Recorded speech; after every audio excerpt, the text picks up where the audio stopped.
What's up, brother? Good, man. How are you? 30 seconds, everybody.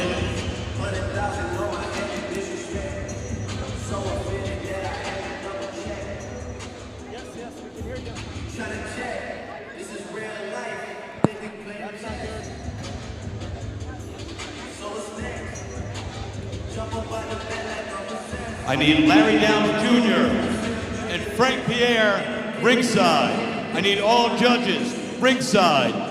Medical officials ringside. We are starting the show. Let's go.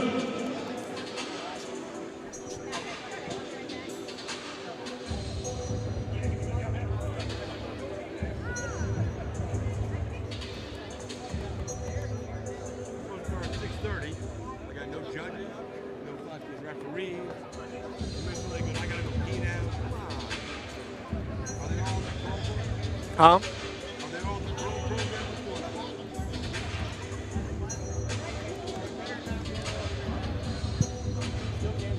Right. Let's go.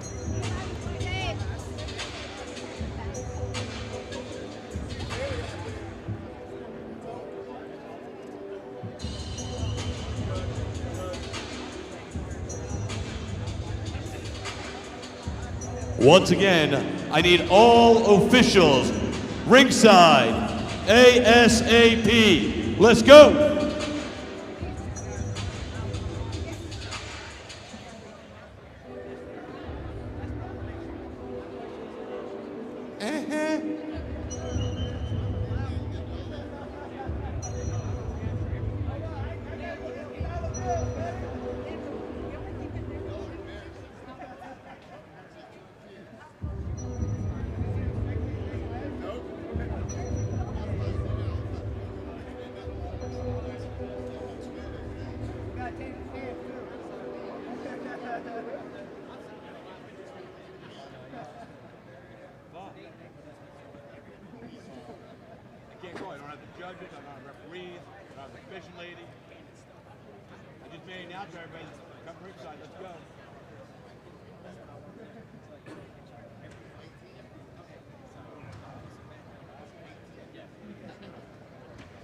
Mr. DJ, give me something funky on there, bro. Not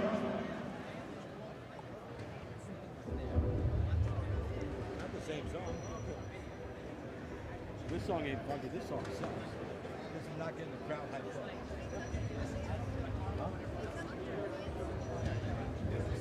Give me something hype, bro.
Ladies and gentlemen, good evening and welcome to Island Fights 89. We are live at the Pensacola Bay Center in beautiful Pensacola, Florida. Thanks for joining us tonight, and let's get this first fight underway. First, joining us inside the ring from the blue corner, Cody Sikora.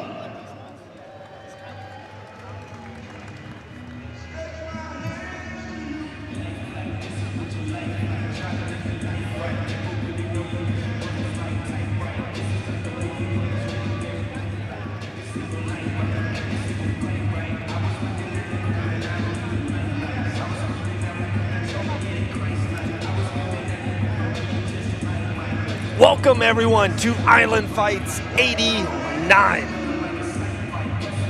Tonight, guys, we have 18 exciting fights. 2 title fights, our co-main event and our main event. Also a phenomenal featured fight in boxing with our main man, Dylan Cushion. But tonight, guys, we will start in the kickboxing trade. Walking into the ring right now, Cody Sikora. And now, please welcome his opponent, Robbie Keys. Hey, sound guy. Just a smidge. Thank you.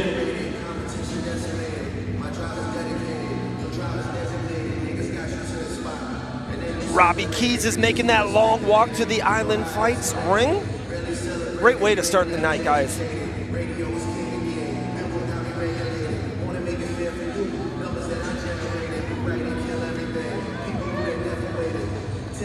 Robbie comes from a great team.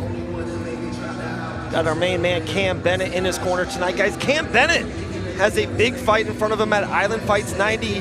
4 weeks away, that's July 25th at the Biloxi Hard Rock. Make sure you get your tickets ASAP.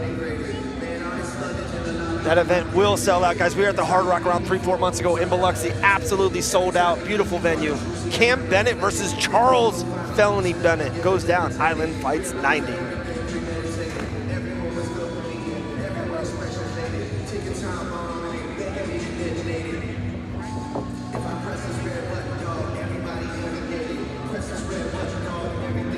All right, the tail of the tape. Very first fight of the night. Here we go, guys. Robbie 2-0, age 19, 6 foot, reach 73, came in at 172. Our main man, Cody, 1-0, kickboxing at age 24, 6 as well, 74 reach. Very close throughout the tail of the tapes. Let's get our action underway. Island Fights 89.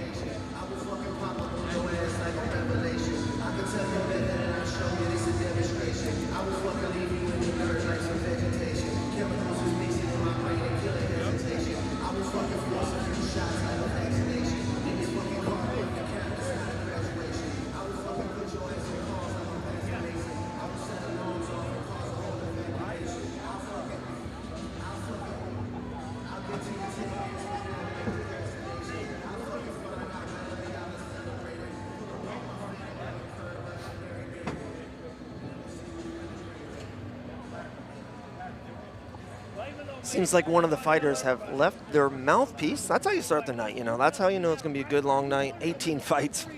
First fight behind the, there we go, mouthpiece in. Christopher James with our ring announcements coming up. Yeah, if he didn't want the mouthpiece, that would be different. Hey, I have one of them. Good to go?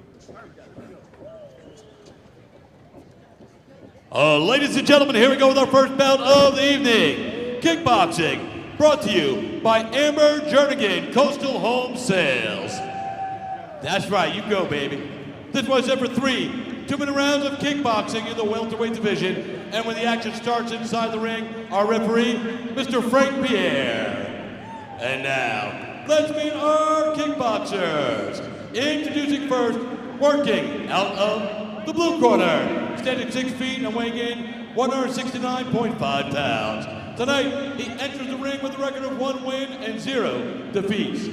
Representing Capital, Jiu-Jitsu and MMA, and fighting tonight out of Fort Walton Beach, Florida, please welcome Cody Sakura. His opponent, working from the red corner, standing 6 feet, weighing in 172 pounds. Tonight, he enters the ring with a record of 2 wins and no defeats. Representing Team Remedy and fighting tonight out of Milton, Florida, please welcome Robbie Keys. All right, 2 undefeated fighters. Keys will be fighting out of the red corner with the gray trunks. Cody will be fighting out of the blue corner also with the gray trunks.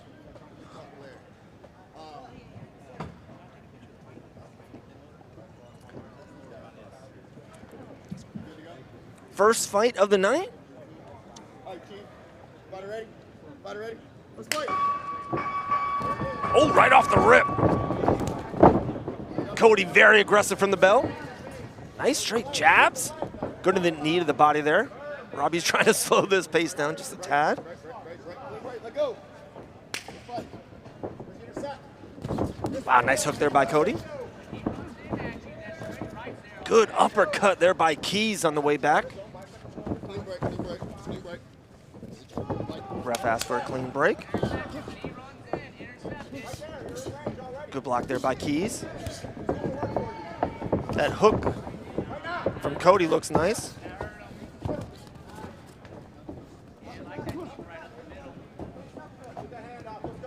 Boys are working in that phone booth right now. Nice uppercut there by Cody.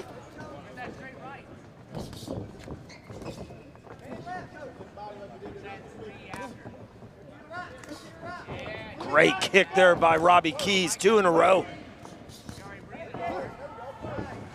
Keys is starting to work a little bit, starting to get his combinations together.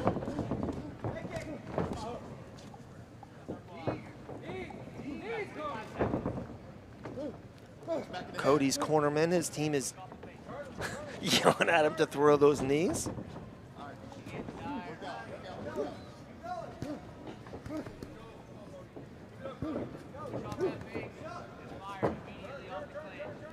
Nice knee there by Keys.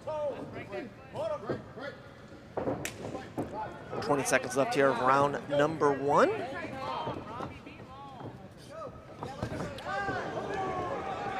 Going for it all, the right there by Cody. Yep, gives him the knockdown.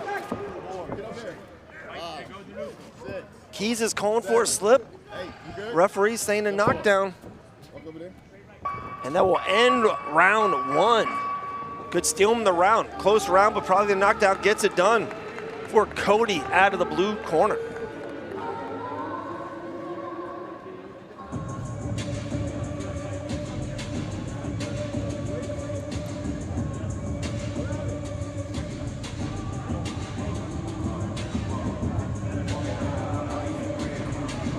Island Fights always puts on great kickboxing fights. I love them how they usually start the show. It's usually action-packed from bell to bell. We have 3 2-minute rounds in this fight. And already we got a knockdown in round number 1.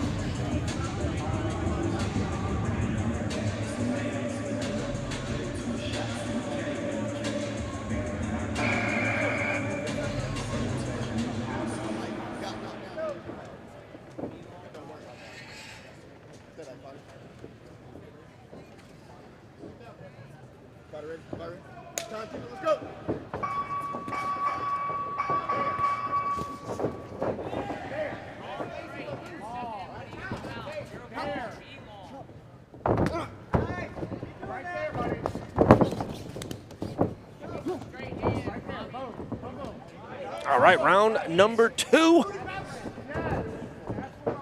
Cody with a great first round in the blue.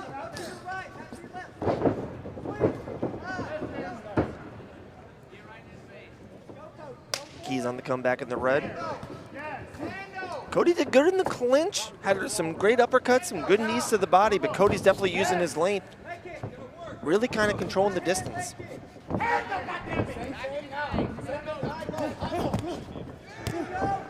Nice shots here by Cody, action right in front of us. Clean break, clean break, clean break. Ref is asking for a break. Let's go. Man, these rounds are flying by. 1 minute down already.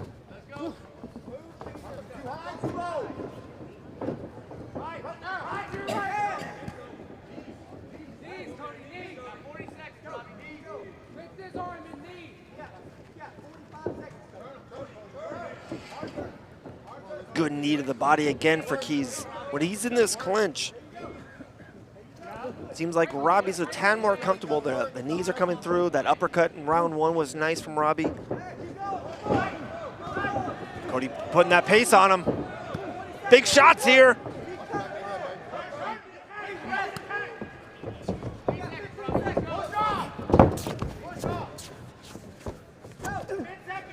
Knee right up the pike for Keys. 10 seconds. Back and forth round.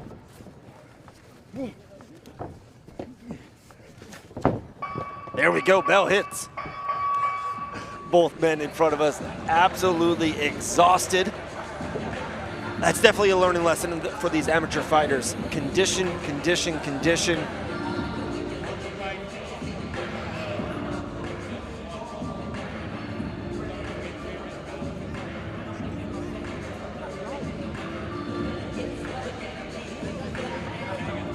Yeah, Keys seems absolutely exhausted in his corner right now.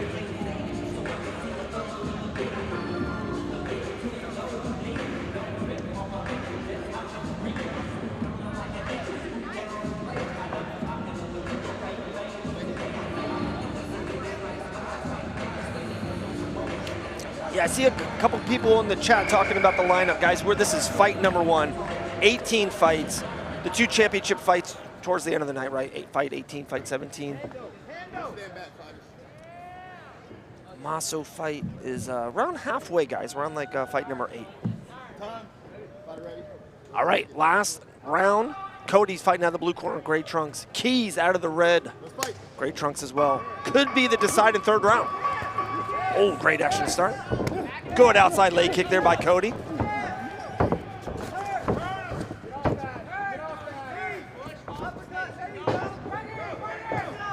Cody is definitely on the gas right now to start round number 3.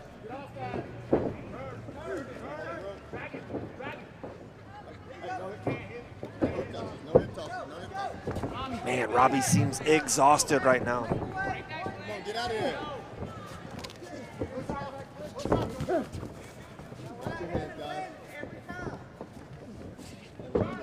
Good knee there. Oh, back.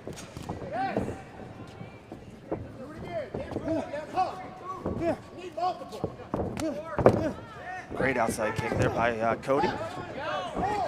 But like, yeah, Robbie throws 1 or 2 and then seems he needs to take those breaths. He'll learn from this, absolutely.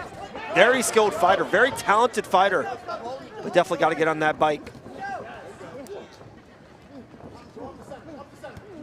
Oh, nice counter there by Robbie.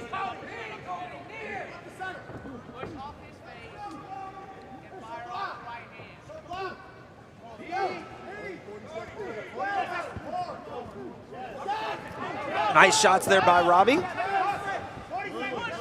Robbie can put punches. Oh, good shot there by Cody. Probably the best shot of round number 3. Cody Saikora. His corner's begging him to throw a knee here. Last 20 seconds of this fight, very close fight.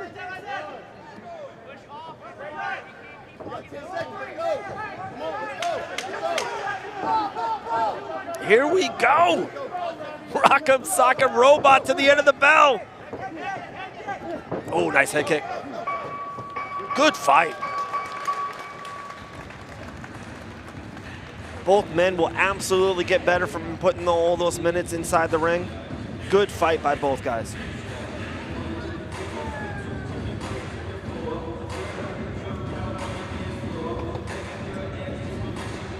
I agree, chat. Cody was doing really good work there at the end of round 3. He kept on getting better and better. He had the knockdown in round 1. Still a very close fight. I thought Robbie had a really good second round, but you can tell the conditioning definitely went down for Robbie in round number 3. Could have leaned to Cody here. Let's see.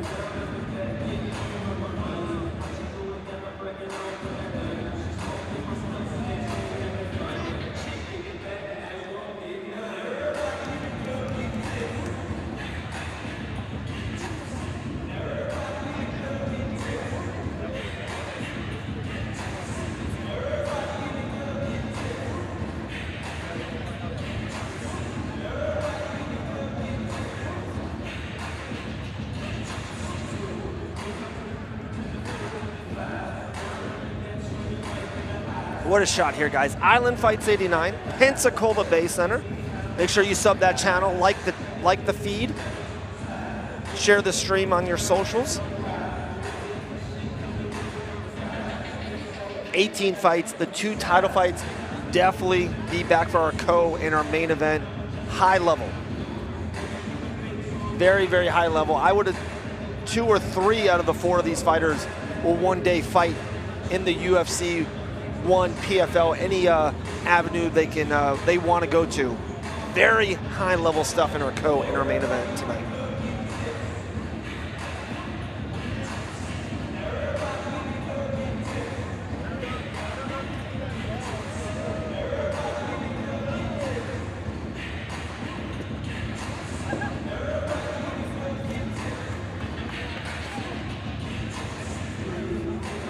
All right, our ring announcer, Christopher James, is ready to give our first official result.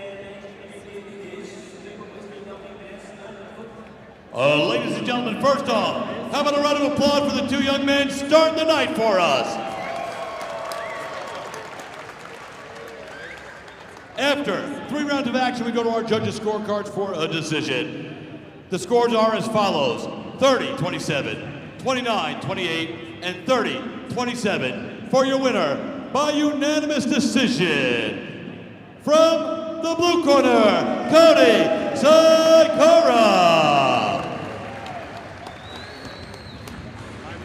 Great win by Cody. Keeps his undefeated amateur record.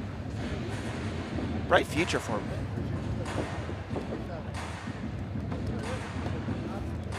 All right, we will transition it into boxing. Looks like we have 6 boxing matches tonight, including our featured bout. Dylan Cushion versus Antonio Barraza.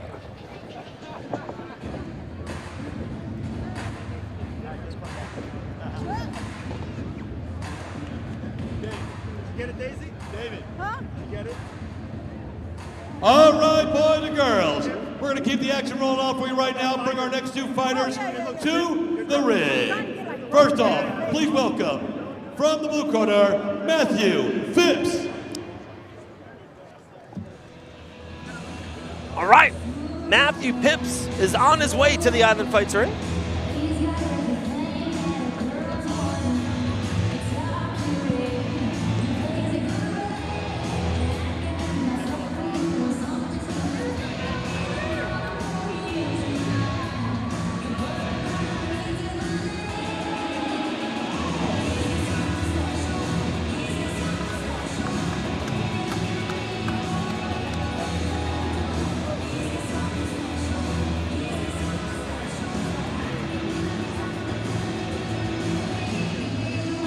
Please welcome the opponent from the red corner, Nathan Green.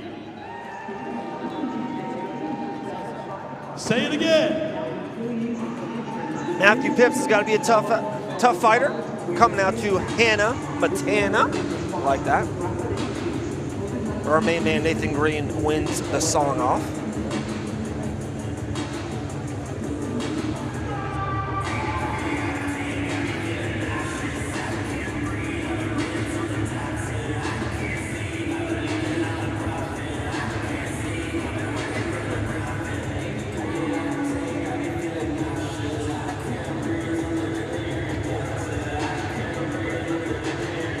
Gotta like it, what a character. Nathan Green looking like Chris Lieben.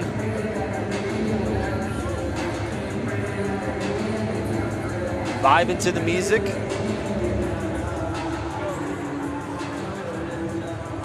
You saw the weigh-ins, guys. This fighter should be an absolute banger. Both guys want to go off right off the bell. Don't blink. All right, let's check out this tale of the tape.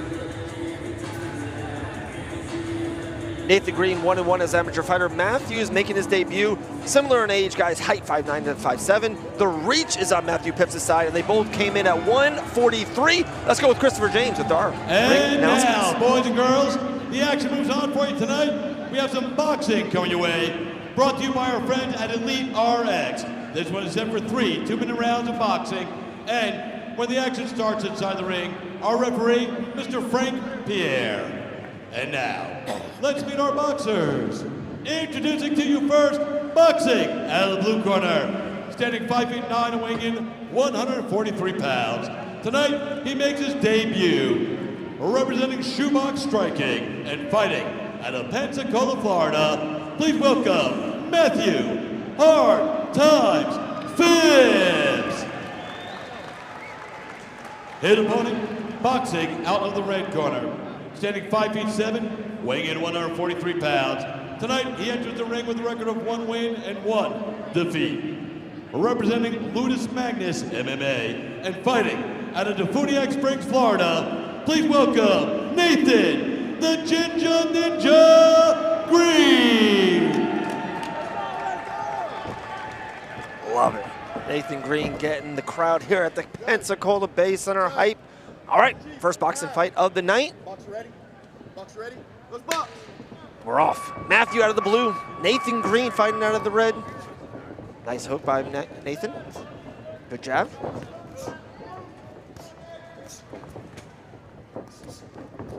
Good head movement by Nathan, trying to keep his head off that center line. Nice right. That check hook seems to be there for Nathan. Ooh, great uppercut there by Matthew.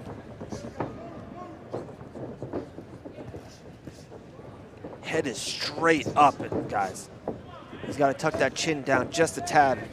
Could be lights out. Again, great head movement by Nathan. That overhand right might be there later on tonight. We'll see.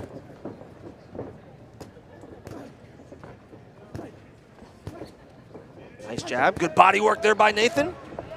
Low to high. Let's go. You got 1 minute left. Great communication there by the ref, telling the boys it's 1 minute. And they are working right now. Great uppercut there by Nathan. Good work to the body. But Matthews walked him down into his corner, almost trying to bully him here. Great body work again by Nathan. 30 seconds. Keep it clean. Don't leave with your head. Let's go. Again to the body. Yeah, the longer this round goes, guys, Matthews' hands are getting lower and lower, chin high in the sky. 10 seconds. Nice jab there, though, by Matt. Round 1 in the books. Good round.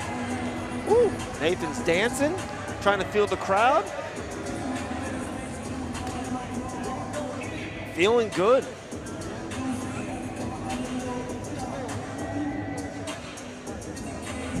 Wow, look at the difference of corners right now. I don't know if we can see it. Nathan is standing up almost. Great smile, vibing life. Matthew's kind of hunched over in his corner, breathing heavy. Still got 2 full rounds left to go.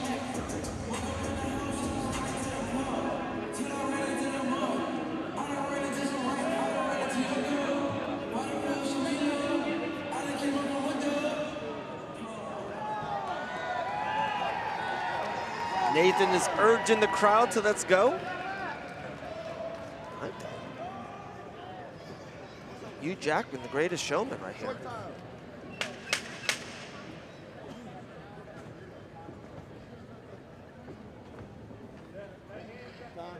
Box ready. Box ready. Let's box. Round number 2. Again, green is out of the red corner, wearing those teal shorts. Matt, white shorts out of the blue corner.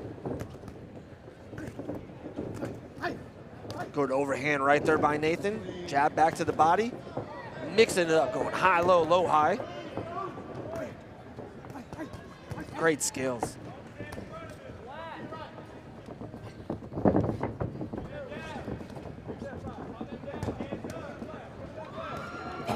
Nice shot there by Matt, though. Nice straight right.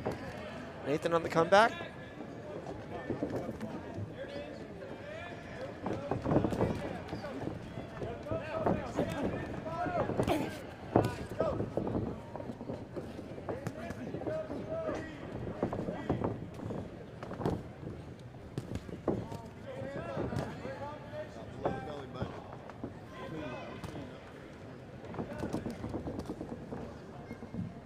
One minute here, round number 2, halfway through the fight. Nathan's taking the center of the ring. Great head movement. Nathan does a phenomenal job going in that elevator, going high, going low, keep moving his body, keep moving his head. Ooh. Says a low blow. Ref calls for time.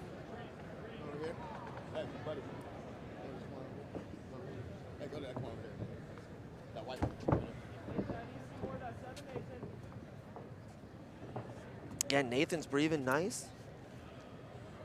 Longer you rest, longer he rests. And don't pull no tail, right? Everything else clean. All right, you ready? Matthew seems to be breathing pretty heavy. Great communication by the ref there. 30 seconds left.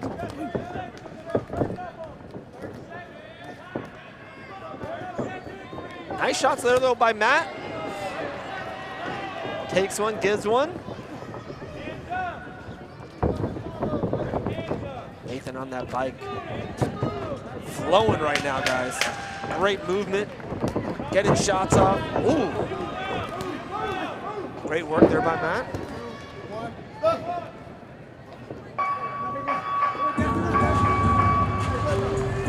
A little early there. A little second or 2 seconds early there, but there we go. Round number 2 in the books.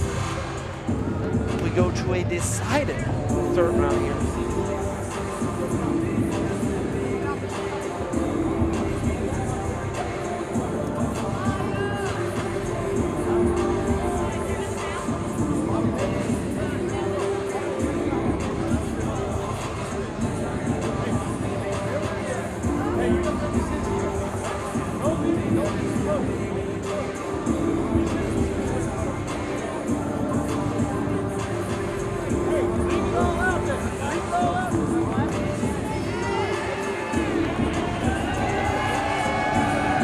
Nathan is urging the crowd once again. Round number 3. At your corner. Time.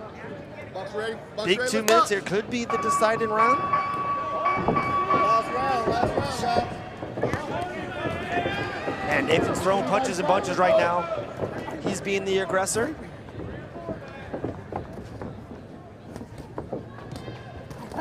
Good jab there, though, by Matt. Oh, big left hook there by Matt. Gets through. Nathan staying in the pocket, though. This round, a little bit less movement. Wants to get to work. Matt already with 1:30 left. Breathing heavy, hands down. Oh, nice shot there by Nathan. Come on, y'all down to a minute. Let's go. Good body shot there by Nathan again.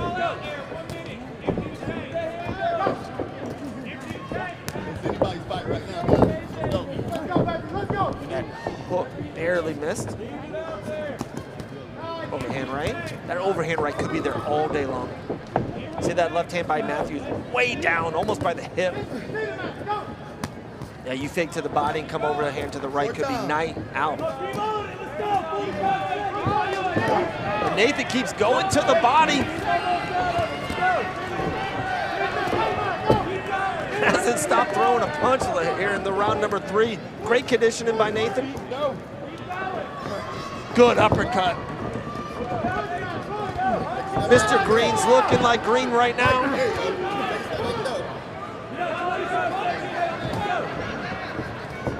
Uppercut again by Green. 20 seconds, boys. 15 seconds. Let's go.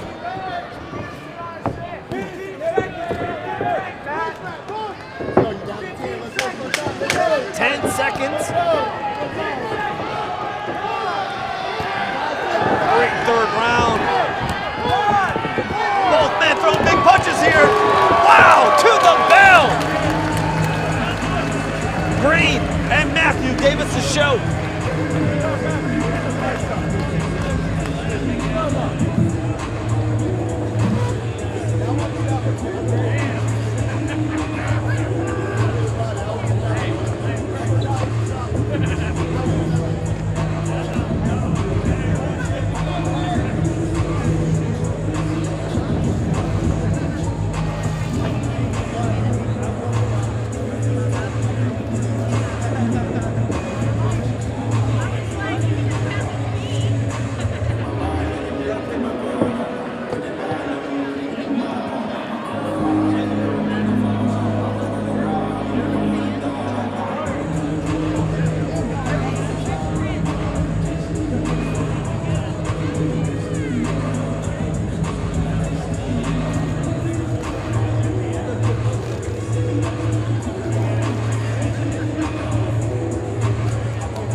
Ladies and gentlemen, after 3 rounds of action, we go to our judges' scorecards for a decision. Judge number 1 scored now 29-28 for Phipps.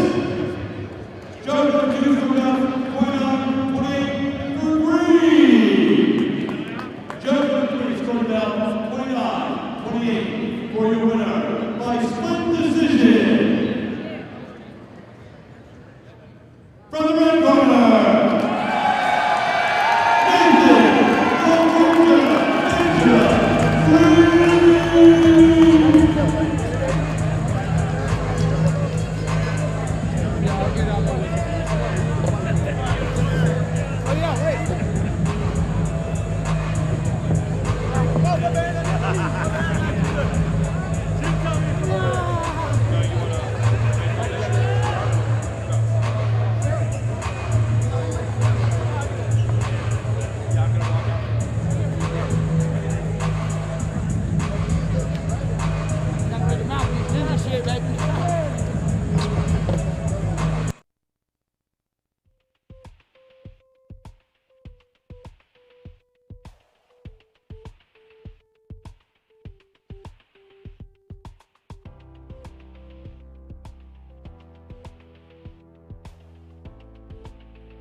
What's up, Pensacola?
for our national anthem.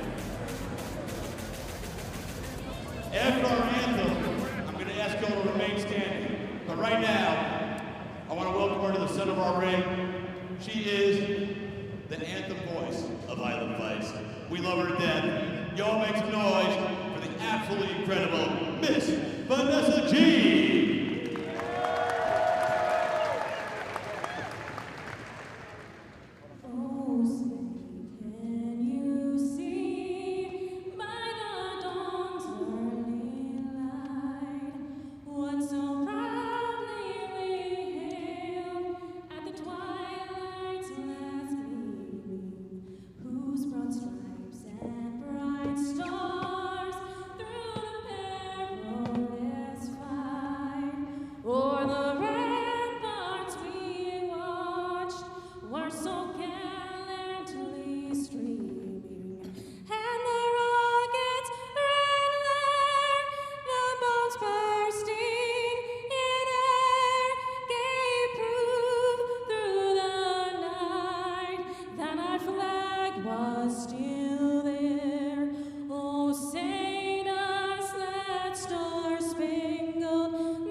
I'd like everybody to please remain standing for me if you don't mind.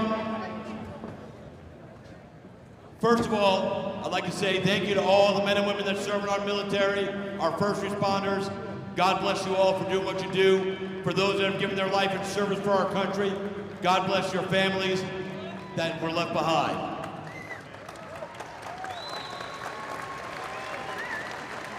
Now, I hope I can get through this. Island Fights lost somebody so dear to us. He was our chief medical officer. He passed away unexpectedly just a few weeks back. And he was part of our family. He's been here with us forever. And he always made sure the fighters were safe, medically speaking. Tonight, as we do in the world of combat sports, we're going to honor Mr. Danny Russell with the 10 count of the bell. Jason, if you would.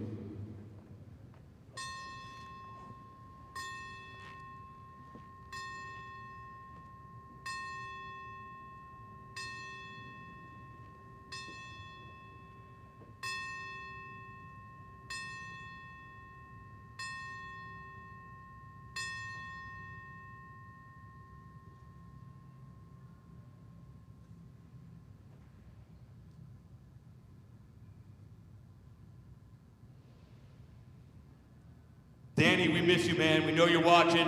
Tonight, we fight in your honor. Y'all make some noise for our good friend up in heaven, Danny Russell!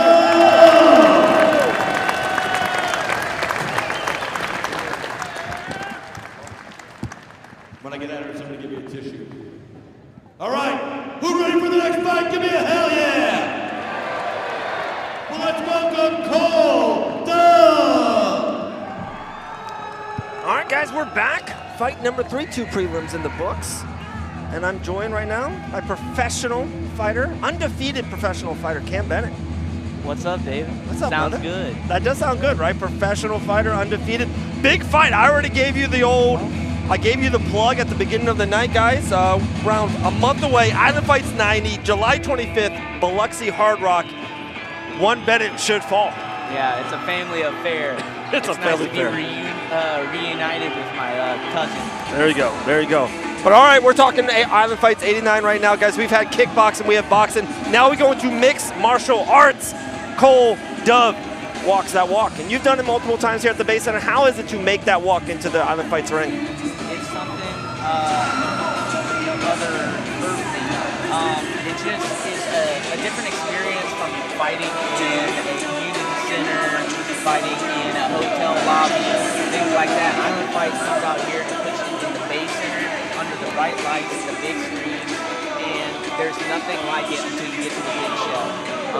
So as an amateur, it's a once-in-a-lifetime opportunity, and it kind of feels like you're a rock star for a little bit. Yeah, it does. Have you ever, when you made that walk, was there a fight or two that you're like, oh, I am guaranteed a win here? You feel invincible, or have you made that walk and you felt horrible? You're like, come on, Cam, wake up. I got to wake up right now. Yeah, well, I mean, you treat every fight. Please welcome from the red corner, Gage Stinson. As I was saying, you treat every fight as your toughest one. What's up? So, you know, no fight felt guaranteed. It just felt kind of like ice in my veins. But, you know, I feel like I've been bred for it, and it's definitely different trying to control the nerves when you come out here. I feel like Dove is pulling the Bennett right now, the old stare-down trick. Yeah, he's ready to rock. The old stare-down trick. I remember, Cam, you were up there for a minute and a half on that long walk until he looked away, and then you walked. Yeah, you got to go. I like it. Two young men ready to rumble. Yeah, we've had heated weigh-ins yesterday. Gonna be a couple absolutely barn burners. Both of these boys have not eye to eye the whole night. Got Blake Anthony in the corner, hell of a fighter himself. Yes, another undefeated fighter fighting on that Hard Rock card. Whoa, that's a nice card. 1 month away, guys. Again, Island Fights 90. Tickets are on sale right now at Ticketmaster.com. The legend Larry Downs Jr. right in front of us. What's up, brother? What's up? Yeah, no, it's very exciting to see such young talent coming out, especially getting this opportunity young. The game's just getting younger and younger. I mean, you're seeing guys now that this is all they've ever done. So fresh blood and full of testosterone. For sure, my 12-year-old son's in boxing class and jits class. My 8-year-old son, Dylan, is doing jits 2 days a week. It's crazy times, man. They're 8 years old. Blink your eyes and you're going to see them on Island Fights. Hey. I know the matchmaker. We'll match them, right? Yeah, we'll get 6-0 before you know it. Yeah, we know somebody. Man, this is going to be an absolute banger, guys. Dove will be out of the blue corner. Stinson out of the red with the nice Batman tattoo. Let's go with Christopher James with our official announcements. Ladies and gentlemen, here we go with our next bout of the evening. Mixed martial arts, a little MMA, brought to you by Eager Beaver Professional Tree Care. This one is set for 3 3-minute rounds in the flyweight division. And when the action starts inside the ring, our referee, Mr. Larry Downs Jr. And now, let's meet our fighters. Introducing to you first, fighting out of the blue corner, standing 5 feet 7, weighing in 127 pounds. Tonight, he makes his debut, representing Kazushi Club AFB and fighting out of Perdido, Alabama. Please welcome Cole Dove. Big pop for Mr. Dove. His opponent fighting Crowd's loud out tonight. of the red corner, standing 6 feet even and weighing in 124 pounds. Tonight, he enters the ring with a record of 1 win and 1 defeat. Representing Brock Weaver Boxing and Big J Jiu-Jitsu, fighting out of Mobile, Alabama. Please welcome Gage Young Hitter Stinson. Oh, Stinson with a little pop as well. It's going to be exciting. I love it. We start the night in MMA in a flyweight fight, and we will end the night in a flyweight MMA fight for the championship later on tonight. Cannot wait for that. Smaller weight classes putting on the show. All right, guys, Dove in the blue, Stinson out of the red, both black shorts. Oh, Dove right Nice to the little buddy. wrestling class 101. Needs to pop that head up there. Great sprawl by Stinson. Stinson working on that guillotine. looking for Don't the be high elbow. silly. Jump the gilly, gets slammed though. The gilly's tight though, Cam. Yep. High elbow. Great transition. Dove's wrestling out of it nicely. I'm worried that Stinson might hold on to that too long and blow out his arms. And only experience will kind of, when to let go or not. Both very young fighters. Dove making his debut here at Island Fights. Trying to pick up Stinson again. Still got that guillotine there. Hasn't let go. Oh, there we go. We're Finally. off. Big shots. Uppercut, though, by Dove. Pedal to the metal Outside leg immediately. kick.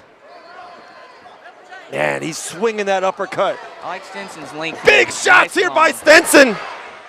Nice long straights by Stinson. Really He needs to causing stay problems. long. He needs to control that distance. He was getting too close to Dove there. Yeah, you're blessed with length at 125. Right. I mean, he's hunting this guillotine once again, though. He likes it. He's like it. You know, the last dance of Dustin Poirier is incoming. Yeah. Dove's on top, though. As time goes on, though, as this fight carries on, they start to get a little sweaty. That guillotine starts to become harder and harder to keep going for. Dove on the back. You know, just to put those hands to the pocket and get those hips out. A little bit over a minute left here, round number 1, action-packed. That's where you're starting to settle in a little bit. Those nerves are starting to kind of cool off when you're in the middle of the fight. Catching some wind here. Oh, great job there by Stinson.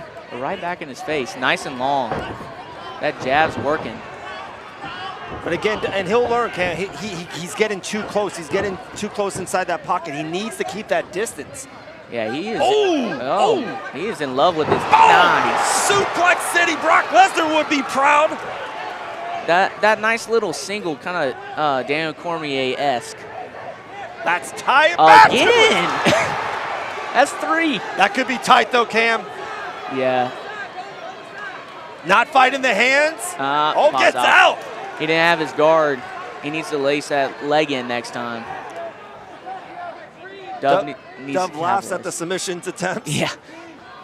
He's just going to hit you with another high single every time you jump the guillotine. Yeah, that corner's got to be like, all right, let's Relax on the gillies. Yeah, abandon relax it. on the gillies. Stop being silly. Wow, what a great round 1 here. Kickoff Island Fights 89. I am happy I'm not a judge. Yeah, what do you value more, the guillotine attempts or the nice single leg there? It's funny you say that. The thing I value the most, and this is just me as a fight fan, as a commentator, I like Stinson's, long shots. I thought he had probably the 3-4 most significant strikes. I feel like the gilly and the takedowns are almost evenish. I give it to Stinson on the strikes. Yeah, Stinson needs to be long. I mean, he's tagging him every single time. That jab rocked him. Yep. But every time he's going, he's allowing Dove to come in and he's reaching too much. Right. So he needs to hit him with 2 to 3 shots here, back up a little bit when Dove shoots, and then capitalize off of a stuffed takedown. And stop jumping that guillotine. Like Anthony should be saying just one thing to him. No guillotines in round number 2. Beat him 1-2s all night long. Yeah, he should, he does like a little bit of a running man when he's throwing those punches. He should really put his feet in, sink it into the ring, concrete, and just throw off. And like you said, it takes time. I mean, this guy's 2 fights into his career, so. Nice outside leg kick there by Dove. Oh, big overhand right by Dove. Golly. Stinson goes right back, throws one himself. My goodness. These boys are absolutely throwing right now. Slinging some hammers. I like how Dove set that up off the fake takedown, though. Stinson seems like he likes to get punched. He goes, okay, Yeah. I'm mad now. He does not look phased one bit. Hands a little low for me though, Cam. Yeah, both fighters kind of need to bring them up just a touch. I mean, Stinson for him, his lead hand, and then Dove, just both of them. Big shot by Stinson. Dove did not like that. Wow, big shot to the nose. It's probably the hardest Dove's ever got punched in the nose before. Oh, Different in back to those wrestling. 4-ounce gloves. Good knee to the body. I like that attempt. Yeah, Dove is definitely on. Oh, big shot himself though. Big Looks like shot. Stinson's got a wounded animal in front of him. Great job. Let him stand up. If I'm Stinson, let him stand up. Yep, smart Great decision job right there. there.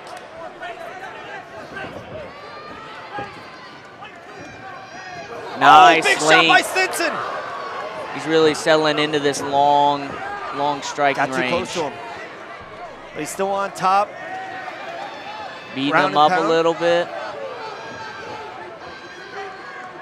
Trying to give Dove a way out. A long minute 15 here left in round number 2.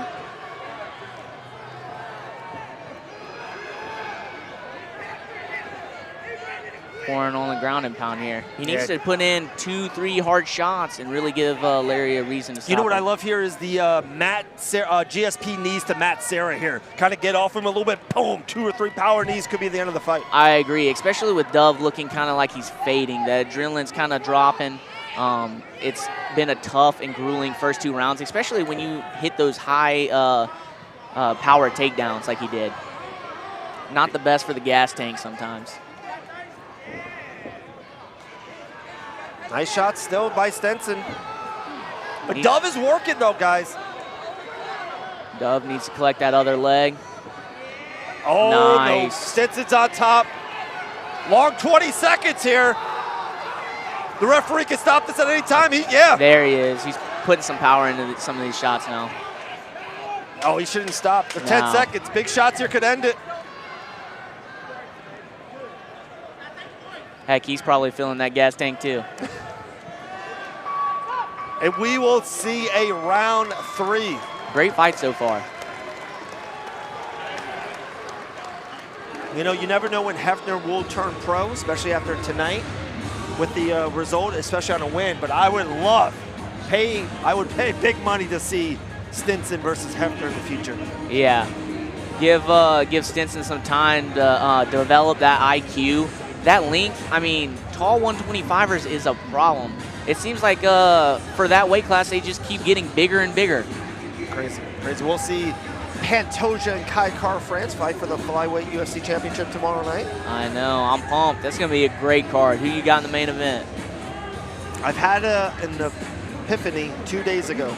I saw a picture with Ilya Topuria and Terrence McKinney. And Terrence McKinney's a lightweight, 43rd ranked lightweight in the world. Terrence McKinney looked like Ilya's uncle. I think Charles Oliveira is going to get the job done. I think Ilya's too small. You know what this reminds me of? I'm experienced. I've been a fan of mixed martial arts for over 15 years. This reminds me of what Conor McGregor did against Nate Diaz around 12 years ago. He moved up in weight against a veteran, a savvy veteran. Guy could take a punch. I think Charles is going to get the job done in an upset in the main event. Do Bronx. Gotta love him. Never Dove count him looks out. defeated right now, Cam. Hands on the knees. That gas tank is wearing. Here we go, round 3, guys. Dave Van Auken and Cam Bennett here at Island Fights 89. Pro Gonzalez is doing some interviews backstage, getting some information for the big fights. Dove just kind of seemed to go to either that single or the overhand right, and there's nothing out in front of it. If he put that jab out there, that could hide that overhand that he's looking for. He's close, but no cigar.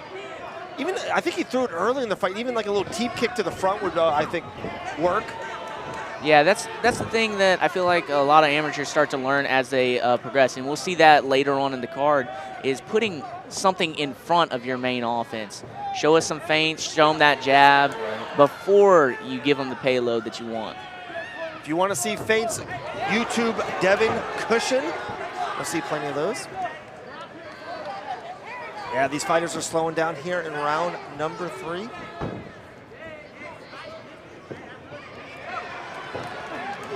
Doves counter on that overhand right, barely missing. That jab from Stinson's landing all day long right now. Yeah, he should just stay on the outside and just be throwing these jabs. I honestly think if he just keeps poking at him, he'll find the button towards the end of the round.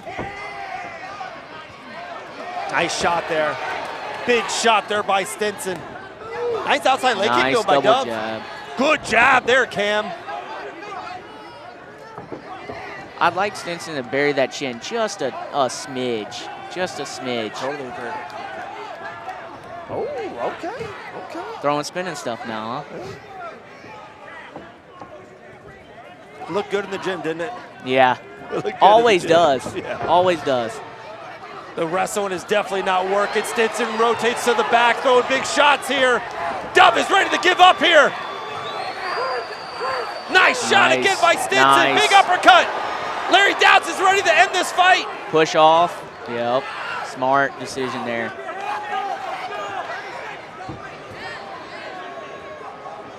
The referee is ready to end this fight. A couple more shots. Get those hips back. Standing right back up. Stinson's corner is telling him to rotate to the back.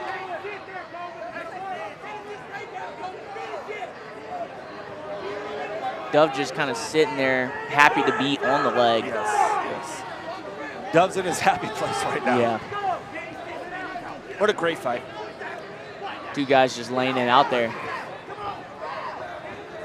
especially early on. The ref could give him a TKO here. Dove is just no comeback. 5 seconds. 3.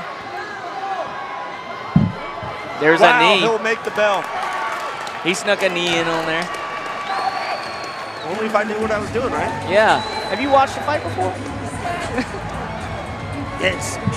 I think it's so impactful. Also, the fighter doesn't think it's coming because they think these, the headshots are coming, and all of a sudden you get a massive knee to the ribs. Yes. Does not feel good. Confusing the body a little bit. Great fight there by Stinson. Great way to start off the card. That's just the third fight of the night, but man, they put it out there. I mean, even Dove, digging down deep and just staying there for 3 is tough, especially when you feel like the exit is near. Right. You could easily take that door and leave, but to stick it out and fight to the end is very impressive early on in your career. Absolutely, and I know Dove won't want to hear this now, but these minutes were great for him. He will learn so much. He went through that. He could have ended and kind of left and kept on fighting, kept on going. Definitely Dove got a lot of experience there. Yeah, that's the thing that I think a lot of amateurs just need to understand right now is this isn't a time to just be 5-0 fighting tomato cans. This is your experience gathering time. You're building a resume. So when you do go pro, you've been in those deep waters and you know how to swim. Yeah, couldn't say it better myself, Cam. Couldn't say it better myself. Trying.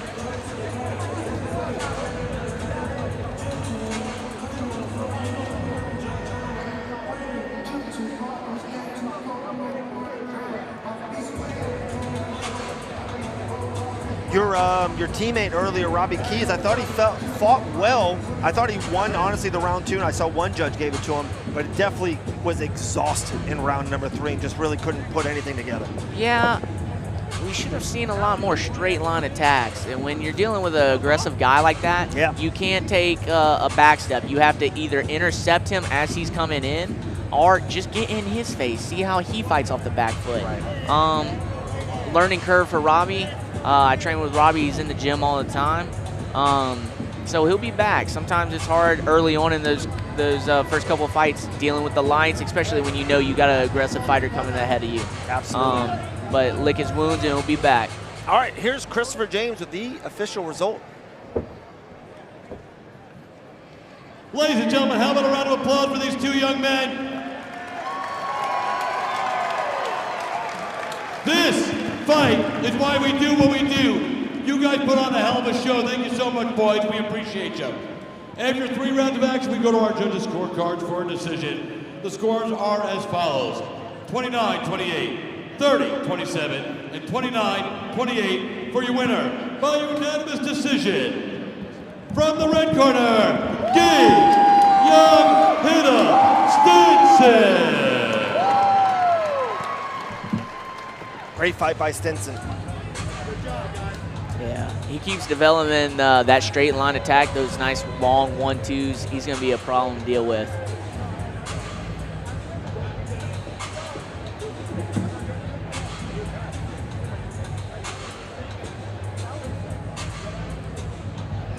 Check your IG stories, Cam. I think you're famous now. Island Fights loves you behind the mic. I love it. Fight number 2 is going to be underway soon. Oh, wait, let's get the old winning picture. Sorry, I forgot the look. My bad. Okay. I know better. I just got caught up in that moment. It's nice to...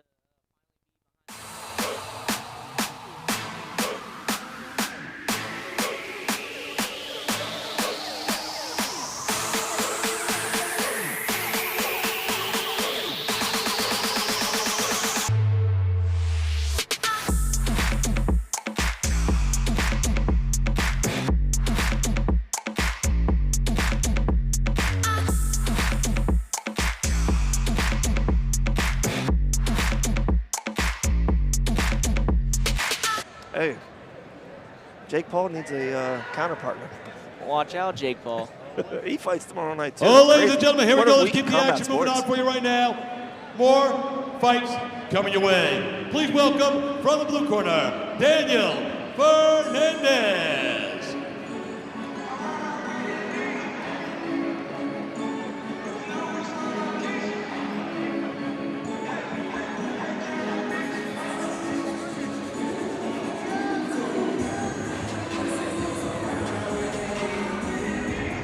Mr. Fernandez is making that long walk to the Island Fights ring. Island Fights 89 live here at the Pensacola Bay Center.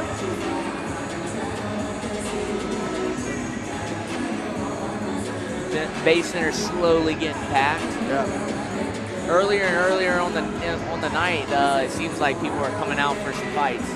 I really like that. I talked to a lot of people in the community. I live here, and I live just right over the bridge in Pace. But it seems like everybody knows on a Friday night where to go. The place to be is Island Fights in the Bay Center when they're in town. It's crazy. Island Fights 89. My first Island Fights was Island Fights 50. And remember like it was yesterday. It's 39 events later. I can't wait to Island Fights 90. You got Brandon Jenkins versus Javonis Ross. You got Cam Bennett versus Charles Felony Bennett, a legend in the sport. Only one Bennett can survive. Family affair. Somebody's gonna have to change her last name. Loser loses his last name. Cam, it's been an honor, my man. Thank you, man. I'll pass it off to Pearl. All right.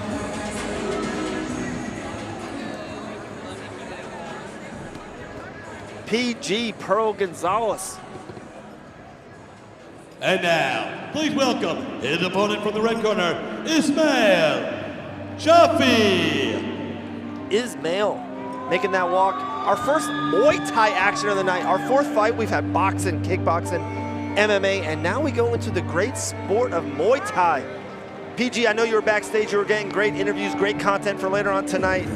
Fights have been phenomenal so far. So far, so good. I love it. I love it. They all come out here to work hard, you know, and this is what I love about Island Fights. Dean called this the future kings, and that's exactly what we have in front of us, our future kings, the future of our sport, the next generation get to unfold and, you know, begin their career right in front of us. I love it. And how excited are you for some lady action tonight? Yes. It's our first female fight, I believe, in 2 events.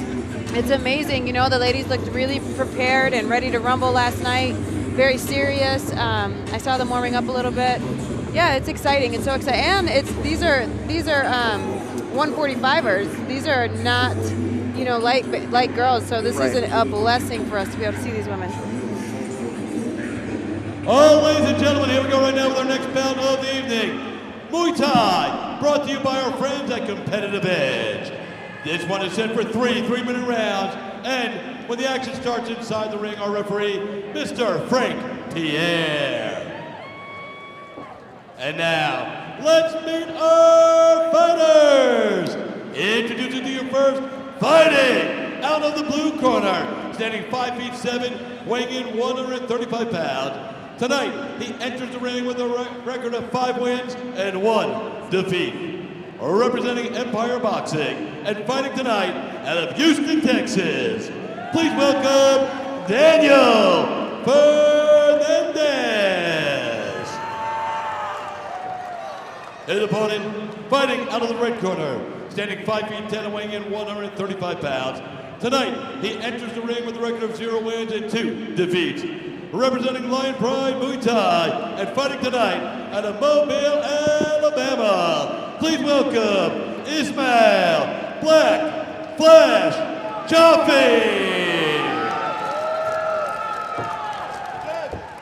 All right, 4th fight of the night.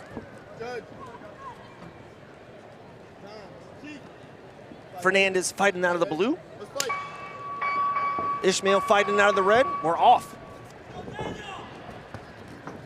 Good straight right there by Daniel.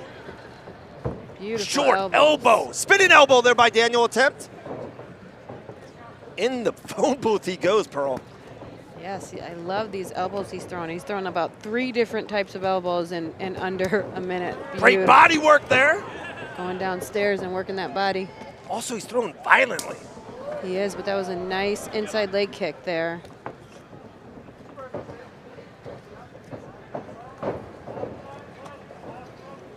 Both these guys are 135ers.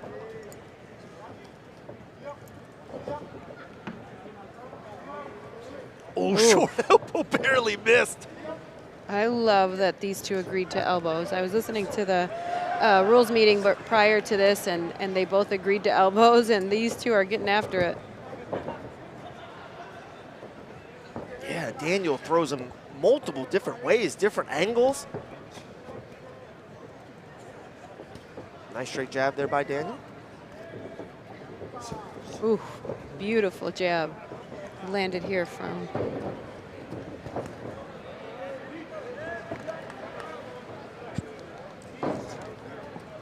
Ooh, Fernandez and those elbows. Those are money tonight.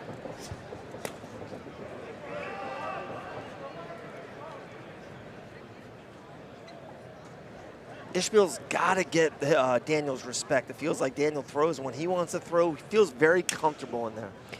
Daniel seems to have more tools in this moment here. He's landing a variety of shots. He's going upstairs, downstairs. He just attacked the body with a beautiful punch and kick combination.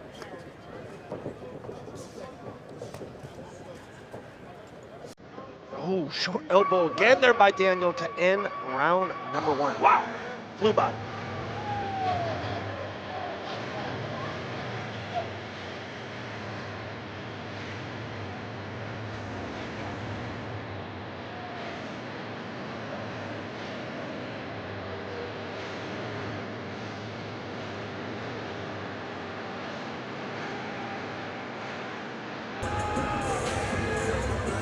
Pearl, those weigh-ins yesterday seemed heated. A lot of action, more than usual to me for an Island Fights weigh-ins. Yeah, we had a little scuffle there. That was nice and fun. Tagano and Ford seemed really excited to fight against each other. More so, I think Ford was a little upset about the weight discrepancy and wanted it to be known that he's running the show tonight. So you gotta love that. You gotta love that emotion, that passion behind themselves and their belief in winning tonight. All right, round number 2. Again, Daniel fighting out of the blue with a great jump. Oh! That was a big head kick that landed too. Oh. I felt like Daniel was ready for the the touch of the gloves a little bit, and Ishmael was like, nope. Ishmael, he's got such beautiful, long, straight punches. So if he can find a way to stay long, he's landing really great shots. But Fernandez is just so skilled with his elbows and his attacks and coming inside and then working the body like that. It's hard because he's doing a great job of making this a real tight fight for himself. Right. And Shafee's got to be a little bit more intelligent in this moment and not allow himself to be pulled into a fight that he has to work harder in.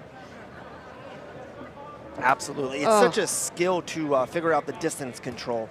Yes, and being disciplined enough to maintain the advantageous positions for yourself. Man, advantageous positions. The Oh. great PG Pearl Gonzalez is on fire right now. Beautiful 2-3 from Shafee there. Nice knee to the body. Oh, Ooh, there's an elbow himself. Oh, big over the top, over the guard elbow, landing for Shafee there. He seems to be more comfortable in this round here, Shafee. Daniel just keeps walking forward, doesn't matter. The volume is incredible from Fernandez right now. Good body work. Shafee did a fantastic job of throwing when Fernandez was throwing, and he landed a beautiful overhand left. Beautiful jab. Clean break. This is such a talented and competitive fight here. Oh, beautiful way to end that round with a nice body kick. To the bell we go. What a great round.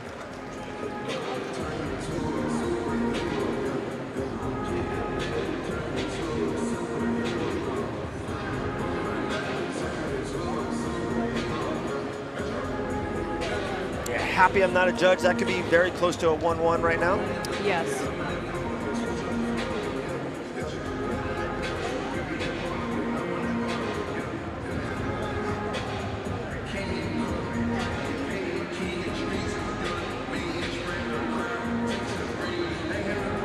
Ishmael did such a better job controlling distance that round. Multiple different options too. Body kicks. I thought the jab was there. Overhands. Definitely a better job than he did in round number 1. Yes, he did get more comfortable. Look inside the corner though. You can see Fernandez. He's calm. He's composed. You know, he's been doing a ton of work tonight, but still right in this fight.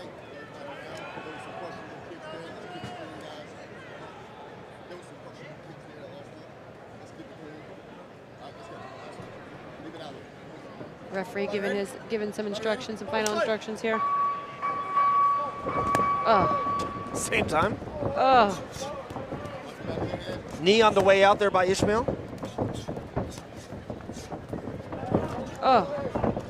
Beautiful checks there from Fernandez. Shafee doing a good job though. He's got power. You can see he seems to have the power advantage in this fight. When he lands big shots, you can see the damage and the effect that they have compared to some of Fernandez's shots. Fernandez is much more creative though. Oh. Ooh, big shot there, Pearl. Beautiful overhand elbow. I guess it's not an overhand, but an over elbow.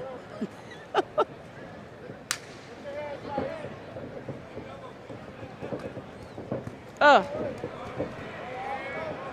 Great combinations right here by Ishmael. Oh. Finally gets that spinning elbow to connect. Found a really good position to turn. That's the difficult part with the spinning elbows is you've got to have a good position for it to actually land effectively. But Fernandez is unfazed by any of those big shots. He's still coming forward, has great volume coming from his end. Yeah, the man never stops. Burl, like no. Outside leg kick, jabs, big elbows. Fernandez never stops throwing offense. Oh, that was such a beautiful elbow right through the guard. Split the guard of Shafee. That was gorgeous.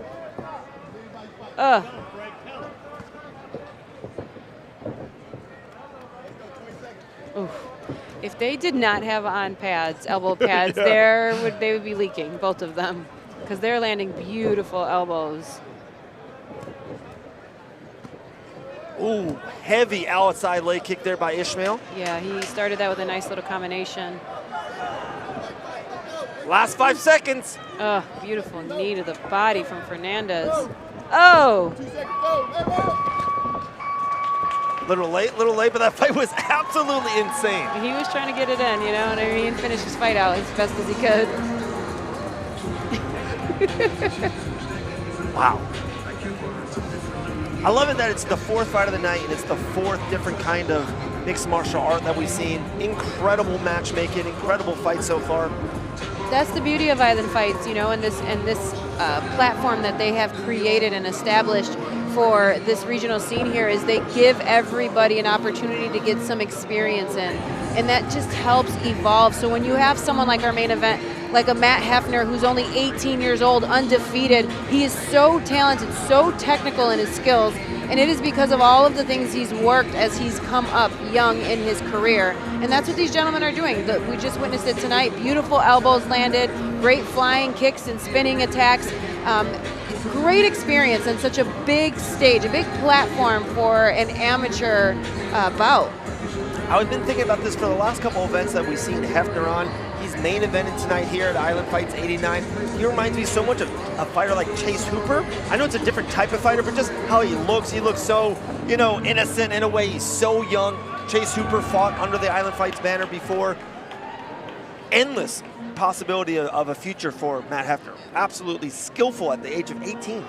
So skilled, so composed, so mature, so disciplined. I mean, he really is the next generation. And it's scary to see and witness what that skill set looks like. It's crazy. Can you imagine how skilled he will be in 10 years? I mean, that's amazing, yes. Like I said, tomorrow night, UFC 317, we're going to see Pantoja, maybe the best flyweight alive today. And again, yeah, Pantoja's in that 35, 36 years. Hefner is half of the age of the UFC flyweight champion. We have a bright future, that's for sure. Combat Sports has a really bright future. And the two gentlemen in front of us, they just showcased an incredible display of Muay Thai skills. Imagine if they did not have the pads on. If they didn't have elbows, and shin guards on. Both of them could have landed some really effective kicks that really messed up the leg or messed up their legs, and the elbows would have certainly cut them open. So this would have been a bloody, gory fight. I guess we were having trouble counting 10s and 9s out of them together, but we are ready to go for our official result with Christopher James. Oh, ladies and gentlemen, after 3 rounds of Muay Thai action, we go to our judges' scorecards for a decision. Judge number 1 scored about 29-28, Fernandez. Judge number 2 scored about 29-28, Shafi. And judge number 3 scored about 29-28 for your winner by split decision. From the red corner, Ismail Flash Chaffee. That's exactly why it took so long, Dave. That was a tight fight. That was a very competitive and close fight. You saw one judge gave it, to the blue corner. The red corner went out with the victory, but that was so skilled, so competitive. It was it was a banger. Yeah, great fight. I thought the round 2 was Ishmael's, and then round 1 I felt like it was Fernandez, and Certainly. round 3 was very close. I was kind of with that. I was like, that could be anyone's fight. Yes. Both gentlemen need to be proud, though. When they go back and they watch this fight, they had so many great moments in this fight, both of them. So at the end of the day, especially in your amateur career, there's one goal, one goal only, and that's to leave the canvas, to leave this ring better. And both of these gentlemen certainly are leaving with more experience and much better for this. Ladies and gentlemen, we're going to keep the party moving for you right now. Some more MMA coming your way. Please welcome, from the blue corner, Hunter Bueller. We love us some Hunter Bueller here at Island Fights. Always brings the fight, always brings the show. Okay. We're back into mixed martial arts, by the way. All right, cool. I was looking around, but wait a minute. Hunter Bueller, I had the opportunity of speaking with him last night, and he talked about how important or how monumental his last fight and his last loss was, and how close him and Juju Betts have become. Juju Betts was his last opponent. Juju came out, he handled his business, got the finish, got the job done in that fight.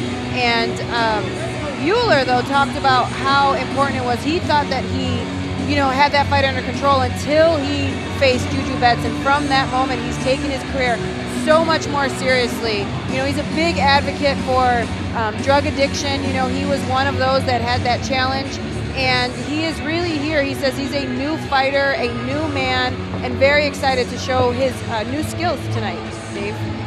And now, please welcome his opponent from the red corner, Jamie Hatton. Jamie, also an Island Fights vet.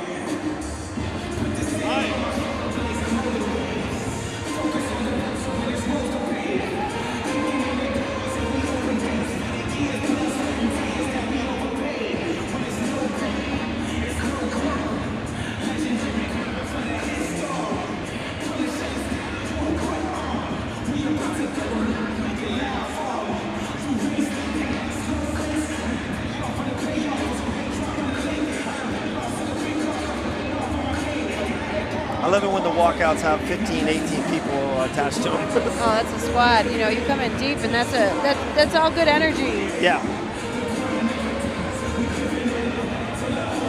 Jamie Hayden walking out here out of Atlas Mixed Martial Arts, as you said, in a whole entourage. You gotta love that. You gotta love that support. You gotta love that support. The Thanksgiving table's full over there.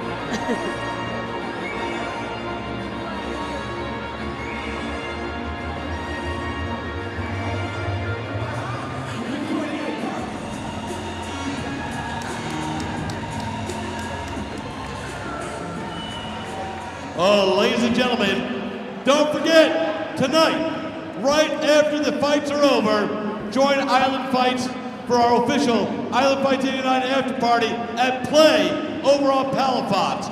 Also, just want to shout out our play-by-play commentators, David Van Auken and Pearl Gonzalez in the house, bringing the action to the fans at home. Love to have you guys. Now, let's get this party pumping.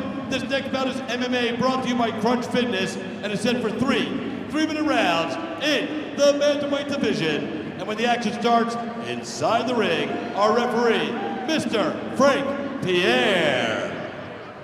And now, let's meet our fighters. Introducing to you first, fighting out of the blue corner, standing 5 feet 9 and weighing in 136 pounds.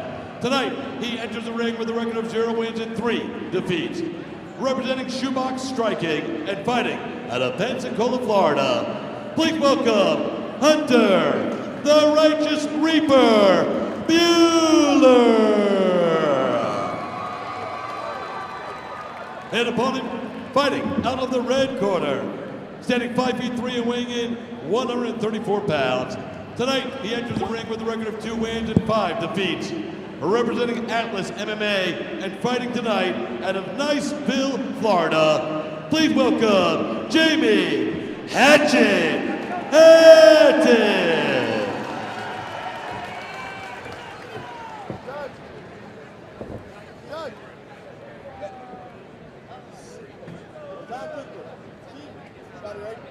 Body ready?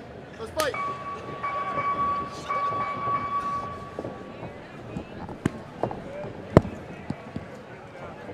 Here we go. Bueller's out of the blue corner. Jamie's fighting out of the red. Good outside leg kick there by Hunter. Yes. You know, Hunter talked to me about during this camp. He said he had a fantastic camp. He feels amazing. And one of the things that he really implemented this time around since his last fight, gorgeous body kick there, Beautiful is kick. reading books. And he said he's read a ton of books. Beautiful takedown there. Good transition, though, by Hunter Great with the back pearl. scramble from Hunter Bueller. He's got his arms on. Oh, good job, though, there from Hayton. Hayton did a great job of going around the guard and is in a beautiful side mount here, staying strong and heavy on top of Bueller. But you see Bueller pulling that leg out, his elbow up, and getting back to his feet. Great job there getting back up for Hunter Bueller.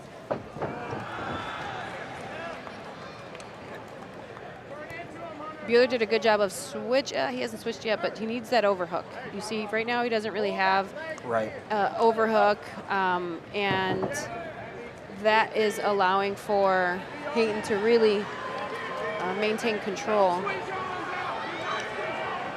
Great defense by Jamie. I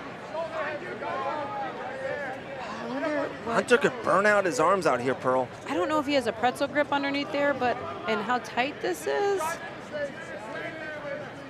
But he's not going to be able to get much leverage because of the position that he's in. Right. He needs to let go of that head, because if Hayton was on top of his game, he would lock his hands here and he'd have the St. Prude.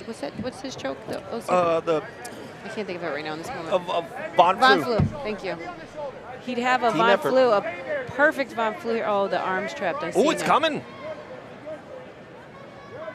Yeah, Hunter does not like that pressure of that left arm on his neck now. Yeah, he's doing a good job here. Hayton's doing a good job of dropping his shoulder into the neck of Bueller, making it really difficult for him to breathe and keeping him flat at the same time. Transition perfectly into the full mount. But you talked about Bueller burning his arms out here, and that is that's a real factor here, is how much squeezing power and endurance do you have, and no one can hold positions like this for long. And so when you don't really have it, you've got to let it go and move on. But Hayton certainly has a submission here if he were to clasp his hands together. And as you can see, he's trying to do it a little bit. Oh, he's finally out. Jamie put some shots on him. A couple seconds left. Oh, he stopped it. Is it over? No, the round was over.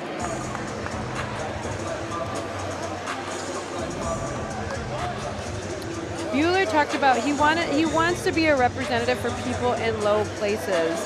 You know, really wants to showcase that you can accomplish anything through perseverance. And some of the books that he read that were some of his favorites, some of my favorites, is The Art of War, he said, was one of his, and also The Republic by Socrates and Plato. I love that.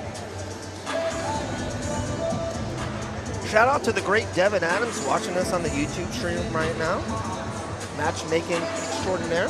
Hello, Devin. He's not here tonight, huh? I know. He's I think he's at a football game. I was at my son's basketball game. I missed the Island Fights weigh-ins yesterday. Shout out Bloodline 8-1. Looking good. Oh, it is over, Pearl. Hunter says he can't go. What?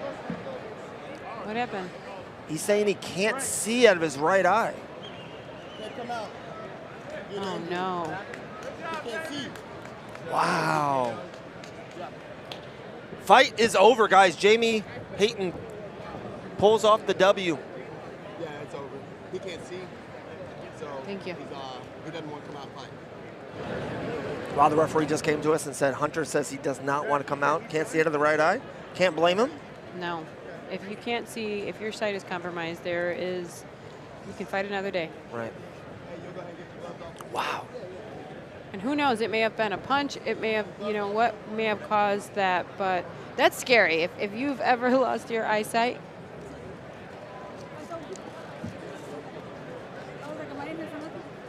It's scary when you lose your eyesight in training, it really is. And,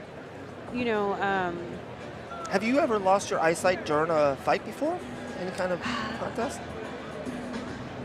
not that I can think of. In training I have, and that was like really scary. Like my eyes were wide open, and one of my eyes, I got punched a certain way, and I just could not see, and that was really scary.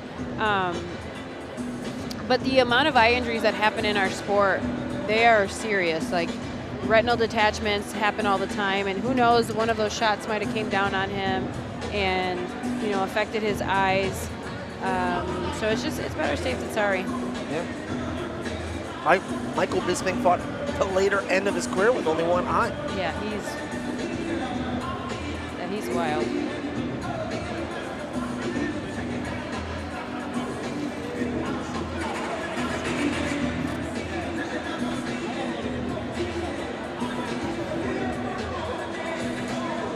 All right. Fight 5 officially in the books. Jamie Hayton gets the first round. Was that TKO? Technical knockout? I'm not sure. Dr. I was watching and seeing what. But I don't know if would it be a I don't think it'd be a TKO because he refused to come out.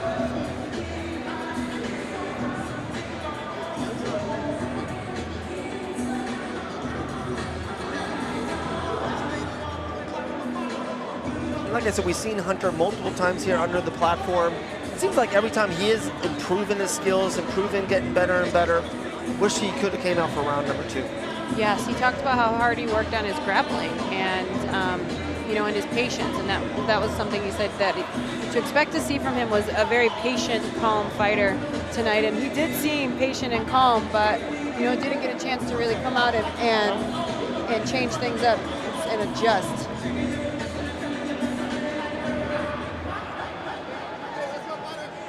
All right, here is Christopher James with the official result.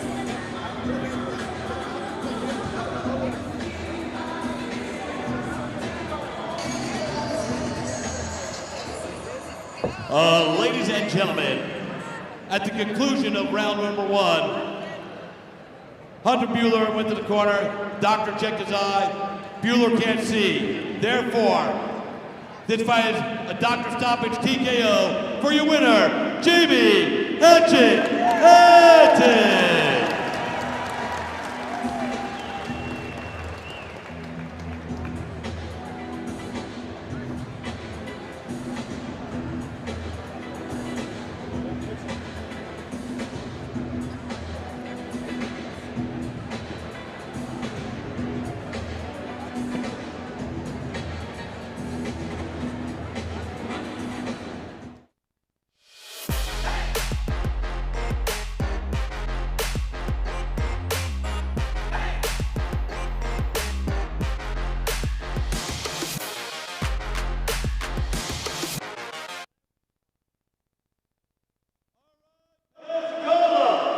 You ready for our next fight? Give me a hell yeah! All right, to all you folks watching at home on the Island Fights YouTube, thank you for tuning in. Don't forget, join us at Play tonight on Palafox. After the fights, for the official Island Fights 89 after party. And now, let's start this next fight. Please welcome from the blue corner, Roy Watson.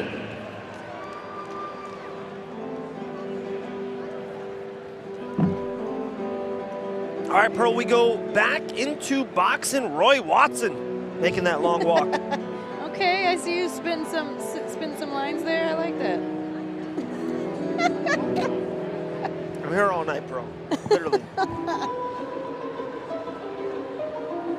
I can't wait to go to play afterwards. That's what the official after party here for Island Fights 89. Pearl Gonzalez is not looking forward to that. She goes, one night's enough. One night's enough. Good Lord. This music is amazing. I love this walkout.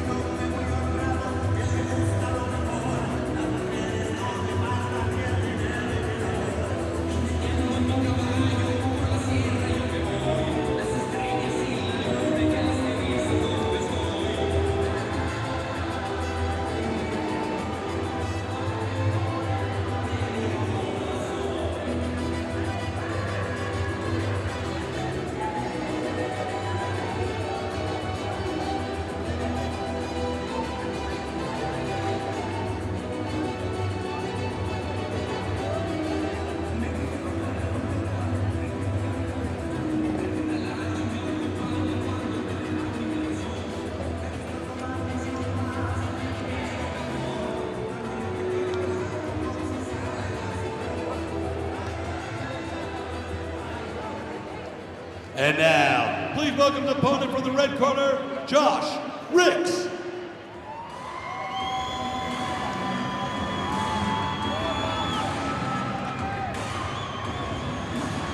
Josh Hicks making that long walk here at Island Fights 89 live at the Pensacola Bay Center.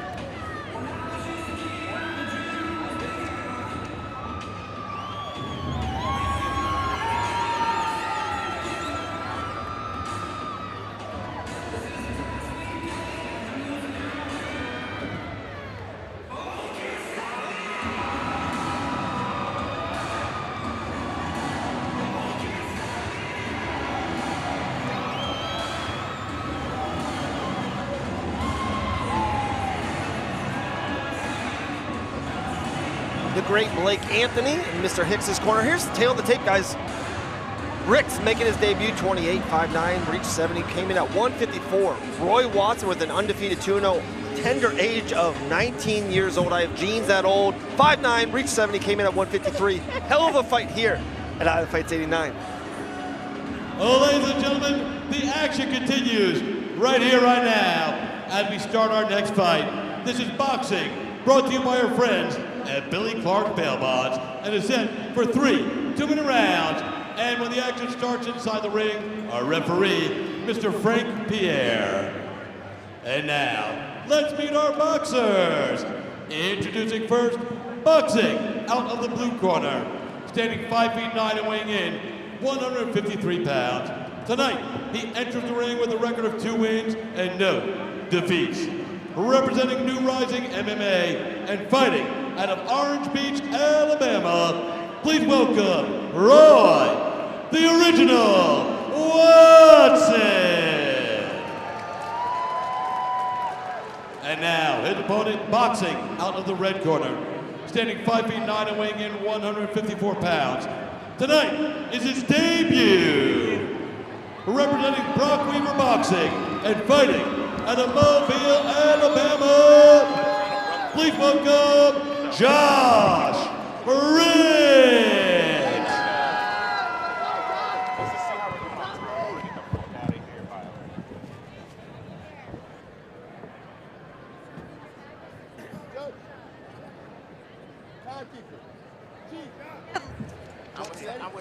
Box ready? Let's box.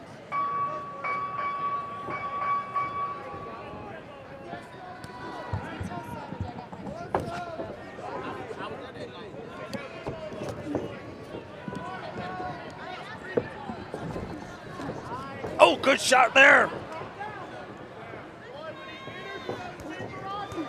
Ricks is looking good right now out of the red corner. Watson out of the blue. Oh, nice little left there by Watson. Nice body shot.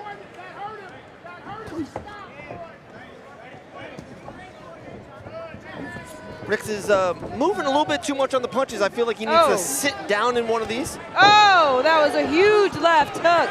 Another one. He's just landed 3 big left hooks. Ricks is feeling good right now with that left. Doing a good job keeping his and maintaining his distance. Peloton would be proud.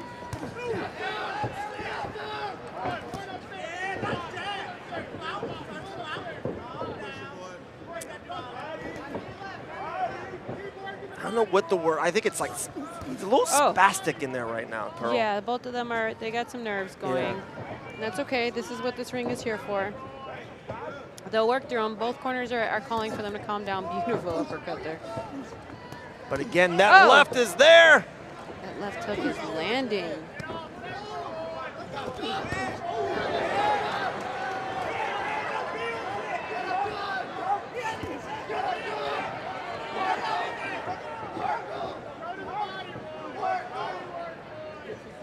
Little over 10 seconds left of round number 1. Roy Watson seems to finally have taken a deep breath and composed himself. Oh, that overhand right caught him as he was coming in. That was money. Wow. Great first round.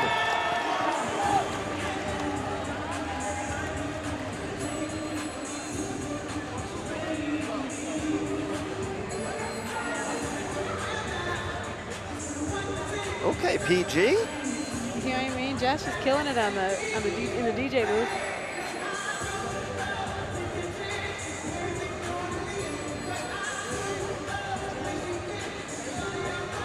Watson looks very composed though in the corner for being such a young fighter.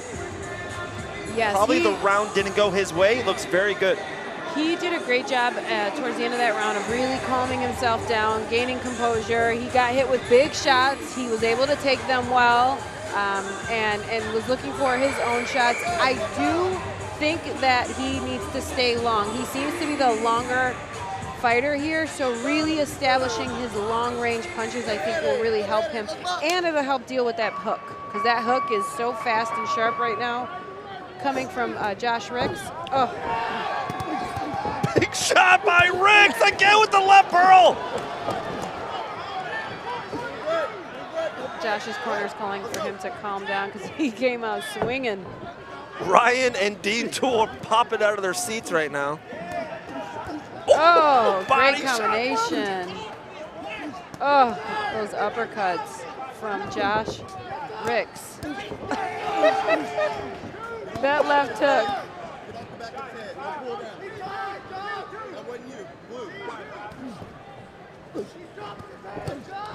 That left is 15 for 15, Pearl. Rick seems to have the speed advantage, certainly, and but see, those are nice shots coming here from Watson. Watson's a heavy hitter. You can see he doesn't have a lot of footwork. He likes to to be stable and put his feet kind of dug into the mud.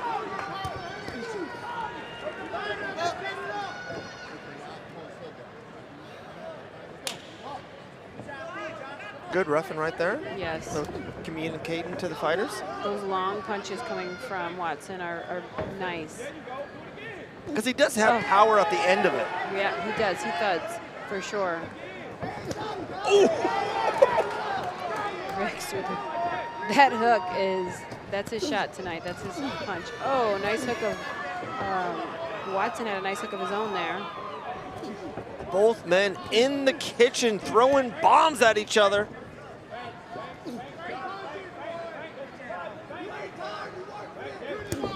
Oh, that was a big body shot. Went right around the guard.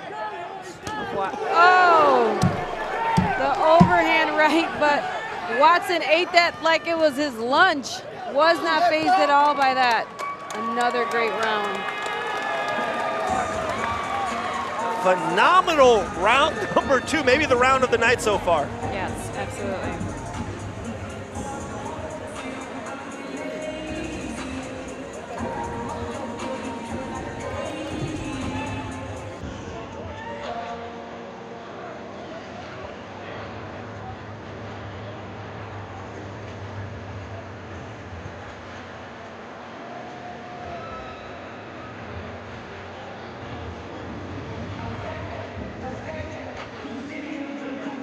You know what I would love to see, Pearl? Left to the body. He's thrown that 14, 18 times to the head. It's been landed almost every single time. If he lowered levels and went to the body. I wonder how much effect actually Watson had a really nice left hook to the body to start the fight out, but he hasn't gone back to that. And I do think the fact that Ricks is much faster, you've got to go to the body a little bit. He's elusive. He's doing a good job of getting out of the way. But it'd pay Watson some dividends to go downstairs and then come back up. And just switch it up a little bit, because right now both of them are head hunting.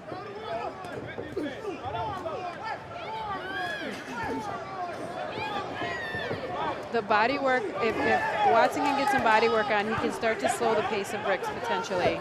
Because Ricks is on one. He's on fire right now. He's got, oh, that's a nice combination from Watson there. Great shots there by Watson. He was able to freeze Ricks for a moment and land some good combinations there. But Ricks looks like to me he's slowing down a little bit. I mean, every punch he's throwing is with such evil intention and speed. Oh! That right hand is so sharp from Ricks. Oh! What a shot by Ricks! Watson just keeps on punching back. Oh my gosh, he is not fazed by these at all. Josh Ricks has thrown everything at Watson, and Watson is still moving forward, unfazed. Oh.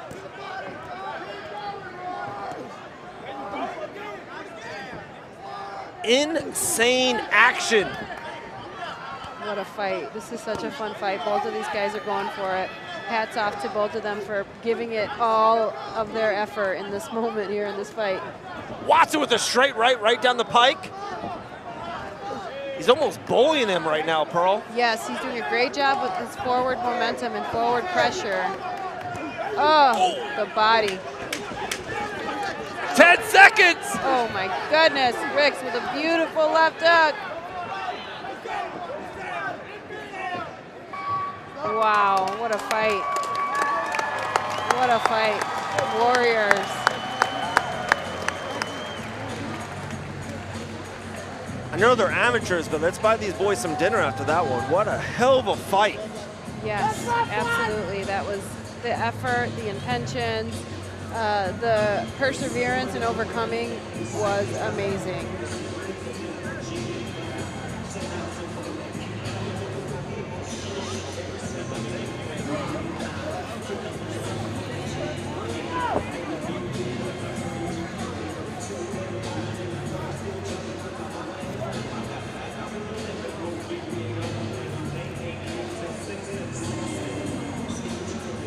Lake Anthony in the red corner feels very good about this decision.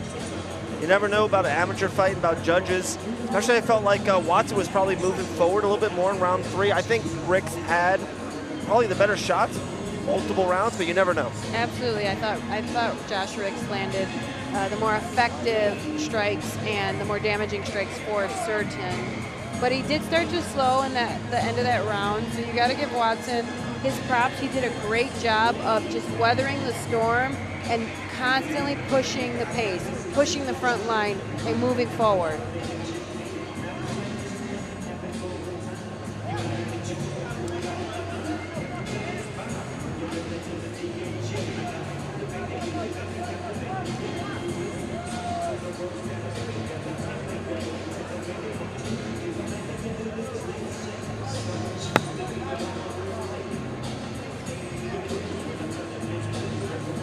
Don't forget to join us tonight at Play on Palafox for the Island Fights 89 official after party. And now, ladies and gentlemen, after 3 rounds of boxing, we go to our judges' scorecards for a decision. The scores are as follows: 29-28, 30-27, and 29-28 for your winner by unanimous decision. From the red corner, Josh Ricks. Great fight from Josh Ricks there. Great output. You know, his intentions, the ferociousness, the speed, the just coming forward and looking for a finish, looking for these shots to finish. It was a great performance for Josh Riggs.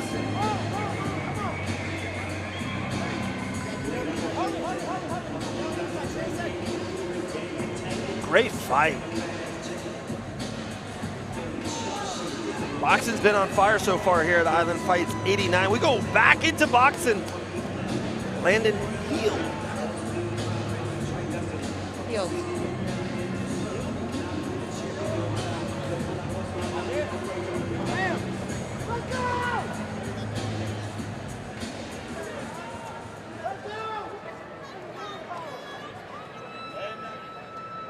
And now, let's get on to our next fight.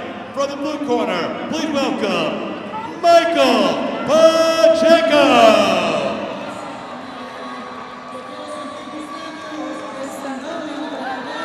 It's a jam. Michael Pacheco choosing a good one to come out to. Michael Pacheco making that long walk to Island Fights 89. Crowd is hyped for Michael.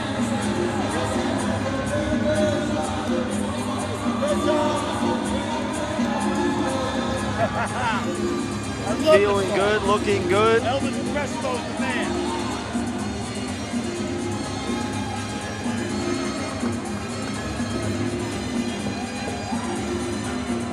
This should be an absolute barn burner right now here, guys. Boxing's been stealing the night so far. And now, please welcome his opponent from the red corner, Landon Hale. Well, ladies and gentlemen, here we go. Boxing coming your way. Brought to you by Taylor, Warren, Widener, Hancock, and Barnes, attorneys at law. This one is set for 3 2-minute rounds, and it is a catchweight. And when the action starts inside the ring, our referee, Frank Pierre. And now, let's meet our boxers. Introducing to you first, boxing out of the blue corner, standing 5 feet 11 and weighing 147 pounds. Tonight, he enters the ring with a record of 0 wins and 1 defeat.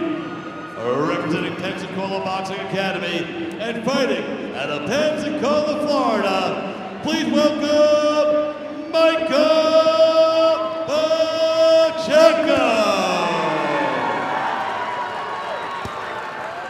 And now, his opponent, boxing out of the red corner, standing 5 feet 8, weighing 149 pounds. Tonight, he is making his debut. Representing Ludus Magnus MMA and fighting out of Defuniak Springs, Florida, please welcome Landon Hale.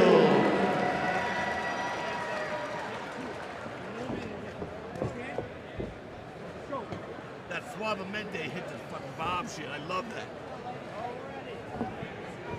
All right, here we go. Pacheco fighting out of the blue corner, white and gold trunks.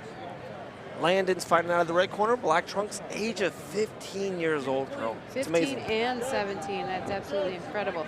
So Michael Pacheco made his debut on Off the Hook. Had a great performance there. If you remember, came out in the American flag shorts. It was the first fight of the night. It was a barn burner. They went back and forth. So you have to expect him to come out and do the same thing. And he was feeling himself in his, Christopher was announcing him. So you know he's comfortable, he's confident, he's moving well right now. Landon is like a zombie right now, just following him, lurching him. Yes, he is doing a great job of applying a lot of pressure without really utilizing or expending any energy. Just coming forward, constantly disrespecting and closing the range of Pacheco, unfazed by anything that Pacheco's throwing at him. Action's right in front of us. Nice shots by Pacheco here. Pacheco does. He looks very, very disciplined, really, he looks skilled. He's got good footwork. He's nice and light on his feet, as I said earlier. Nice sharp punches, but Heald is like you said, just knots like a zombie, won't stop coming forward. And he's throwing heavy leather right now. Big body shots for Heald so far in round number 1. Quick fight, guys. This is a 3 2-minute round fight. Ooh, nice left hook there from Heald. Heald may not have a lot of footwork, but he is doing a good job of moving his head and slipping and ripping like he just did there. Oh, big combination landing for Mr. Heald here, Landon Heald. I love that elevator move by Heald.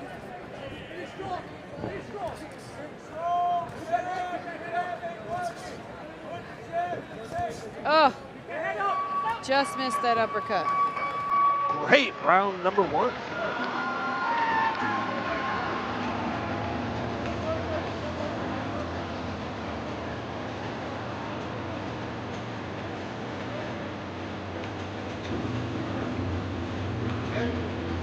I'll be right back. I gotta go get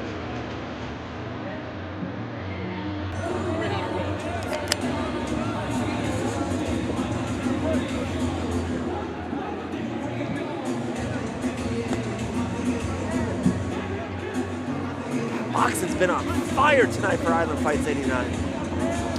You gotta love it. You gotta love it.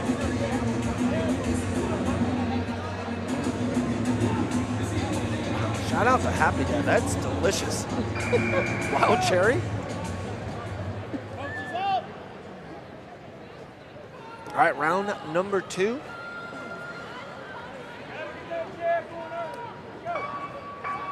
Let's see how Pacheco can adjust here, because what I noticed in that first round is he did not have a long jab and allowed for Heald just to come right through his strikes, right through his guard, and have his way and control the range of this fight.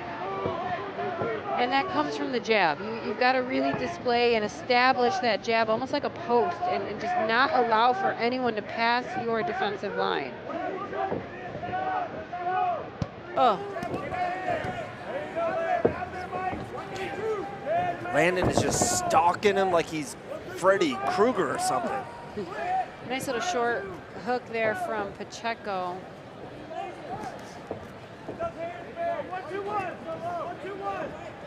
Nice little lead jab there by Landon.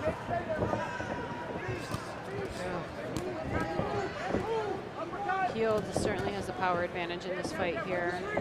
And he knows that. And you know, his stance isn't even optimal for boxing. Like, he's kind of standing straight up. So once and if he can figure out his stance, Heald will have so much more power. That was a beautiful left hook.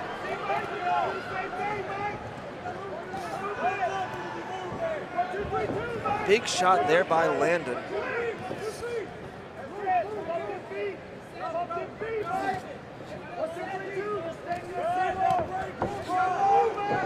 Nice left hooks coming from Heald there in that combination. I will say Pacheco seems to be doing much better with the range though, and dealing with the forward aggression of Heald. Nice right hand landed for Pacheco.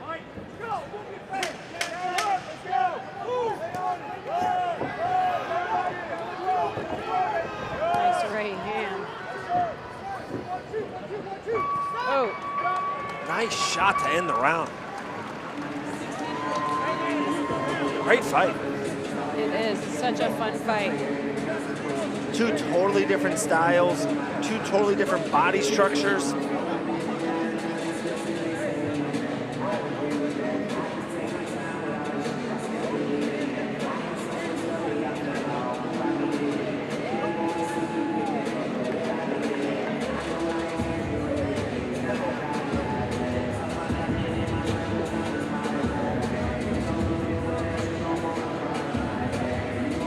And again, guys, Pacheco, 17 years young, made his debut at Off the Hook Boxing just a couple months ago.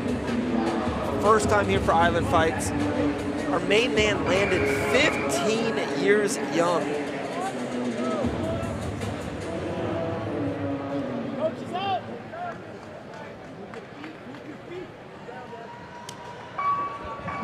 All right, round round number 3 could be the deciding round. Oh, good body work.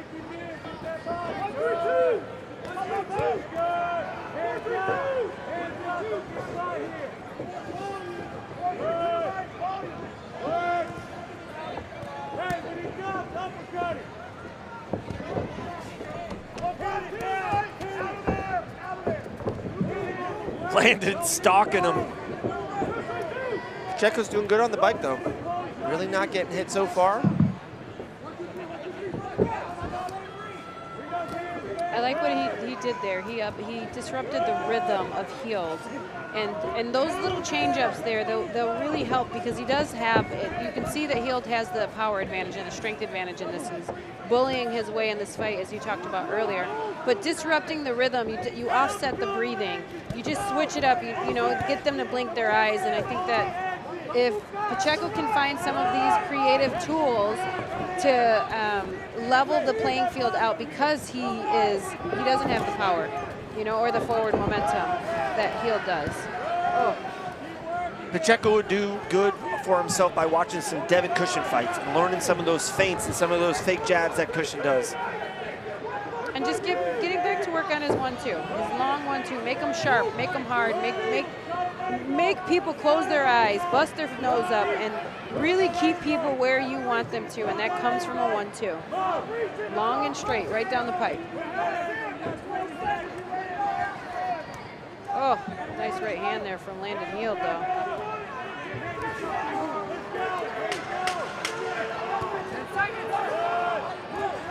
Ooh, nice uppercut there. Oh, nice shot there by Landon to end it. Great fight. He feels good. Walks back to his corner with a big smile on his face.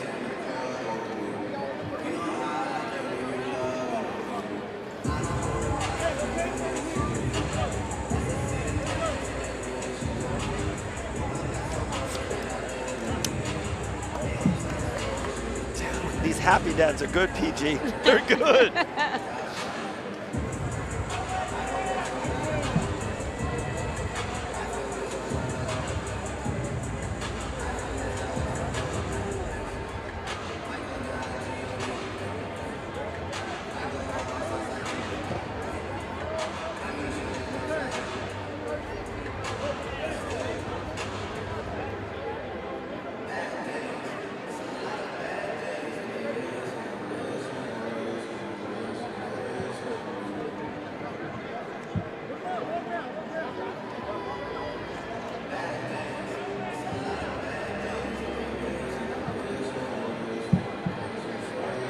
Great show of sportsmen there by both men. A ginormous future in front of both of these guys.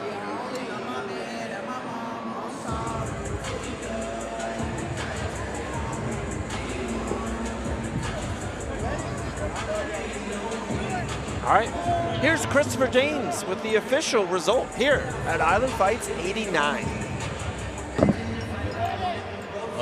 Ladies and gentlemen, after 3 rounds of action inside the ring, we go to our judges' scorecards for a decision.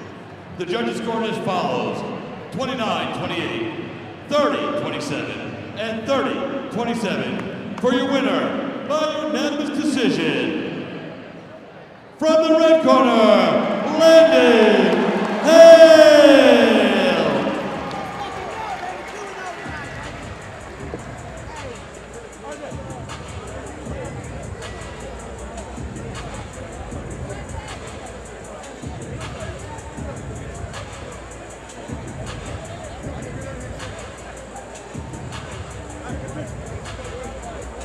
I hope Pacheco doesn't get discouraged after this. It's, you know, 0-2, I get it.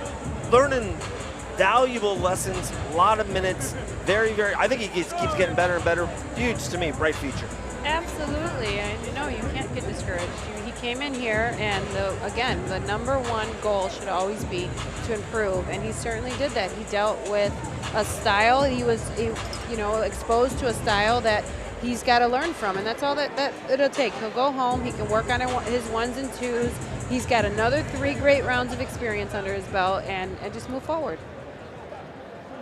Here we go, boys and girls. Please welcome our next two fighters. First, from the blue corner, Malosi Moso.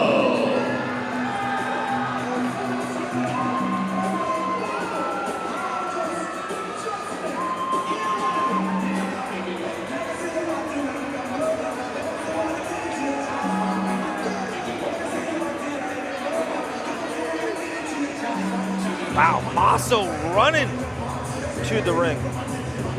Who does that? Oh, Holly Holm does that. She likes to run and then sprint to the ring. I kind of like that.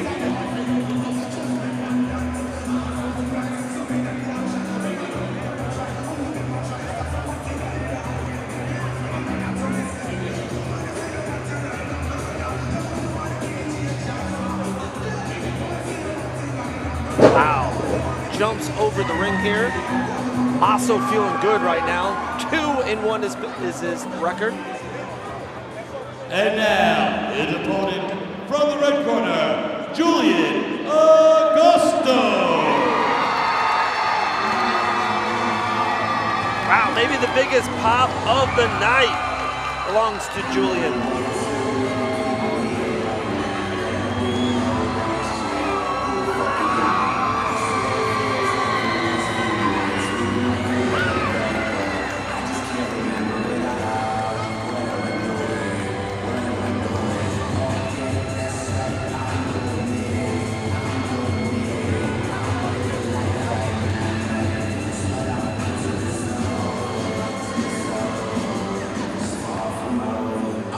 Julian making his debut here at Island Fights 89.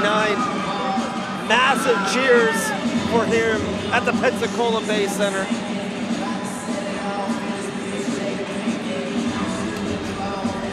Got the banner work. This is like UFC 28 right now, Pearl.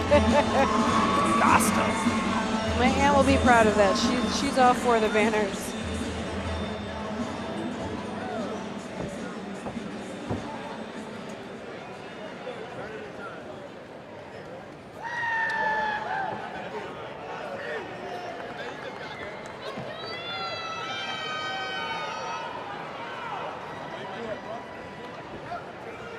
Ladies and gentlemen, Pensacola, I hope you're having a good time tonight.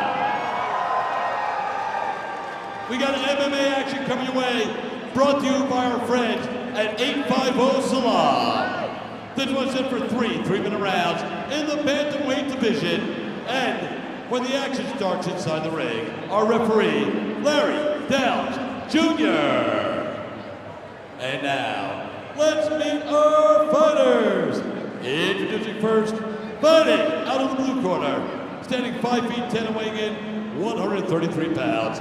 Tonight, he enters the ring with a record of 2 wins and 1 defeat. Representing Capital Jiu-Jitsu and MMA and fighting out of Fort Walton Beach, Florida, please welcome Malosi Moso. His opponent fighting out of the red corner, standing 5 feet 8 and weighing in 135 pounds. Tonight, he's making his debut. Representing Gracie downtown and fighting out of Pensacola, Florida. Please welcome Julian Silky Smooth Augusto.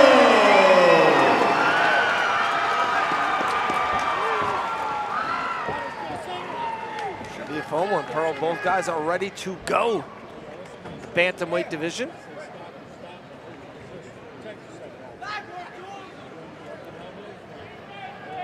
Maso fighting out of the blue corner with the black trunks. Julian fighting out of the red corner with the Tito Ortiz fire trunks. You gotta love that.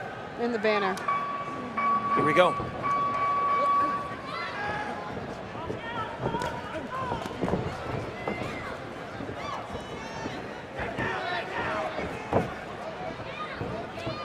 Nice knee to the body for Maso. Ooh. Straight right. Huge overhand right. Maso for again. Nice side kick there by Augusto. Augusto attacking a guillotine here, but Maso defending very well, getting his hips underneath him, straightening his back out, locking his legs under the hips here. Let's see if he can finish this takedown.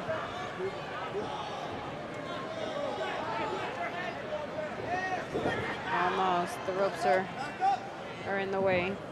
Yeah, it's hard. He's still got his neck a little, but Maso with a good takedown. Maso did a great job of getting the takedown, finishing the takedown, and then passing through the guard, but... Great job. Julian's back up. Maso's still on the bike, though.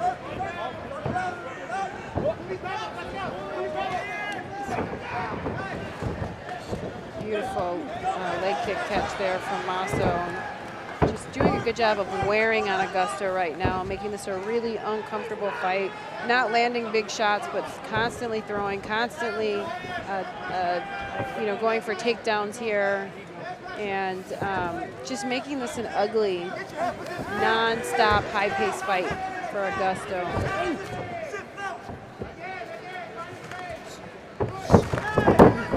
Beautiful outside leg sweep there from Maso. But Augusto right back to his feet, creating some space for himself. White on rice will not let Julian breathe. Not at all. Constant pressure coming from Maso here, not allowing for Augusto to really get anything going up. And the one thing I will say that Augusto is doing, and it's not working, is he's kicking. And he's not putting anything in front of his kicks, but at this point, Maso's working right through the kicking range and straight into either a grappling or punching range. And so making the adjustment to the proper range is really important. Augusto, let's see if he can adjust coming into this as this fight continues to play out.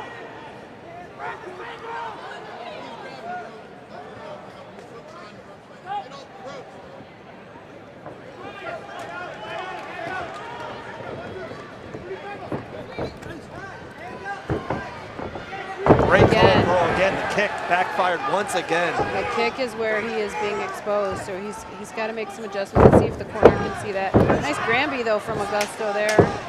10 seconds. Try to create a scramble, but Maso all over him again, just landing short strikes, damaging strikes. Oh, big head kick from Maso there. I don't know how well that landed.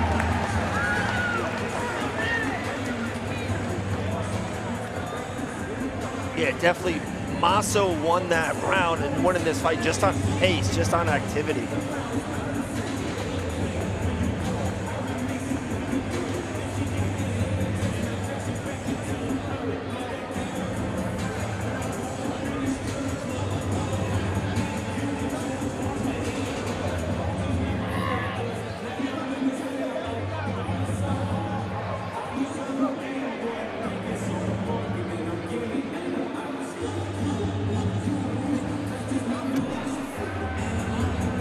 I love it. Me and Pearl can talk to each other without talking.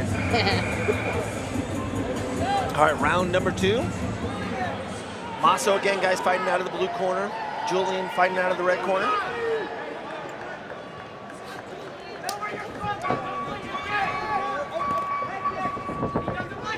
Let's see it. Oh, beautiful body knee, or knee to the body from Maso here. Another one. Augusto looking for a Harai, but didn't have the right momentum or leverage. Maso working just right through all of the offense of Augusto here. Augusto really needs to establish himself in some way here. Right, he just never doesn't feel comfortable standing, it feels like. Yes, Maso doing a good job of just, big shots coming. Big left there by Maso! Oh, this might be the beginning to the end, Dave.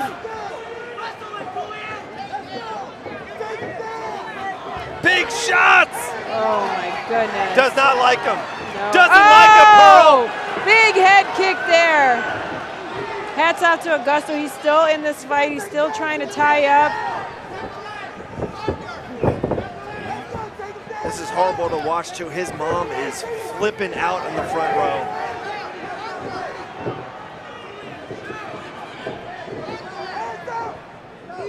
This could end badly.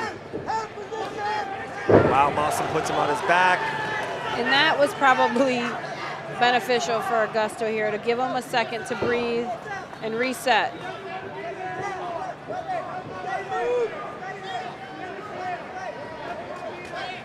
Right in front of his mother. This is horrendous. okay. His mom's in the fight. She's upset, but she's in the fight. Ground and pound coming from Masso. Over a minute left. Puts in the hook choke. He sunk that in. Let's see if he finishes. Got him flattened out completely. Yep, It's over. and the tap. It's over.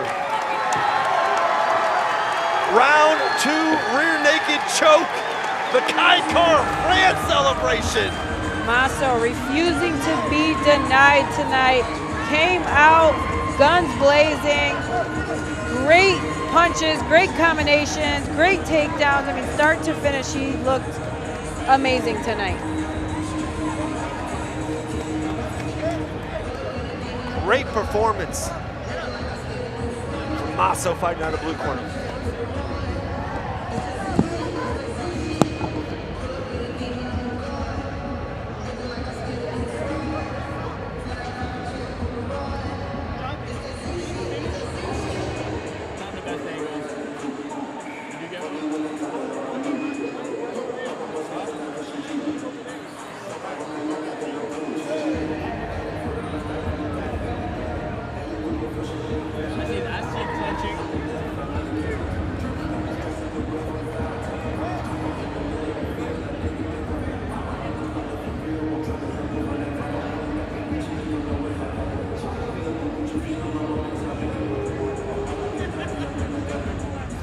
What a performance here from Malozzi Masso. Fantastic job, start to finish. Had great damaging strikes, great hooks, great takedowns, ground and pound. Eventually found his way to a submission and rear naked choke there.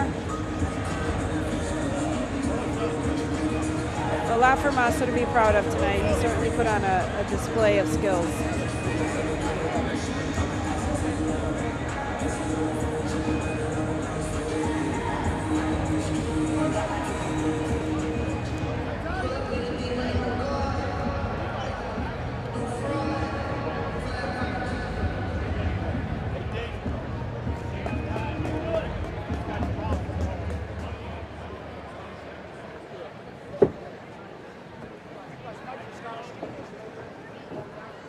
Ladies and gentlemen, our referee, Larry Downs Jr., steps in and calls a halt to this bout at 1 minute and 59 seconds of round number 2, declaring a winner by submission due to a rear naked choke from the blue corner, Malozzi Masso.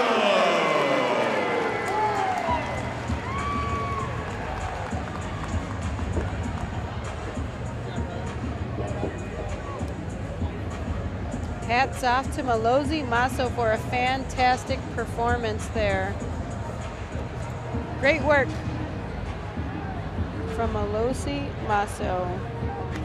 Next fight, we move into kickboxing.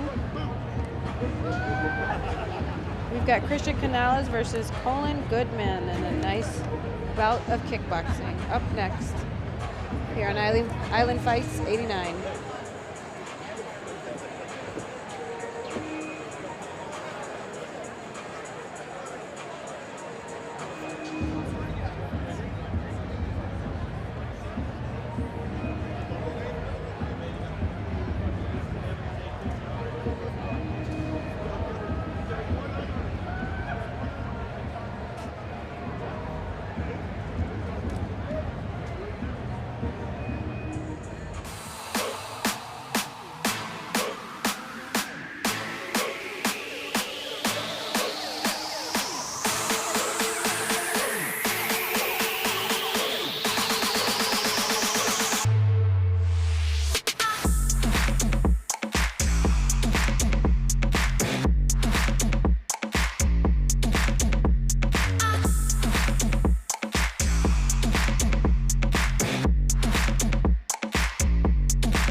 Please welcome first, from the blue corner, Colin Goodman.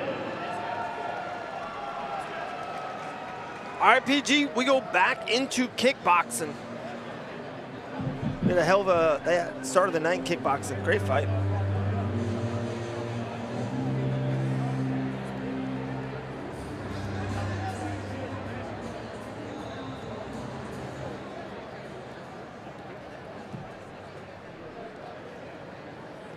Let's try that again. Please welcome Christian Canales.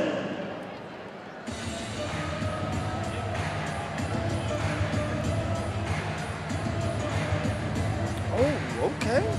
Our main man is the Mustache Man versus Mr. Colin Goodman.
And now, please welcome his opponent, Colin Goodman.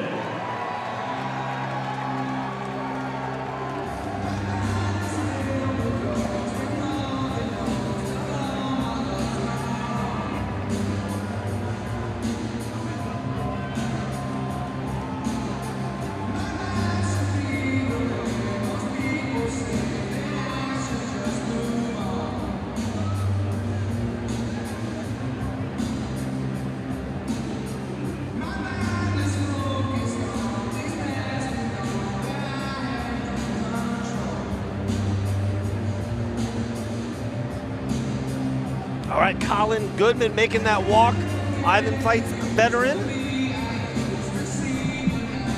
Should be an absolute banger. Cam Bennett in the corner. We'll see Cam Bennett fight at Island Fights 90. July 25th against another Bennett, Charles Felny Bennett. Tickets are on sale right now at Ticketmaster.com.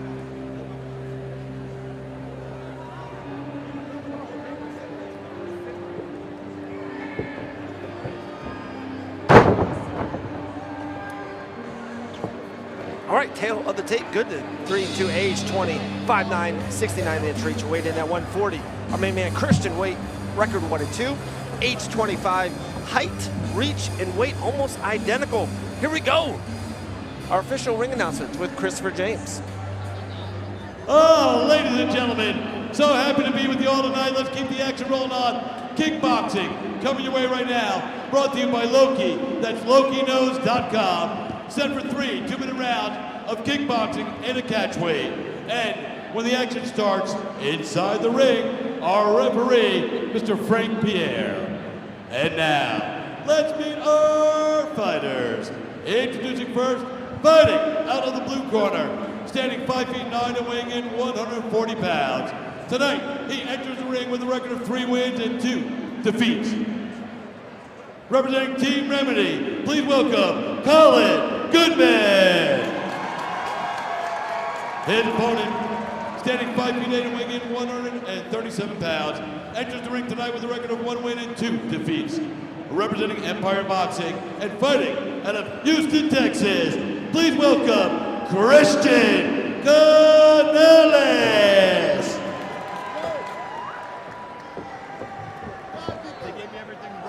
Christian's fighting out of the blue corner, wearing the black and gold trunks. Goodman out of the red corner, plain black trunks. Should be a good one right here.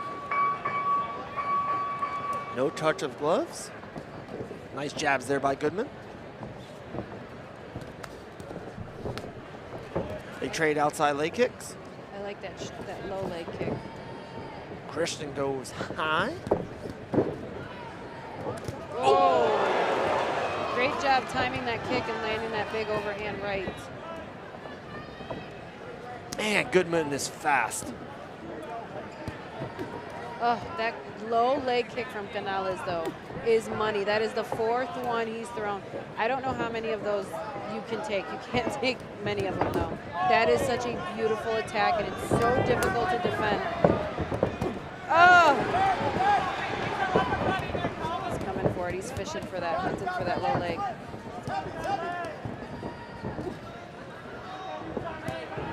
Oh, again, another one. Look, the leg. Told you, that low leg kick is money. PG absolutely nails it. Oof. Look at the major bruising already. Yeah, I mean, he's going after that leg. He might have to switch stances. There it is again. I don't know if he can't take many more. That's number 5. That's number 5 there. And you can see the leg cannot withstand more. Great feint. Oh! Great feint to the overhand right nail. Oh, Throws another one. Man, Canales is on fire right now.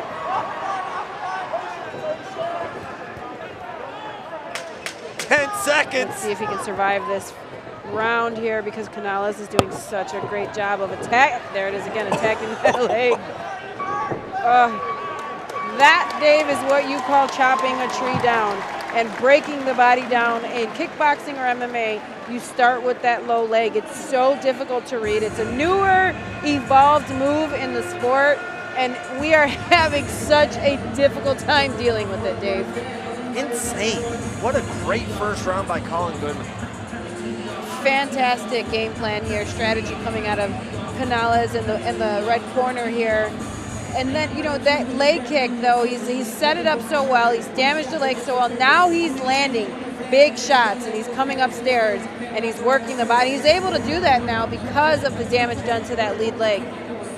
But you got to give your hats off here to Colin Goodman, or excuse me, Christian Canales. Oh, man, this whole time I've been saying Canales. It's been Goodman. Goodman, yes. I'm sorry, guys. Goodman and Canales here. All right, here we go, round number 2. Let's see if Canales can adjust here. There's a switch. I like that. Look at these hands from Goodman.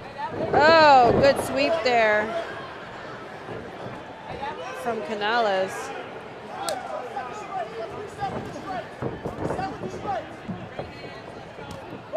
Good jab there by Christian. Yeah, he's doing a good job of adjusting and staying inside this fight. Switching the stance, but the corner's calling for this. Goodman's corner knows. Oh, nice combination there from Canales.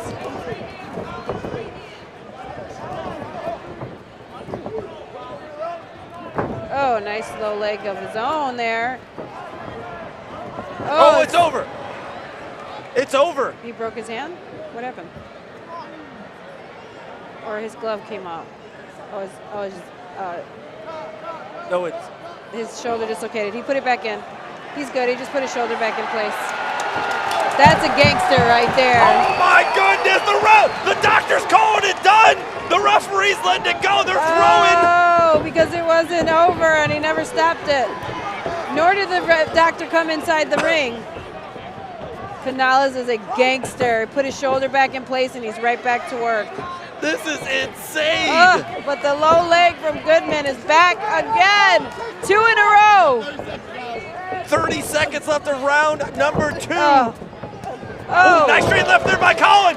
This could be the beginning of the end. Goodman on fire right now. He's doing a fantastic job of bringing the heat. Man, Canales is a warrior. You want to be an ultimate fighter, huh? Oh, nice head kick there from Canales.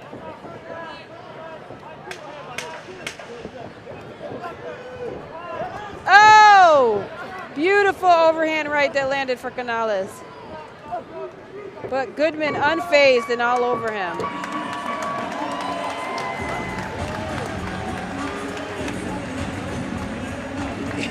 Insane.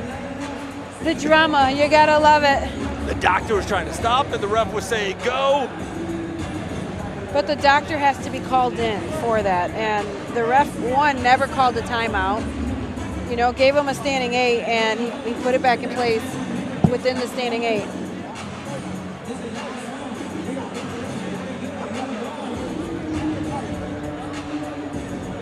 What a fun fight, ladies and gentlemen. This is an incredible match between Christian Canales and Colin Goodman in kickboxing.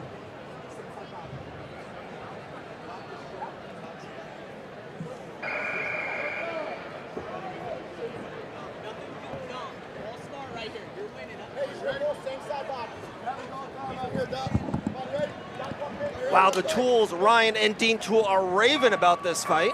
It's so fun. I mean, it's strategy right now. You've got two warriors in front of you that are adjusting as this fight goes on. They're both dealing with adversity. Canales more than anyone in this moment. It's so dramatic. Oh, that poor leg. Absolutely bananas, this fight right now.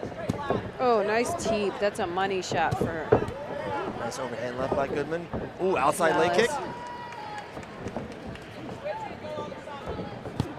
Nice spinning back fist from Goodman. All over him with a beautiful combination. But Canales got a little swag there, showing that head movement and great positioning. Unfazed at all. I mean, these are warriors in front of us. The future is so bright. Sign both of these boys up. Give them contracts. Oh, that teep is fire. Oh. Trading now. Little Max Christian Holloway. says keep bringing it. Little Max Holloway in there. You gotta love it.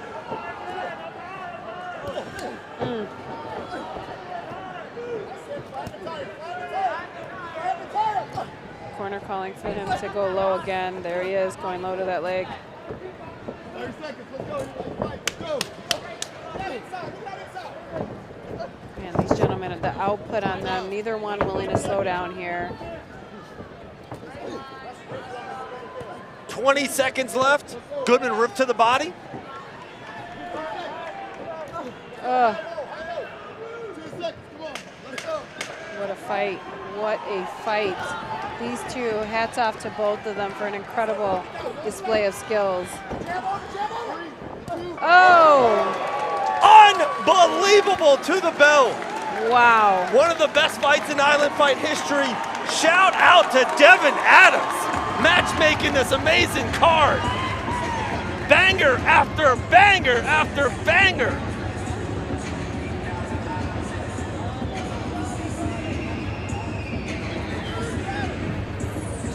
Great fight. Colin Goodman, signed him up.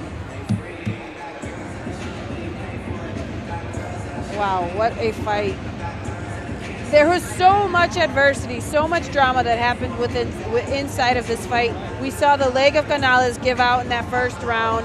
Goodman did a fantastic job of chopping the tree down. Then Canales' shoulder goes out and dislocates. He puts it back in place within the standing 8, comes back, and finds his stride inside of this fight here. They go back and forth. I mean, that was a competitive fight. That was a display of sheer will, perseverance, and just war. Beautiful. The best part about this job, Pearl, when a fight starts, you never know what you're gonna get. We could get a 4-second Masvidal knee knockout. We could get a war. We could get a grappling fight, slow fight, busy fight. You never know what you're gonna get. Did not expect that. One of the best fights I've ever seen in kickboxing history. Absolutely. I think that, that the athletes, they really have the opportunity to display and show their will to fight, their courage inside it. It's so courageous. Canales was so courageous in there. Hats off to Goodman for coming out with an incredible game plan. The team and him they were all on fire in there. He came forward, he was fighting to finish the fight, the entire fight. I mean, both of them showed beautiful displays of war and skill.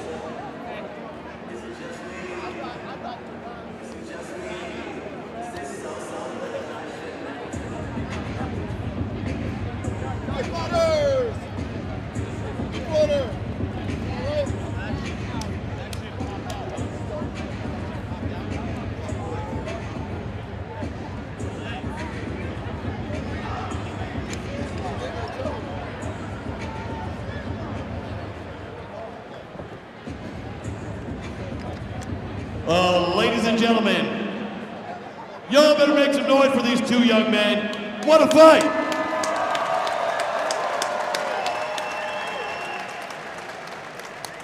After 3 rounds of action, we go to our judges' scorecards for a decision. Judge number 1 scored about 29-28, Canales. Judge number 2 scored about 29-28, Goodman. Judge number 3 scored about 30-27 for your winner by split decision. From the blue corner, Christian Canales.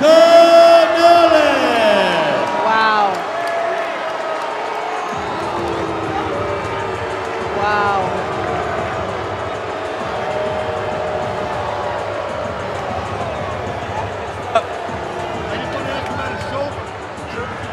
I think they had it mixed up.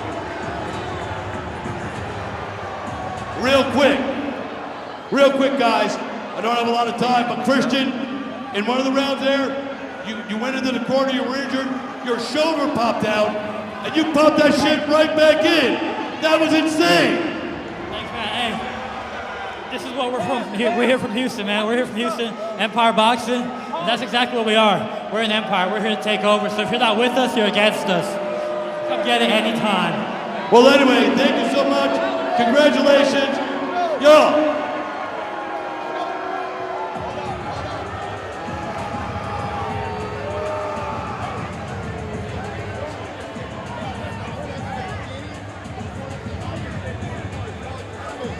All right, correction.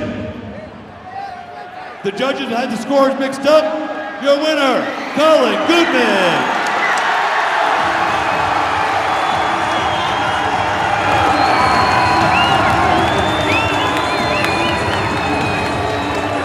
God, I called that to a T. I called that to a T.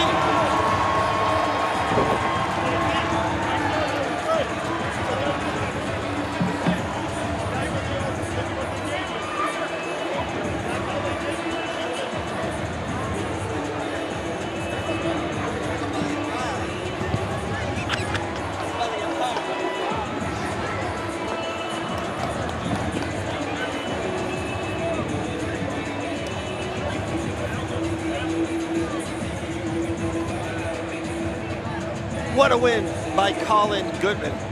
I saw the fights, guys. It was weird on our sheets too. They called the wrong fighter first. I can tell they were mixed up the whole time. There's no way Colin Goodman lost that fight 30-27. So when they said 30-27, I knew they had it mixed up. It happens. It happens. Hey, we all make mistakes, right? I remember 19 years ago when I made my 3rd mistake. I remember. All right, Crunch Fitness, shout out.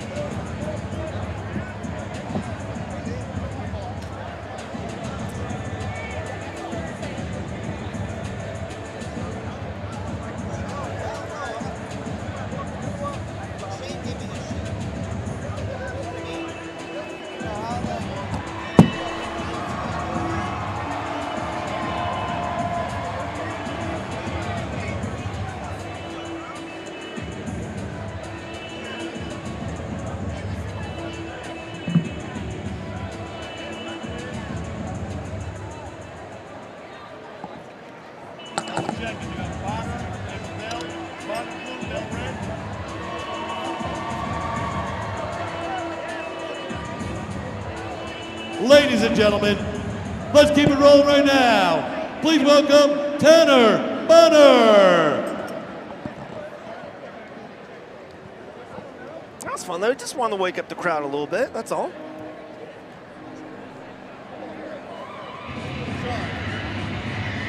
David Bell's making his walk right. Oh, Tanner Bonner, I'm sorry, making that walk in the blue corner. Boxing's been phenomenal so far here. Let's continue that. Oh, Tanner Bonner seems ready. Walking like a madman to the ring.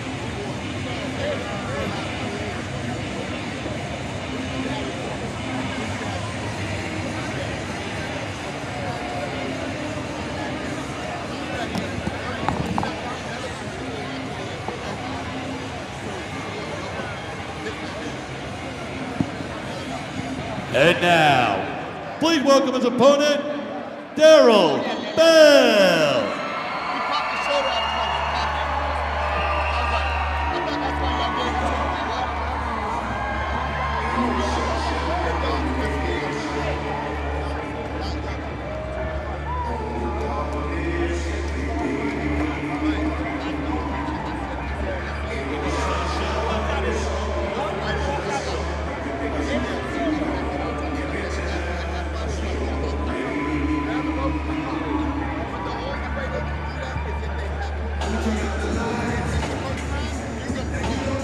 Anderson Silva spider walkout. Daryl Bell about to walk into the Island Fights ring.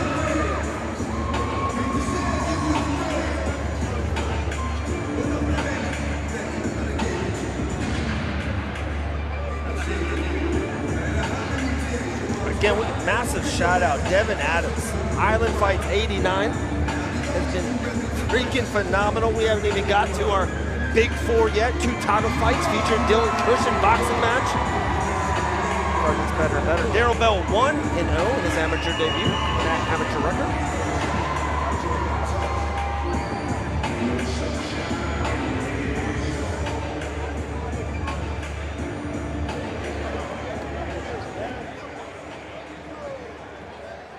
All right, Pensacola, more boxing coming your way right now.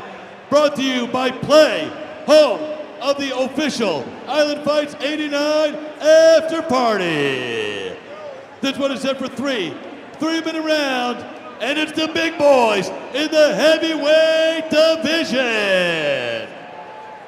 When the action starts inside the ring, our referee, Larry Downs Jr. And now, let's meet our boxers. Introducing first, boxing out of the blue corner. Standing 6'3", weighing in 248 pounds. Tonight, he enters the ring with a record of 0 wins and 1 defeat. Representing Mullins Boxing and fighting tonight out of Daphne, Alabama. Please welcome Tanner Bonner. His opponent, boxing out of the red corner, standing 6 feet, weighing in 232.5 pounds. Tonight, he enters the ring with a record of 1 win and no defeats. Representing Brett's Bare Knuckle Boxing and fighting out of Pace, Florida, please welcome Daryl Blake Bell.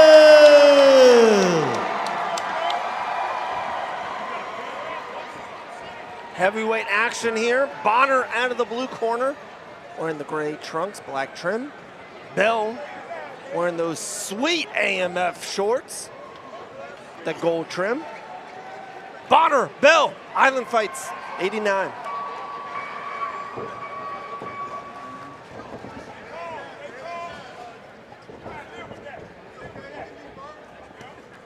Good job there by Bonner.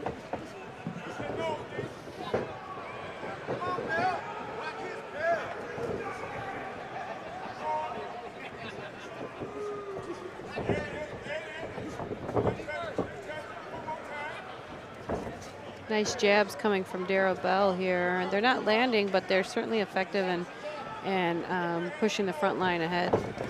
He's looking for that overhand right, Pearl. Oh. And here we go! Bonner might be in trouble here.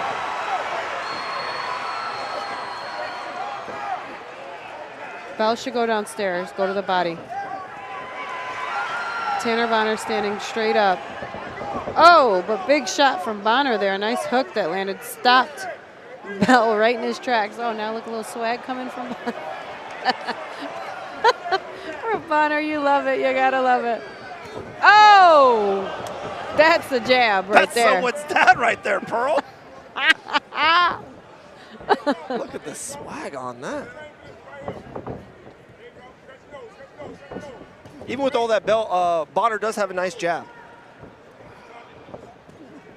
He's got such sharp, long 1s and 2s. They're fast, they're clean, they're crisp, they're right down the middle.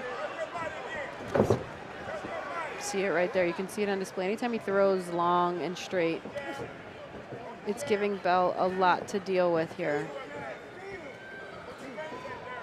Is it me or Daryl Bell is Oh. Josh Emmett's doppelganger?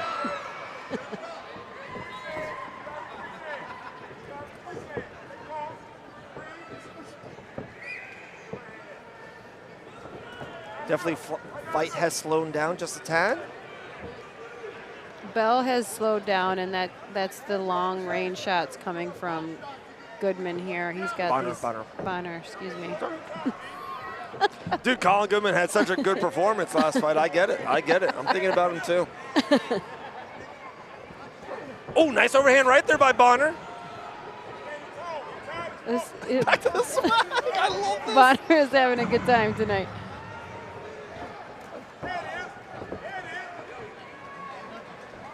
He's talking to him. It's like Kevin Holland in there. Oh, nice jab from Bell. Ooh. Ooh. Bell barely missed. Here comes punches and bunches now from Bell. Bell should go to the body. I said that in the beginning of the fight, and I still believe it. I think he can go downstairs. It's really hard to reach. Great first round. To reach Tanner Bonner's head. So attack the body, go to the body. Bring his hands down a little bit, and then you can go upstairs.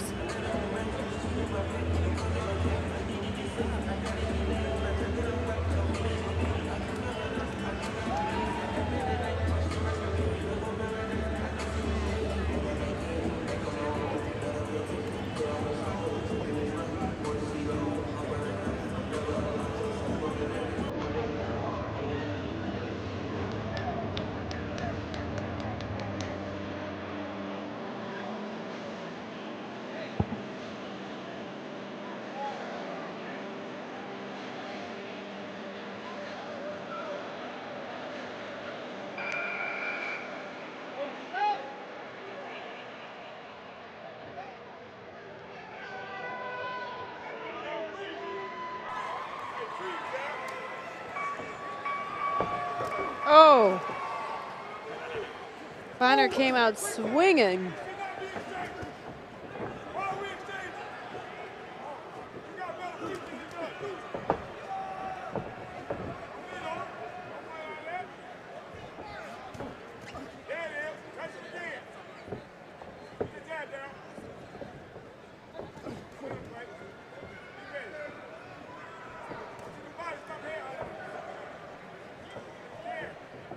Oh, beautiful straight right coming from Bell.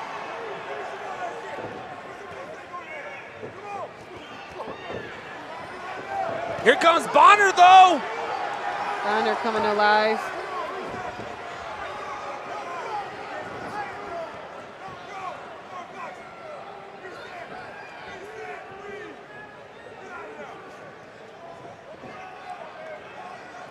Bell is all over the place right now. Nice shot by Bonner.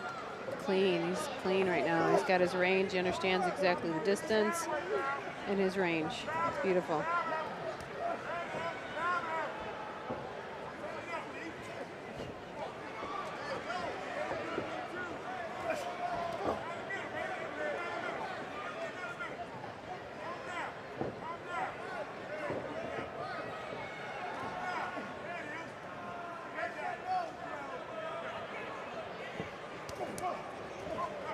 Woo!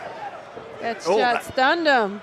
Bell threw a nice right hand, and it stunned Bonner. Let's see if he can find something else to follow that shot up with, because Bonner is having a lot of fun, but his hands are low, and he could easily slip up here. But that jab is money. That jab is so good by Bonner. Doesn't make sense. Bell having a really hard time dealing with the straight punches. Big shot by Bonner. Another jab.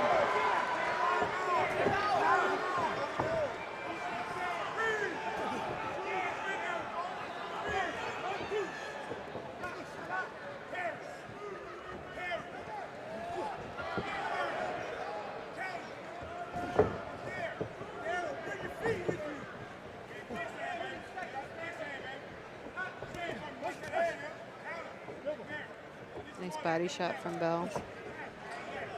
Bell wearing the fight though right now. You can see his mouth's wide open. He's breathing heavy. Oh! Nice little Muay Thai plum there. Bonner coming back alive.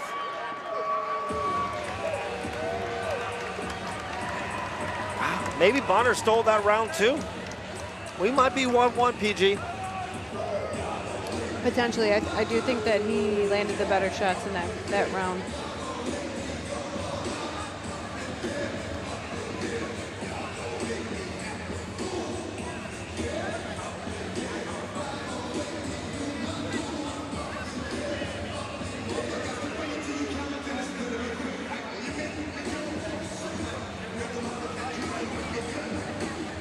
Bonner's yelling at his corner, man.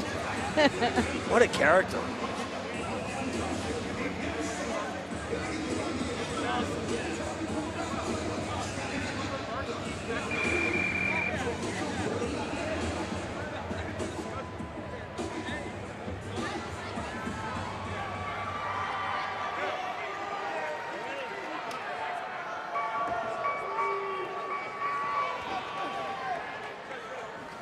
All right, round number 3 could be the deciding round again.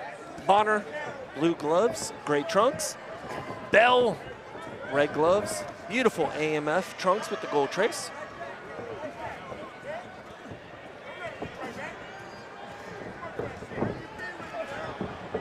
Bonner just keeps on shoving that jab in Bell's face. Oh, it's money. Oh, he's landing some big shots right now. He might be able to really find and do some damage here. Again. Nice left hook from Bell, though. She's so quick with it. 1-2.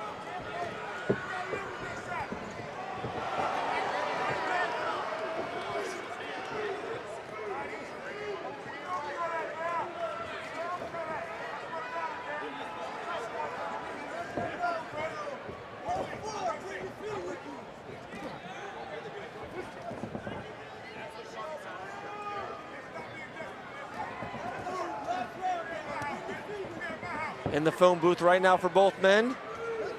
Halfway through the last round.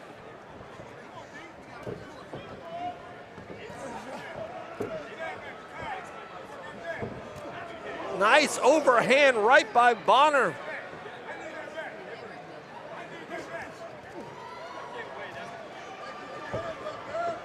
Bell is slowing down.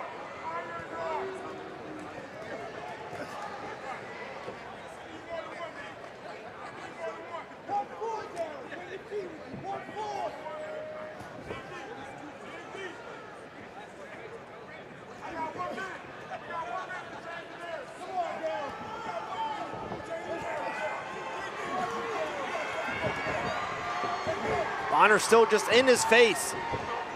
The punch output by him is actually tremendous. Nice overhand right by Bonner. Trying to take this fight away from Darrell Bell.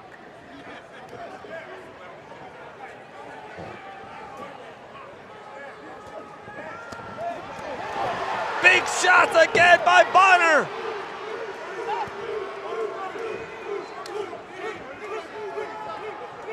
The swag machine.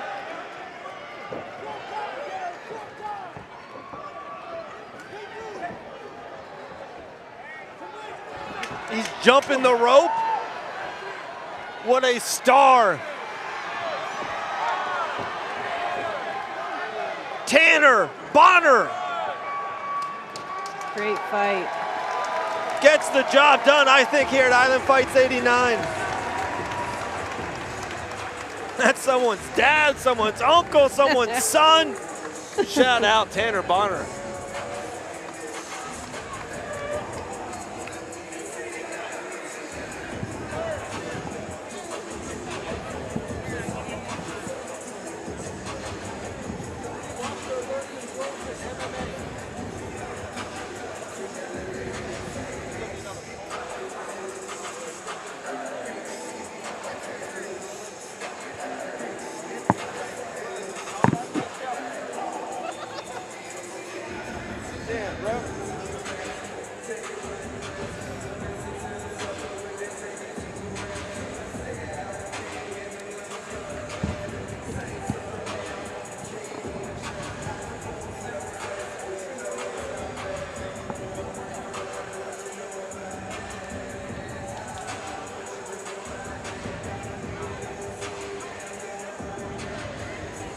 7 more left still, Pete. Let's do this. Let's do this. Let's go. What a night so far here at Island Fights 89.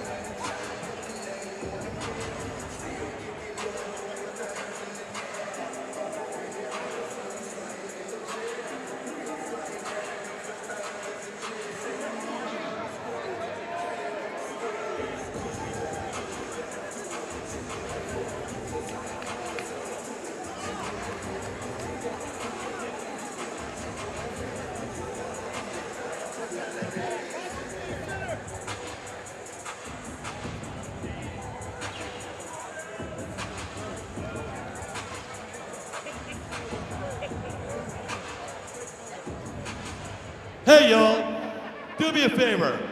Give it up for the big boys, man. That was a whole bunch of fun.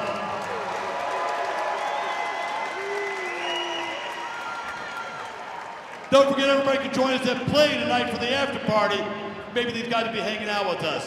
After 3 rounds of action, we go to our judges' scorecards for a decision.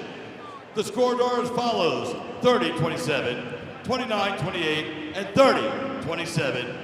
For your winner, by unanimous decision, from the blue corner, Tanner Bonner.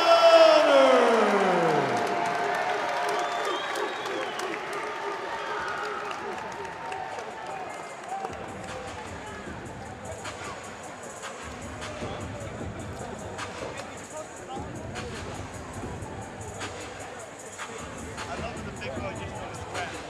That's good. Even if they don't have all this yet.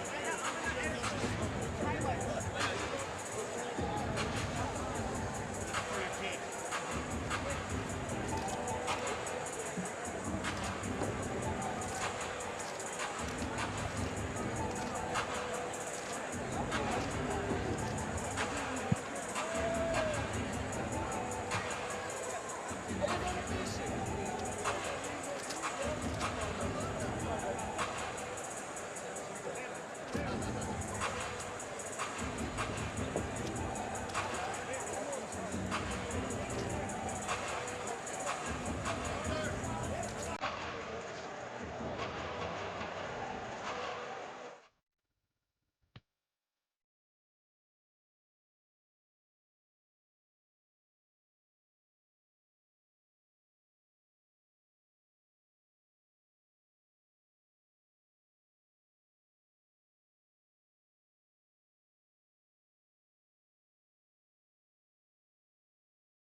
Ladies and gentlemen, don't forget tonight, coming up in our co-main event and our main event, the middleweight championship is on the line in the co-main event, and the flyweight championship is on the line in our main event coming up shortly. But right now, let's get back to it. Please welcome, from the blue corner, Tyler Foster.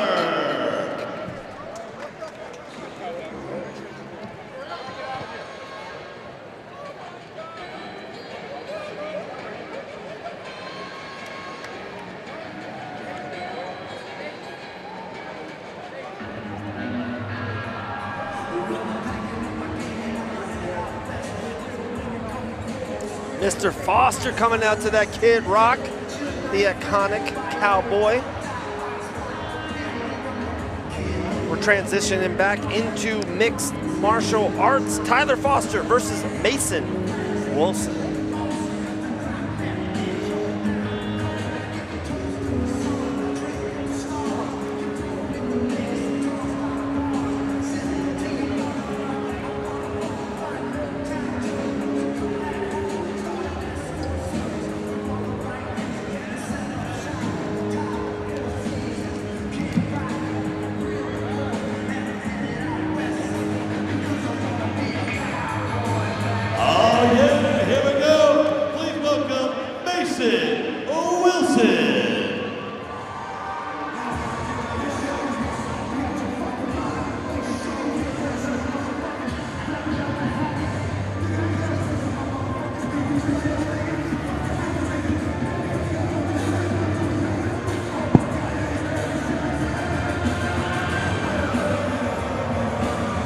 Wow, Kid Rock versus DMX.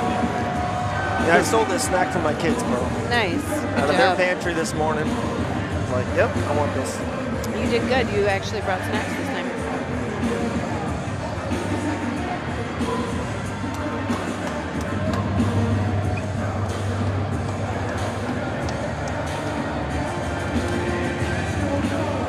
Always love Wilson's demeanor, his intensity.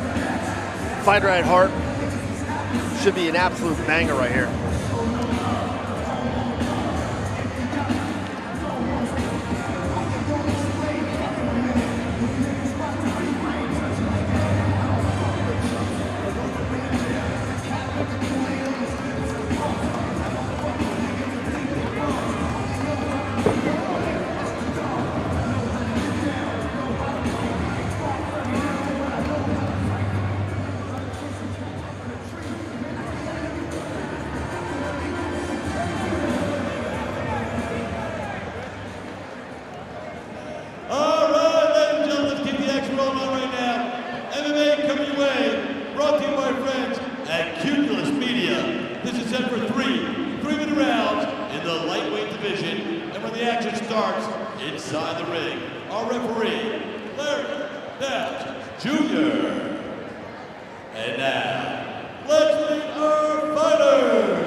Joining us tonight from Valdosta, Georgia, please welcome Tyler Foster. His opponent, fighting out of the red corner, standing 5'11" and weighing in 155 and 1/2 pounds. Tonight, he enters the ring with a record of 0 wins and 2 defeats. We're representing Pensacola Boxing Academy and fighting out of Pensacola, Florida. Please welcome Mason the Brave Wilson.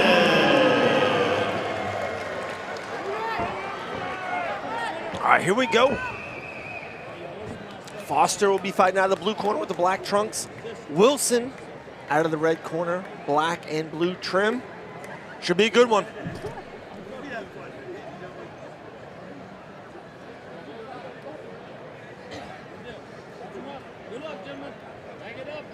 I had a little conversation there. That was fun.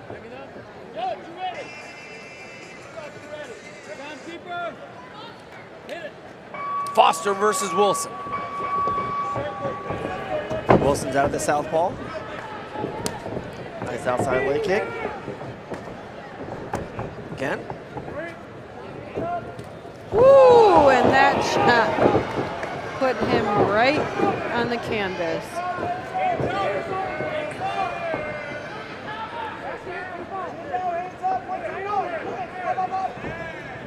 Nice straight shot by Foster. Wilson gets it back to him though.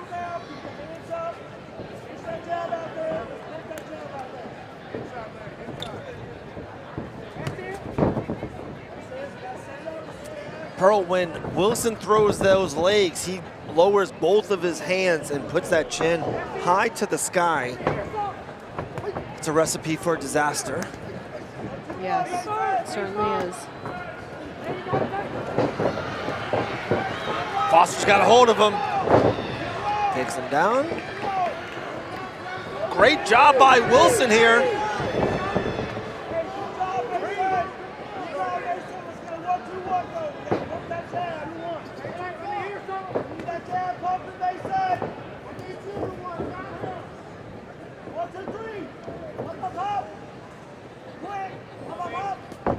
Both men looking for their first win. It will happen here tonight.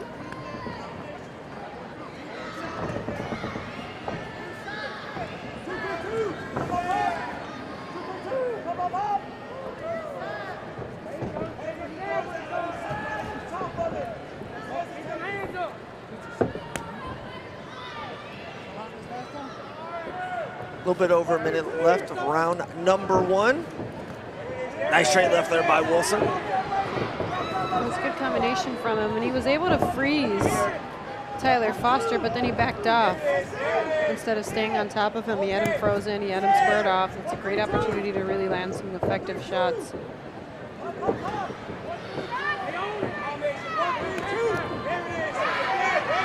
Nice body shots from both gentlemen.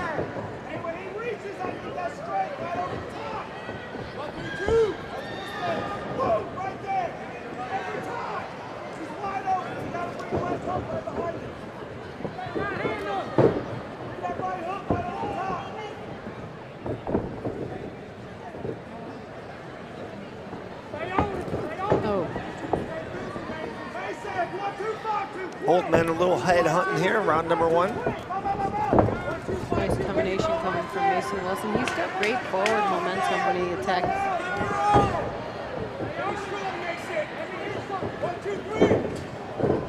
Tyler Foster is swinging for the fences.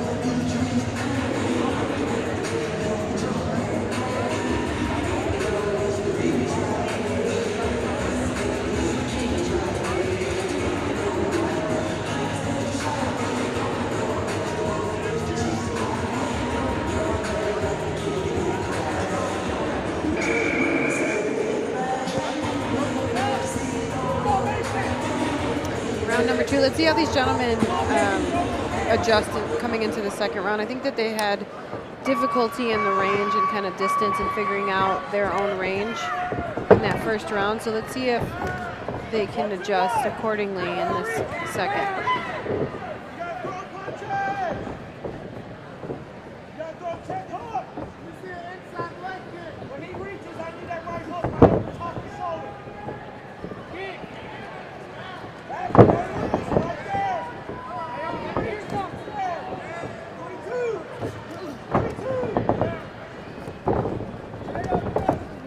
Nice shot there by Foster. Foster does a great job of trying to pull Mason and then timing that pull and landing a nice shot. He did that in the first round, and we saw him again. Big right hand.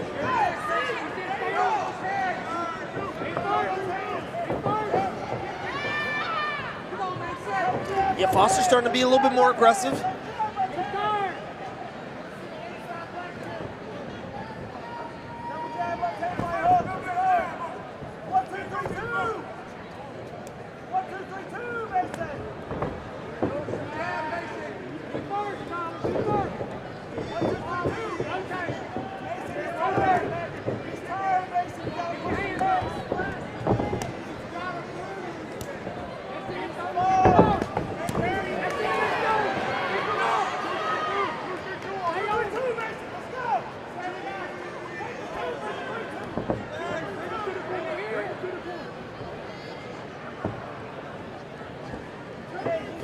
Feeler out process here happening.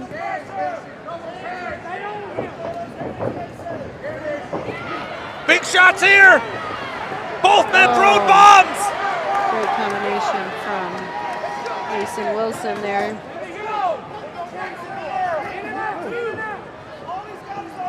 Wilson still puts his head up too high.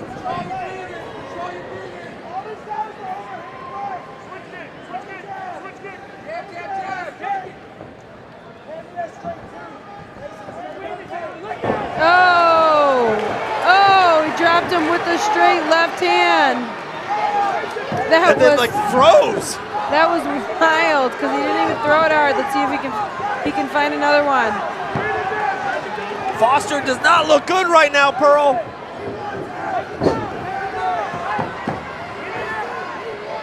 $20 seconds. He's got 20 seconds to survive. Oh, that short left though from Foster.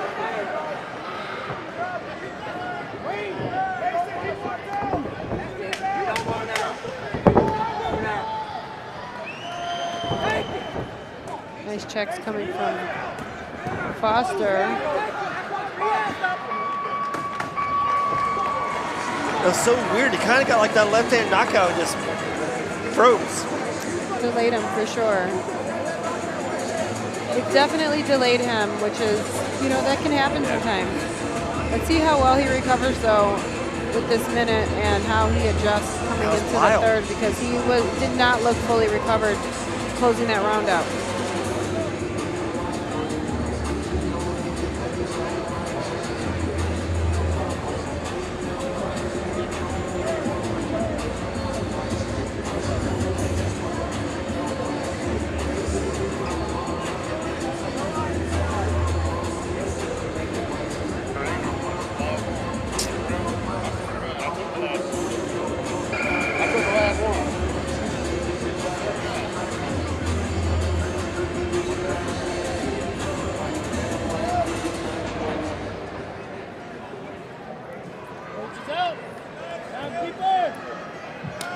All right, round number 3. Last Foster round. out of the blue corner, Wilson out of the red.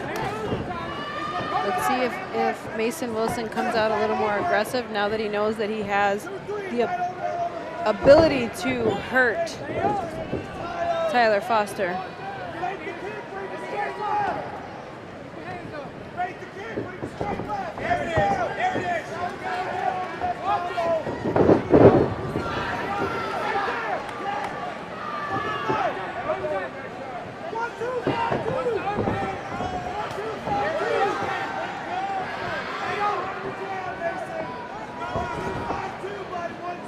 I know it's a funny thing to say, Pearl. Both men have not earned a win yet as a mixed martial artist.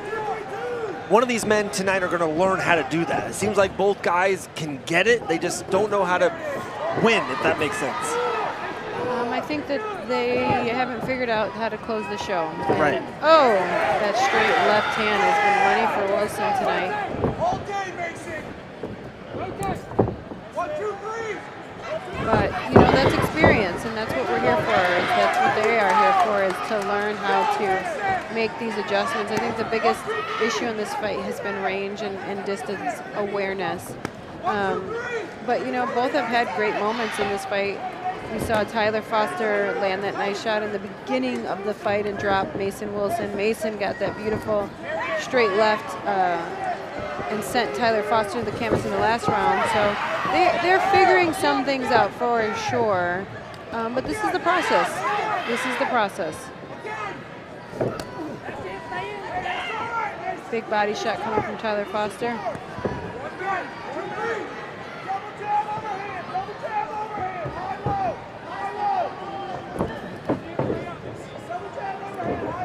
Ooh. Under 1 minute left of this fight.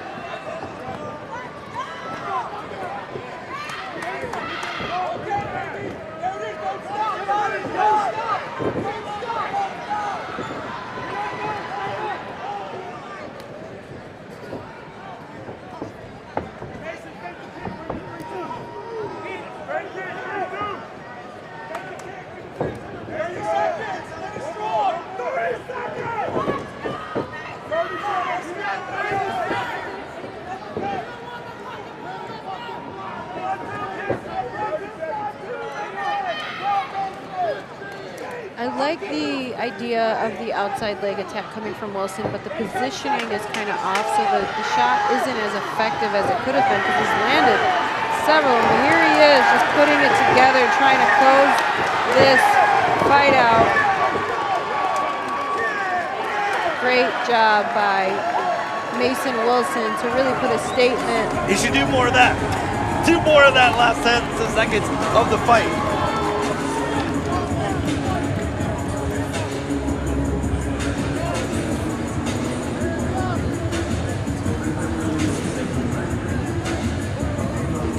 Looks like Mason Wilson will earn his first victory.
Ladies and gentlemen, after 3 rounds of action, we go to our judges' scorecards for the decision. All 3 judges score the bout identically, 29 to 28. For your winner, by unanimous decision, Mason.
Hey, yo, join us tonight, the official Island 89 Party at Play of Halifax.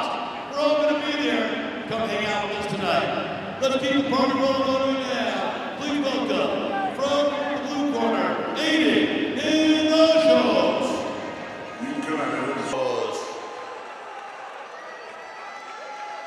His opponent, fighting out of the red corner, standing 5 feet 11 and weighing in 155 1/2 pounds. Tonight, he enters the ring with a record of 5 wins and 1 defeat. Representing top tier Muay Thai and fighting out of Pensacola, Florida, please welcome Dean Triple Kill Liquor.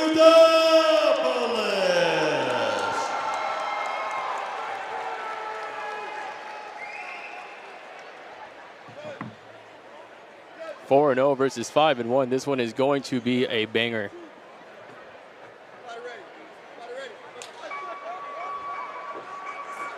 And right out the gates, they come in hot.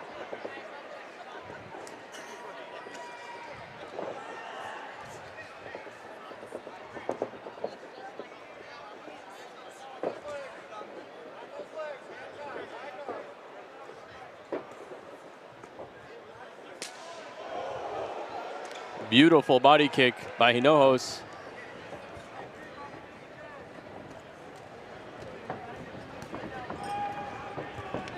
He is throwing in combinations.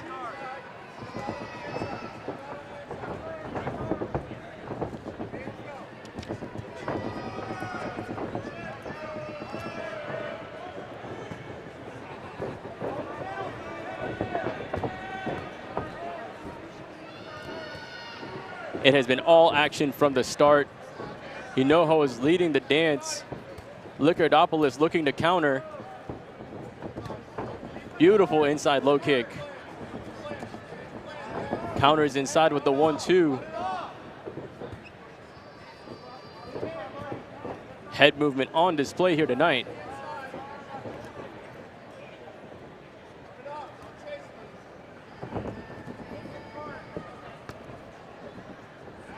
Hinojo's going to the well with that body kick, now attacking the inside legs.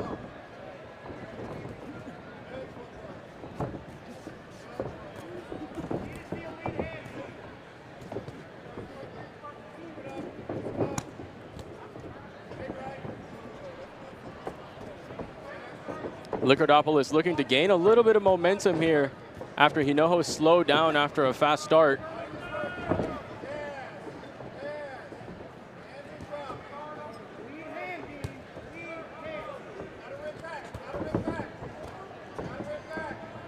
Nice forward combination there for Hinojo, stepping in with the elbow, finishing with the body kick.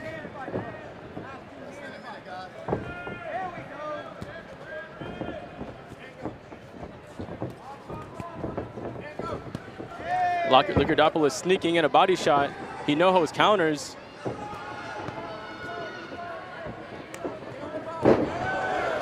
Likardopoulos forces Hinojo to fall to the ground with the inside low kick.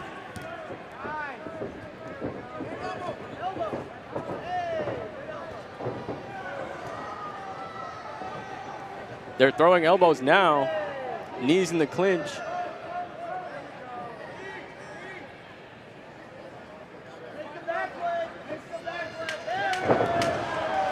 Likardopoulos forces Hinojo to the ground.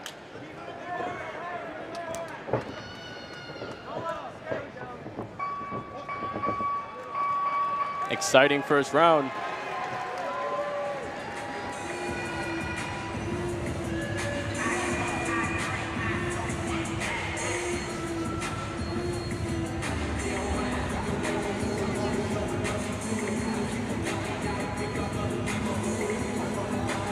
And if you're watching on our YouTube, make sure you like the video if you're watching these fights for free here tonight. Enjoying here Island Fights 89.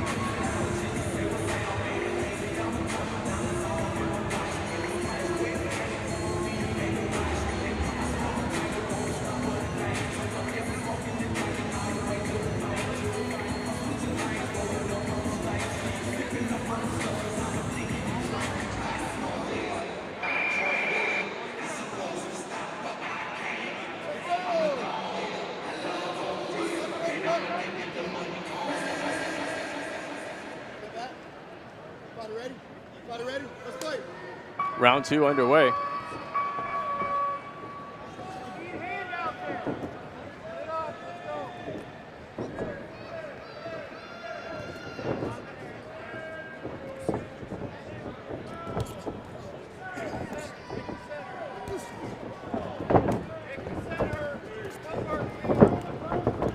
Hinojo's with some nice dirty boxing in the clinch.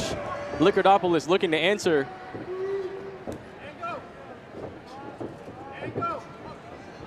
Good head movement by Hinojos.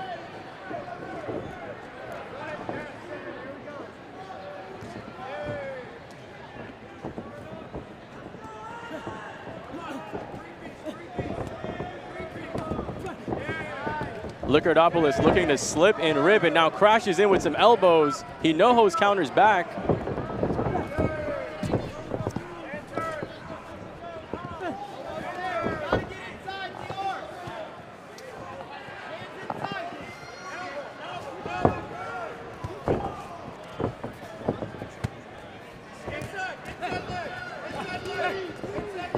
Both men slugging it out in the pocket here.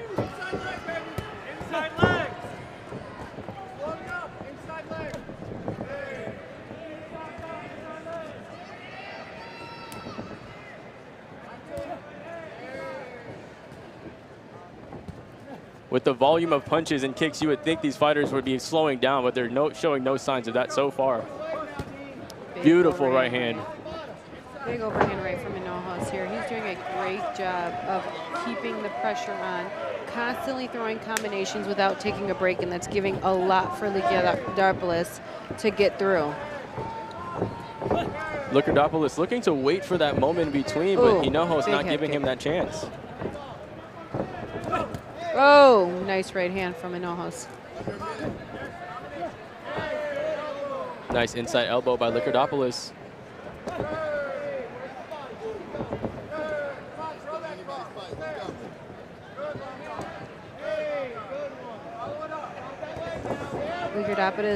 Liquidopoulos choosing to shut down and cut down the tree by damaging the body, going to the legs here, doing a fantastic job of really just trying. And that's the way you slow someone down. When you've got someone with more speed, when you've got someone that's got tons of volume coming in front of you, you gotta cut the tree down, chop it down slowly, and break that down. And you do that by attacking the body.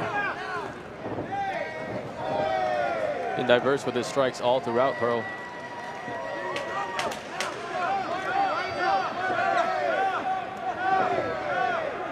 Last couple seconds of the round.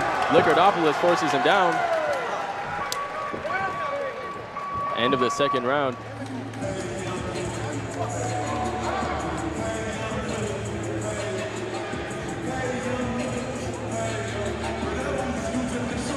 I think Hinojos is doing a fantastic job of really overloading I cannot say his name, Liquidopoulos. I've said it so many times.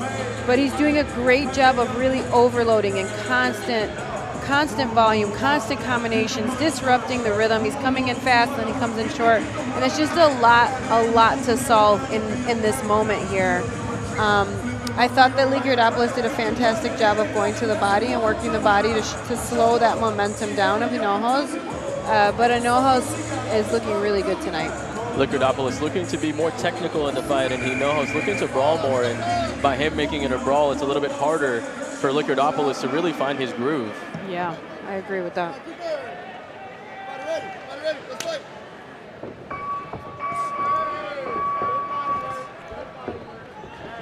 Ooh. You heard that, you felt that.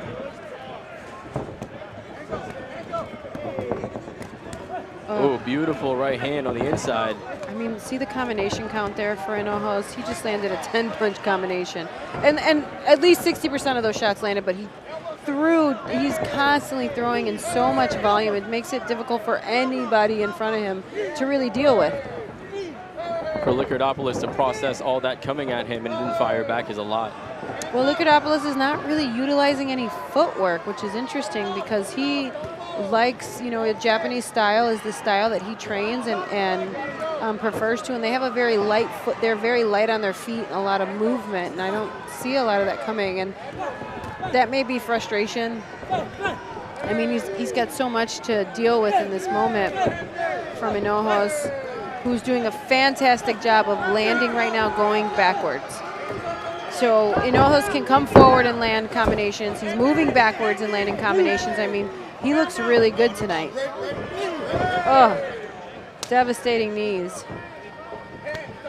How much do you think Hinojos took out of that first match they had? Clearly he is adjusted very well in this fight here, because you can tell like Liquidopoulos is having a hard time thinking and processing right now. He did a good job going to the body. That was off. He was off position there, out of position there. Hinojos answers back. Hinojos showed him. Liquidopoulos looking for the rolling thunder. Gotta love that. Get a little fancy. Beautiful 1-2.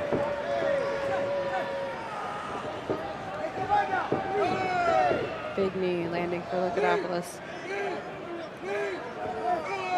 Another one. Elbow down the middle. Down the middle. Down the middle. Go. Nice body shot from Lugadopoulos. Hinojos did that a couple times this fight, those step-in knees.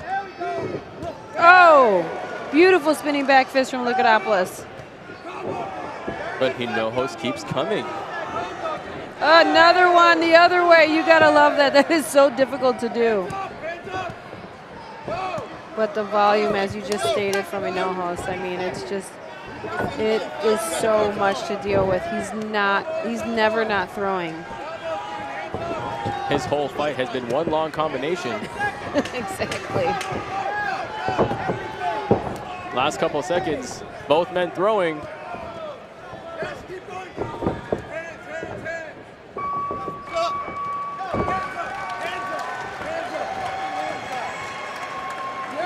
But an absolutely beautiful display of Muay Thai. We saw all the weapons, the knees, the elbows, everything in this fight here tonight.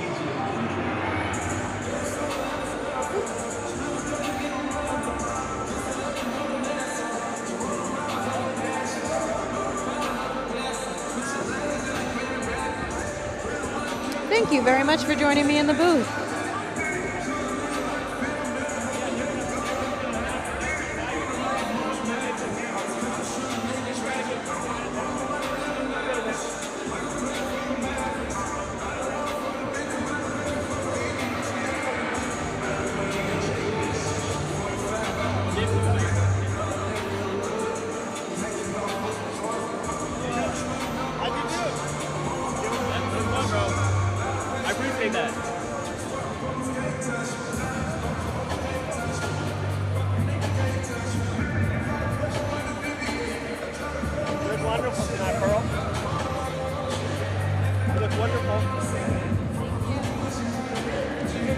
What a great fight here. Great display of skills.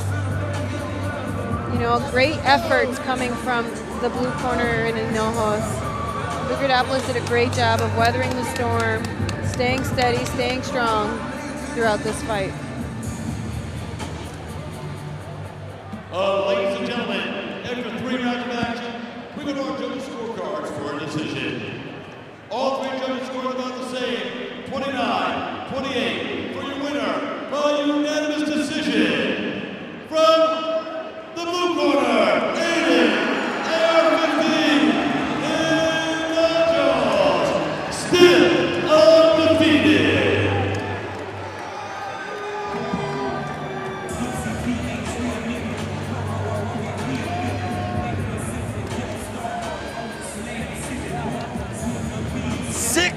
More fights. Pearl's excited for all of them. I certainly am. I can't wait, Dave. We're going transitioning back into MMA for 3 straight. Then we have that Dylan Cushion featured boxing match, and then 2 championship MMA fights. Ladies and gentlemen, we're going to roll right into our next fight. Please welcome, from the blue corner, Juju Betts.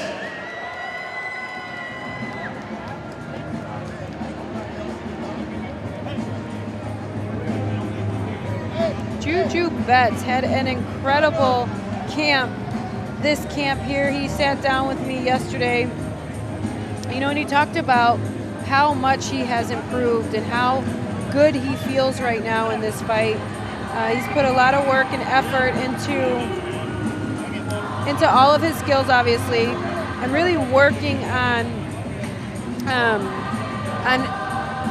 his approach and his strategy. He said he really sat down with his coaches and studied his opponent. Feels like he's improved tremendously in his wrestling and jiu-jitsu, coming out to a fantastic song, one of my favorites. You know, and he said that his process in his amateur career has been, you know, he's just smarter today. He really is focused a lot on the grappling. His last fight, his last camp really inspired that growth in the grappling area.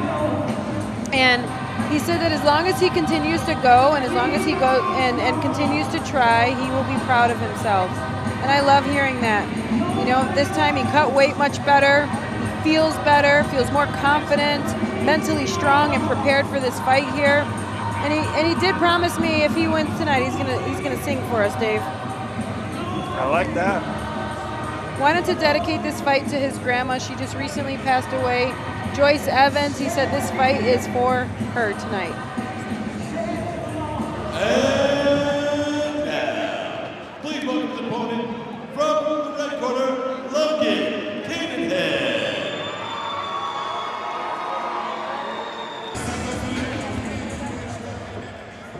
Well, ladies and gentlemen, here we go with our next bout, MMA. Brought to you by Amber Jurgen, Coastal Wholesale.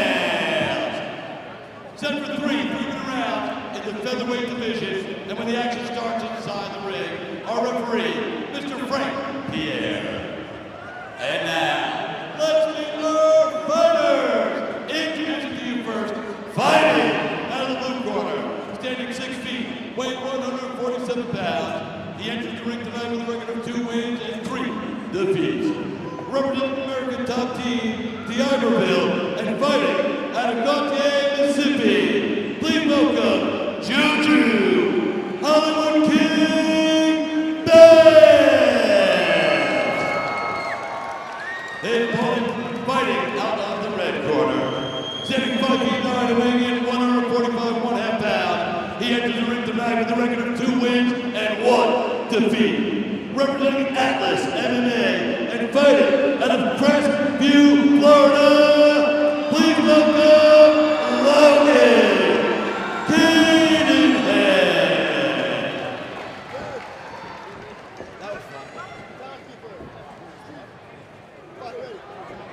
Juju fighting out of the blue corner.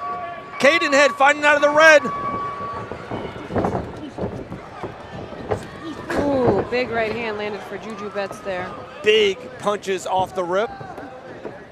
Choosing to switch stances is Juju. Oh! Massive knee there by Juju.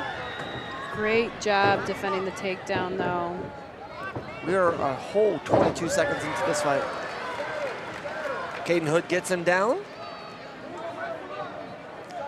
Logan did a fantastic job of throwing that big right hand and then following it up by shooting in for a shot. It was a great transition for him there.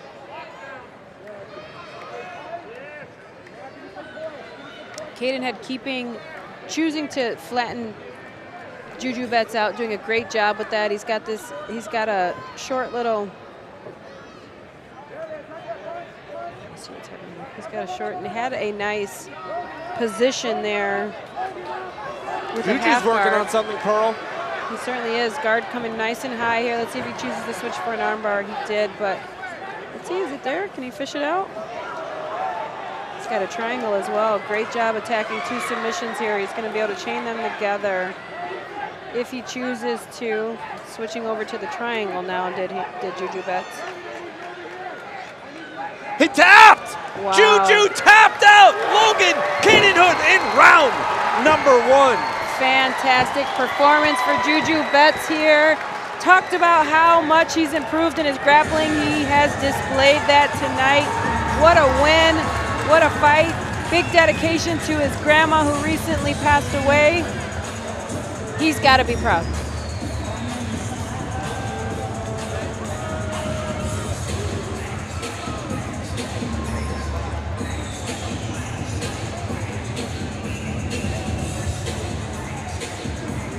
What a performance. I believe the first round finish of the night. Yeah, correct like always. Congratulations, Juju Betts.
and gentlemen, our referee Frank Pierre steps in and calls a halt to the bout at 1 minute and 29 seconds of round number 1. Declared winner by submission due to a triangle choke, Juju Hollywood King Bass.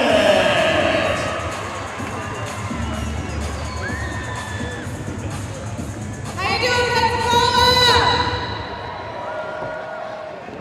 I'm here with your winner, Juju Betts. What a performance. You talked to me last night about how hard you worked on your grappling. It showcased tonight. How are you feeling about your performance? First and foremost, I want to give all praise to my Father right up in heaven. Glory to God. Something else, I want to dedicate this fight to my grandma that I lost a couple months back, and She is certainly proud of you. You displayed phenomenal grappling tonight. Are you proud of the grappling? Are you proud of the work that you're doing? How are you feeling about this performance tonight? honestly, I feel pretty good. I felt really good about my grappling tonight. It came through and it paid off. It certainly did. You promised me if you won tonight that you would sing for the crowd. So are you? He's a singer, not just a fighter here. He's a singer, he's an actor. Come on, man, just give us something.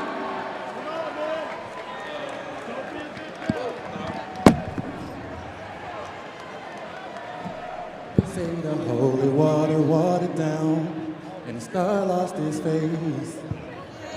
Ladies and gentlemen, your winner, Juju Betts.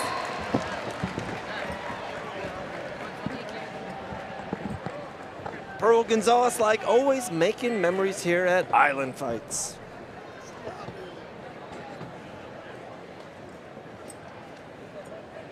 Oh, yeah. Ladies and gentlemen, ladies and gentlemen, it is now time for our next belt. And guess what?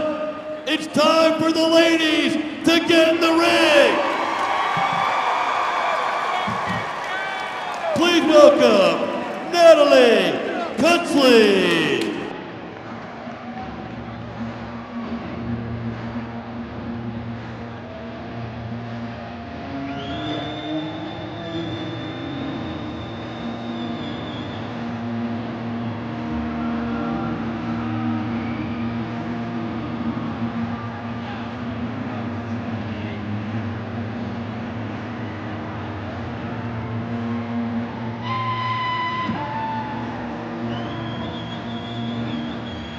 Natalie's making that long walk to the Island Fights ring and hearing nothing but phenomenal things about her and her future.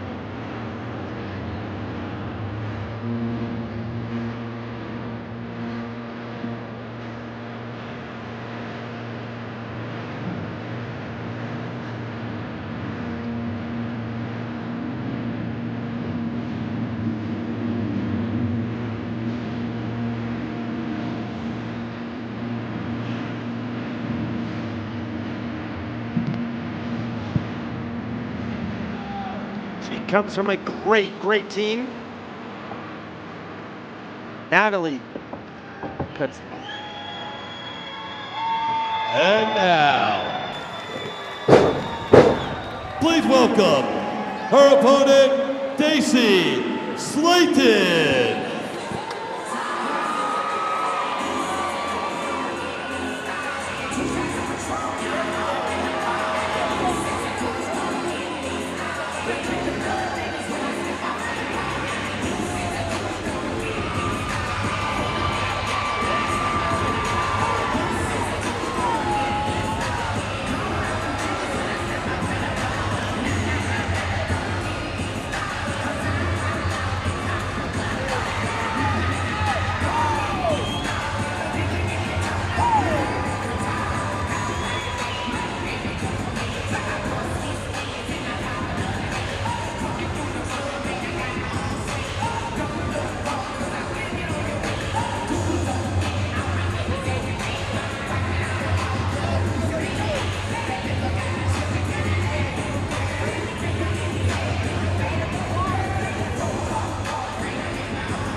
Daisy Slayton enters the Island Fights ring.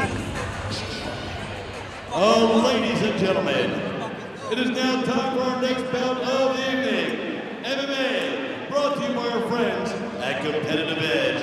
This one is set for 3-minute rounds in the women's featherweight division. When the action starts, our referee, Frank Pierre. And now, let's meet our fighters. Introducing first, fighting out of the blue corner, standing 5'9" and weighing in at 145 pounds. Tonight, she makes her debut. Representing Scorpion Fighting System and fighting tonight out of Bryan, Michigan, please welcome Natalie Cusley.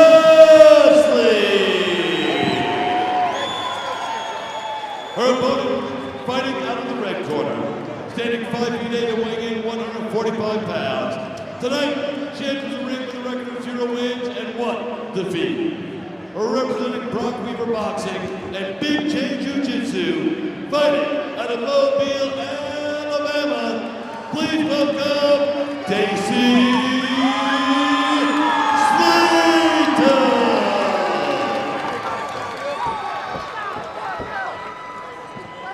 Let's hear it for the ladies, y'all. There's the tail of the tape. Natalie, 24 years young, will be fighting out of the blue corner with the blue and black trunks. Daisy, out of the red corner, wearing the black and red. And here we go. You gotta love the ladies in here representing. Huge head kick to open this fight up. Oh, dude, another one. Natalie is on fire right now, Pearl. She's moving like a straw weight tonight, Dave. And for those of you that don't know, the featherweight division, 145-pound division here. These are like our heavyweight. It's our heavyweight division for our women here. And these, oh! Huge head kick. She's getting closer, Dave. She's searching for that head kick. Wow. Incredible athleticism coming. Dude, Natalie looks phenomenal right now. Yeah, Natalie looks great. Searching for that head kick again. Daisy doing a good job, though, of weathering the storm here. I do think she needs to adjust her range, though. Yeah, I agree. Oh, she's another in one. Head kicking range, Pearl.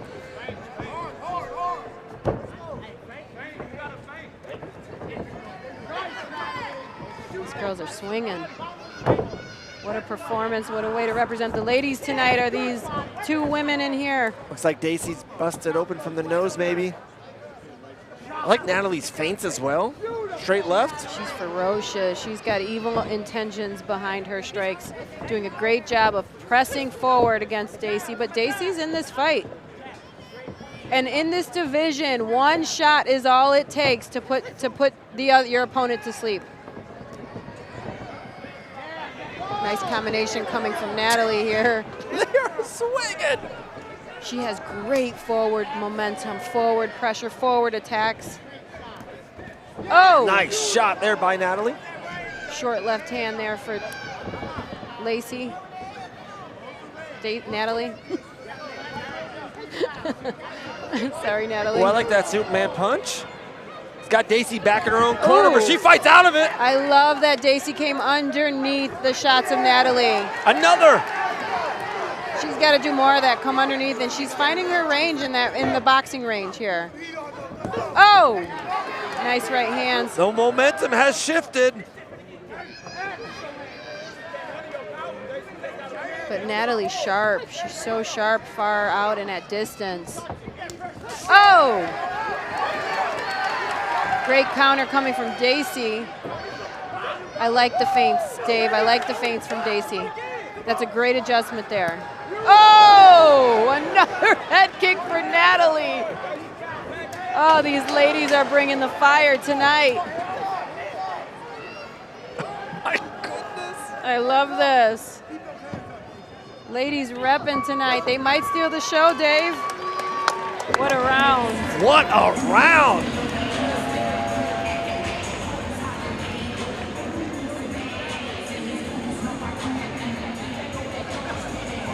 What a round. Yeah, I've seen Scorpion Systems before. Great head coach. He'll have a great game plan for round 2. Yes, let's see how these ladies come out and adjust in the second round. They both found some good openings for themselves. Both had good moments in this fight. I agree. I felt Daisy controlled that last minute and a half. The momentum definitely shifted. I know Natalie had a good head kick there at the end, but Daisy finally found her boxing range and kind of got out of that head kicking range. So let's see what round 2 goes. She did a fantastic job of coming underneath the strikes of Natalie. I really like that for Daisy. But you know, you got to give it to Natalie. She's coming out here. She's ferocious. She's landing all sorts of different attacks and techniques here. I mean, this is the next generation of women right before our eyes. Trading. Sitting in the pocket and trading are these ladies. Let's go.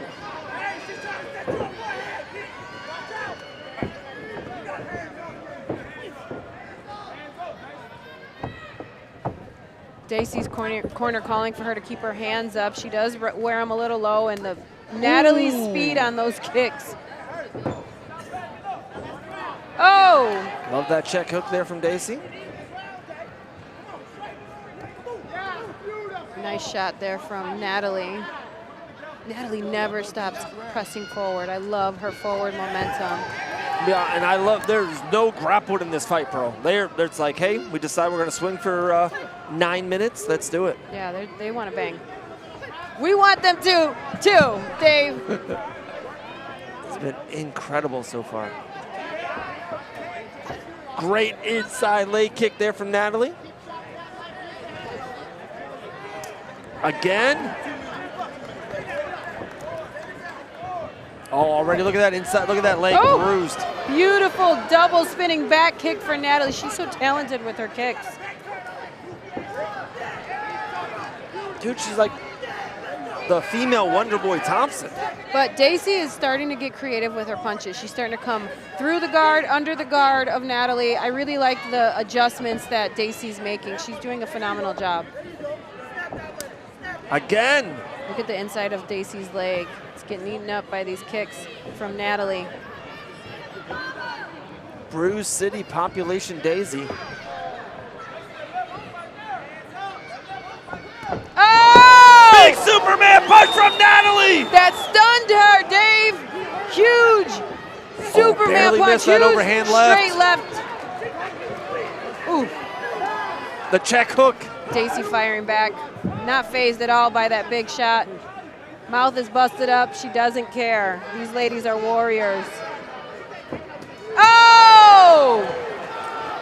Big head kick for Natalie.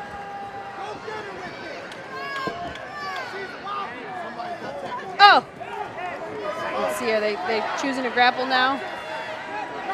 Daisy did a good job of closing the distance here and choosing to grapple here. Let's see what she can work with. Nope.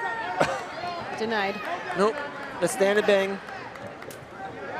That inside leg.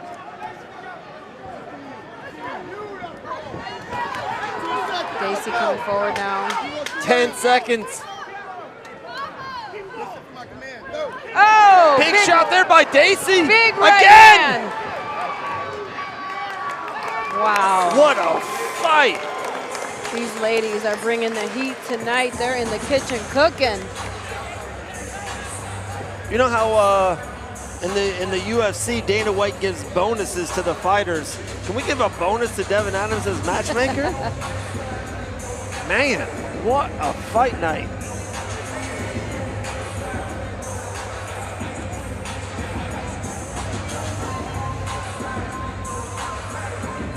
And I know these girls are both young, and usually the older they get, the weight, I get it. But if these girls can become 135ers instead of featherweights. Or I mean, they look great at this weight too, though. I mean, who knows? Their future is bright regardless. Whatever weight division they go to, they're very talented, both of them, and they're both dealing with adversity and weathering these storms. Jeez, both girls go right to the middle.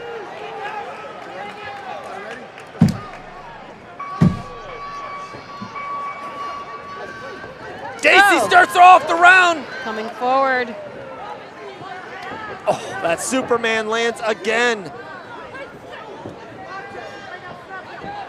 nice takedown defense here from Natalie. Oh, here comes the knees. She's doing a good job of stuffing the head of Daisy. Pearl. She might have a guillotine in here. That's an arm and guillotine. Pearl, this is tight! Oh, pulls her down to the ground. Daisy's gotta get her hips Boom. up. Oh, that's in tight. She's gotta get her hips up. And it's over! Round 3 submission win from Natalie!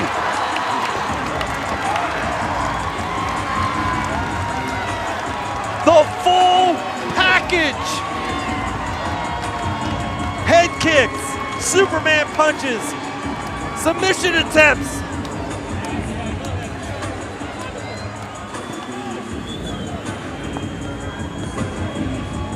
What a fight! What a win by Natalie Kazitzli.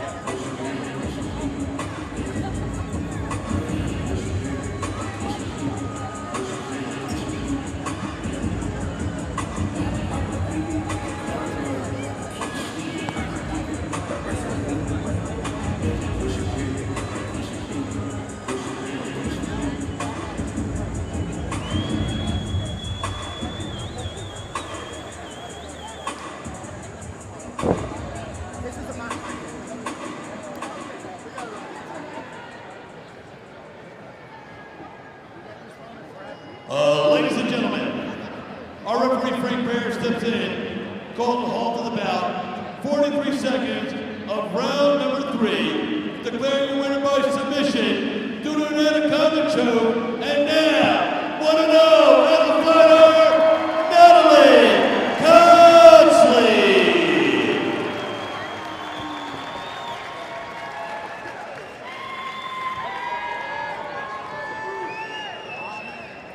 All right, ladies and gentlemen, I'm here with Natalie. What an incredible performance. How are you feeling right now? I'm on top of the world right now, man. Can't get higher than this. You certainly are on top of the world. She chose to grapple. You found your submission. Was that the game plan, or were you trying to knock her out with that head kick? I mean, my head kick's my bread and butter, but I always love a good anaconda, so take each one. Great adjustment. Great performance. Ladies and gentlemen, your winner, Natalie Kazitzli.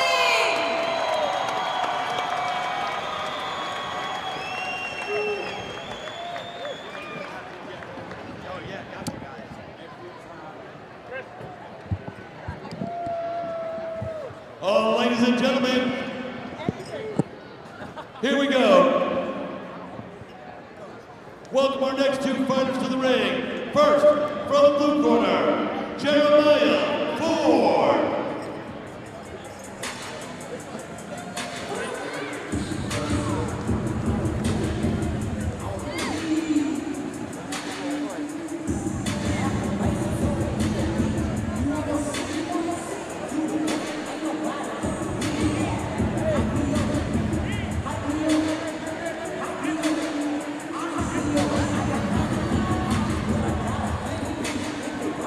Are you playing tic-tac-toe?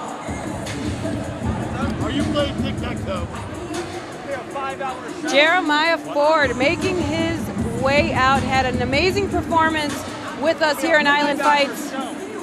And Dave, they had a nice little altercation yesterday at the weigh-ins.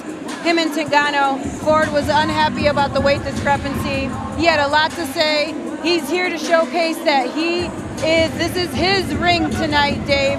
You know, he made some adjustments. I checked out his training.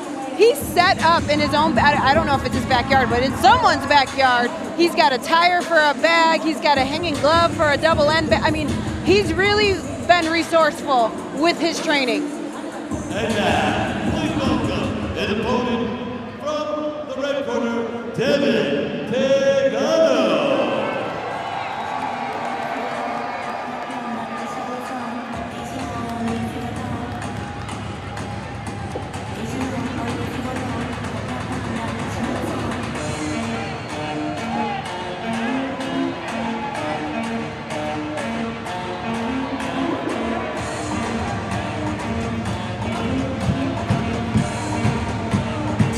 making his way to the Island Fights ring. He also had a fantastic performance in his last outing at Island Fights.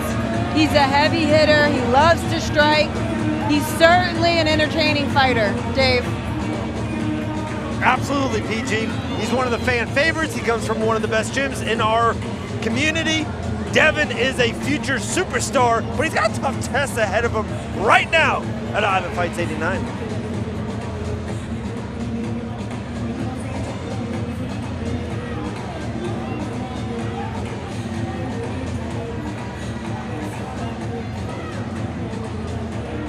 Devin trains with beasts like Cam Bennett, Colin Goodman, day in, day out.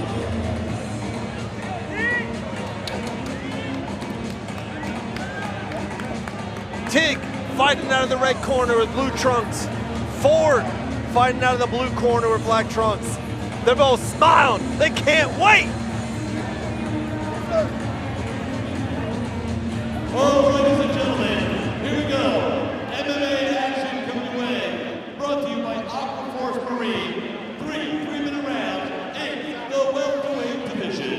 And when the action starts inside the ring, our referee, Frank Pierre. And now, let's meet our fighters. Introducing you first, fighting out of the blue corner, standing 5'8", weighing 169.2 pounds. He entered the ring tonight with a record of 1 win and 2 defeats. Representing God's house and fighting out of Valdosta, Georgia, please welcome Jeremiah Babyhead Ford. And opponent fighting out of the red corner, standing 5'8", weighing 172 pounds. He entered the ring tonight with a perfect record, 2 wins, no defeats. Representing Team Remedy and fighting tonight out of Milton, Florida. Y'all, please welcome Devin Tigano.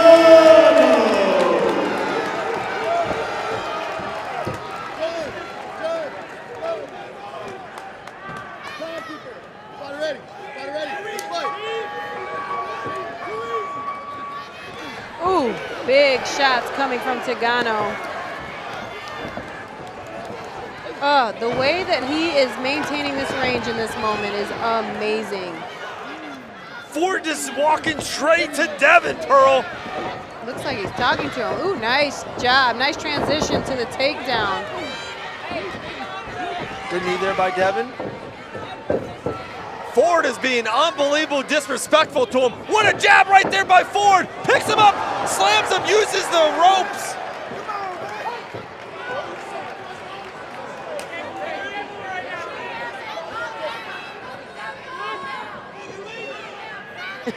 Oh, I guess we're taking a break.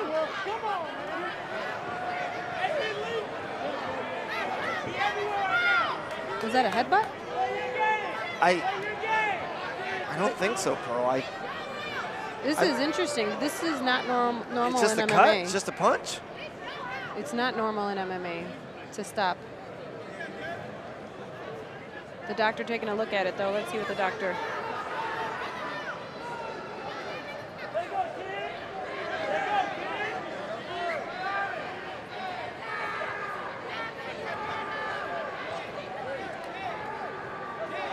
Wow, doctor called it.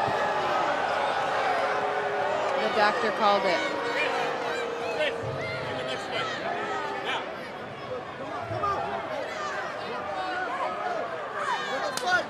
Oh, never mind. We're back to work. Oh my goodness!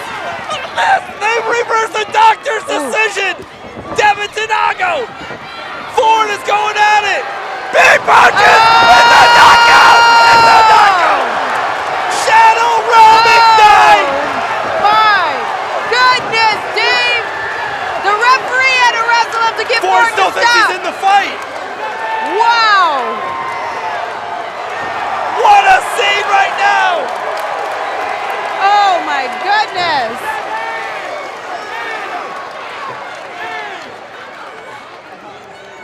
Wow.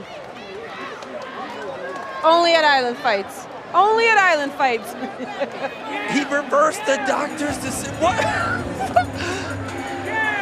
That was the craziest 40 seconds in Island Fights history. They had a lot of bad blood. It looked like some kind of punch cut the eye. They were going to call the fight. Doctor says it's over. Ford wanted to fight. They said, let's fight. We're here to fight. Devin knocks him out 8 seconds later. Oh, ladies and gentlemen, our referee, Frank Pierre, steps in and going to halt this bout at 1 minute into round 1 for your winner by knockout, Devin Tigano.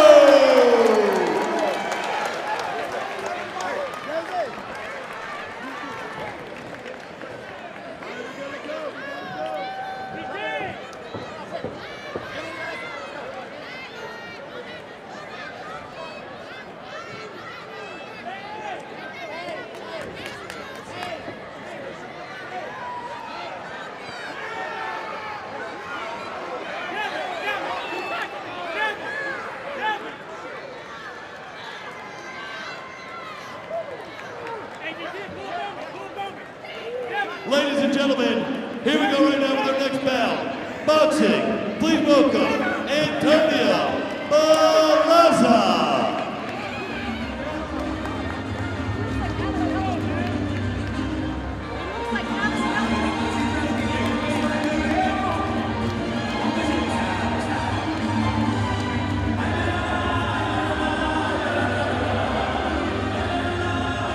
Antonio.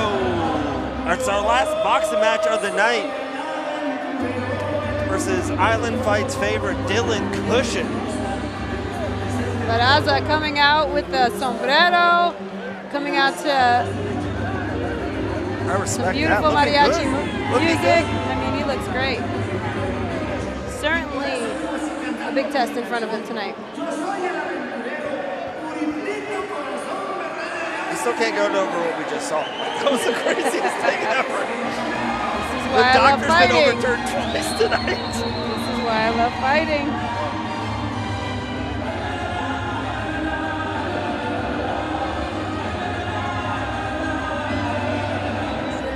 And now, please welcome Dylan Cushion.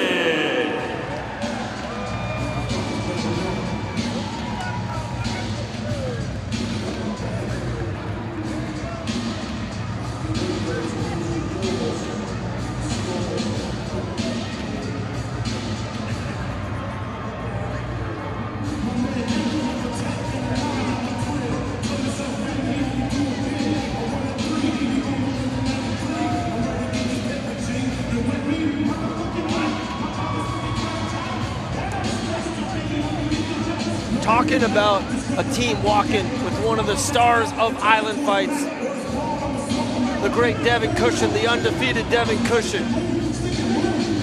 Woodrow's in the building. Dylan Cushion's jumped on the scene in the last 12, 15 months here, trying to make a name for himself.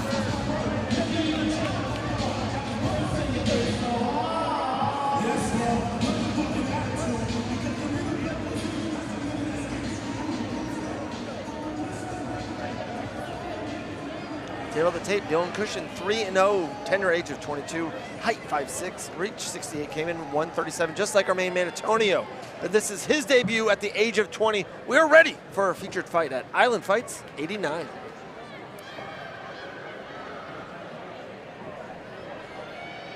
Oh, ladies and gentlemen, here we go. Boxing coming your way. Brought to you by Elite RX.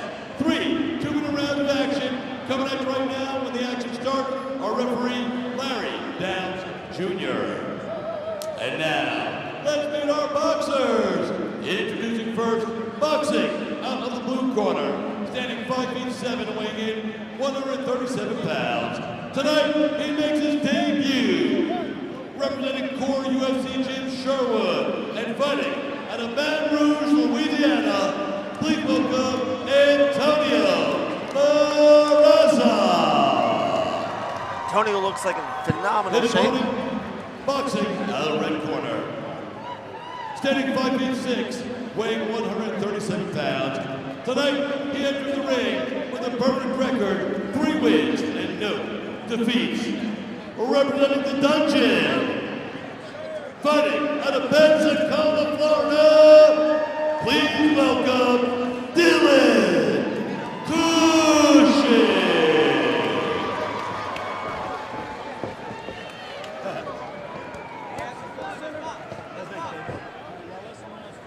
Tony will be fighting out of the blue corner, wearing the black trunks with the little green and yellow. Dylan Cushing fighting out of the red corner, red and black trunks. Featured fight here at Island Fights 89.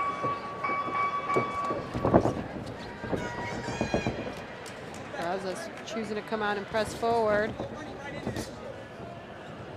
Nice right there by Dylan. Ooh, nice body shot there from Barraza. Antonio switches to southpaw. Dylan with a straight down the pike. Big right hand landing for Dylan Cushing.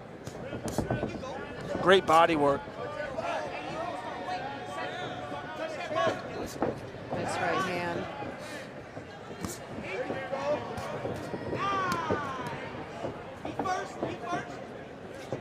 Oh. That straight right's there all night, Pearl. Oh. He did a great job of pulling and then timing that attack from Barraza's.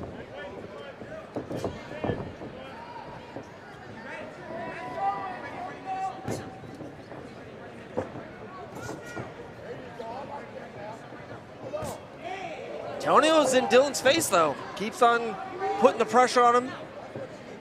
Dylan keeps on chipping away.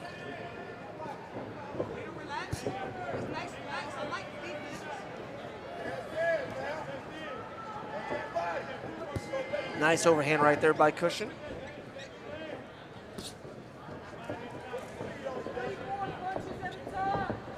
Barraza's doing a great job of moving forward, but there's no strikes behind this. And so, I mean, he's got him in the corner, but he's not utilizing all this movement and great pressure that he has. Oh, nice body work from Barraza, but answered from Dylan Cushing.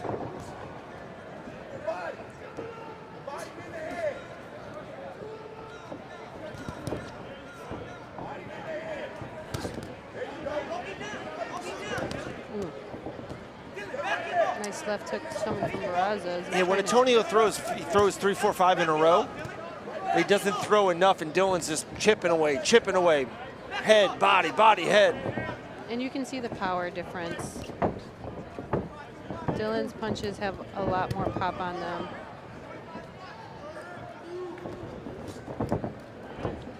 Ooh. Nice movement coming from both gentlemen tonight.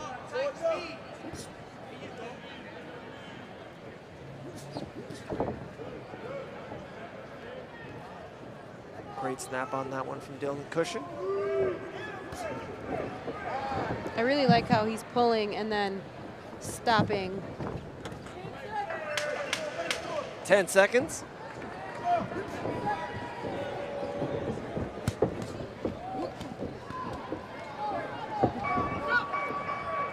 Round 2 we go.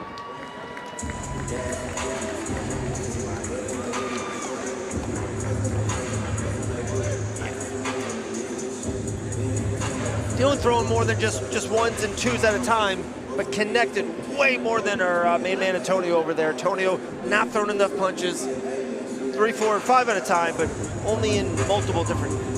He's having a tough time getting his offense off. He's doing a great job of pressing forward and bringing that pressure to Dylan Cushing, but Dylan is, and the reason why I believe he's not opening up is because of Dylan's attacks. Dylan's constantly throwing ones and twos straight down the pipe. He goes downstairs, he's changing levels. He's doing a good job of keeping Barraza guessing throughout this fight.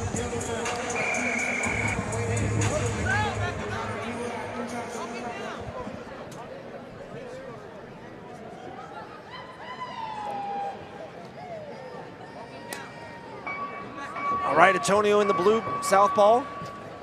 Dylan Cushing, orthodox, black and red. We're starting off fast here, round number 2.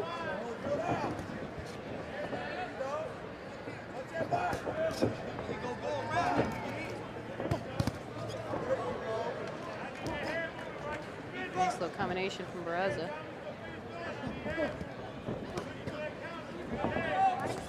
Antonio definitely a lot more aggressive in round number 2 so far.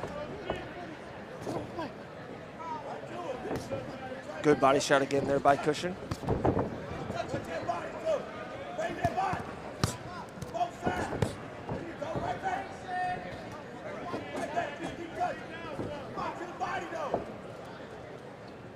Cushion's corners yelling at him to hit that body a little bit more.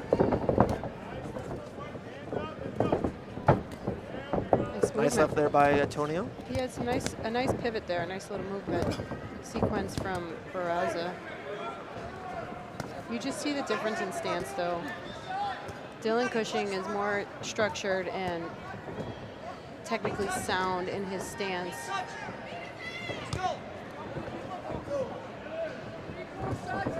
Ooh. Nice right hand. Oh. Dylan's feeling a good rhythm right now, halfway through round number 2.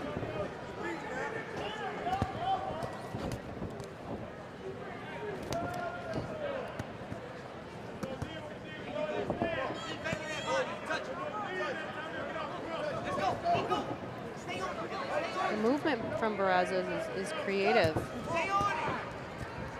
Oh, nice combination there. Oh! Monster check hook there by Cushion. They're in the pocket. Oh!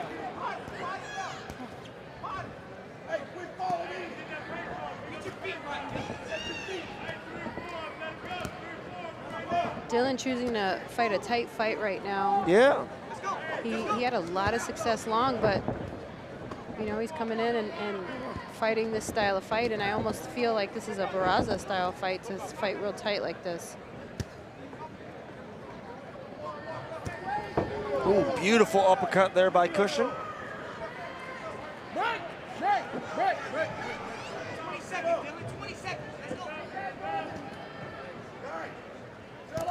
Ooh, nice check hook from Dylan Cushing.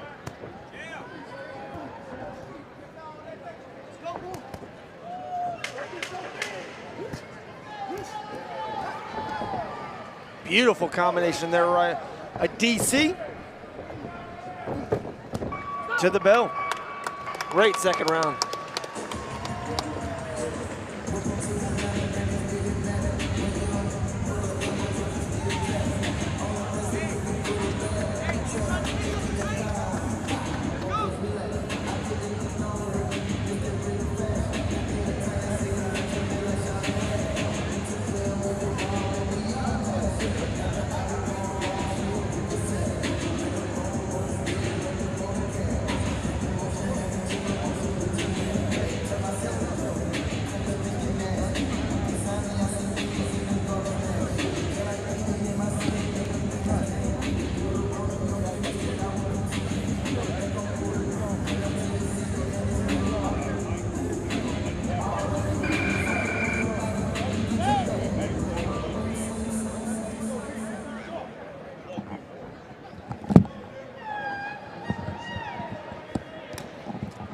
Start of round number 3. Cushion with a beautiful start. First break of the fight.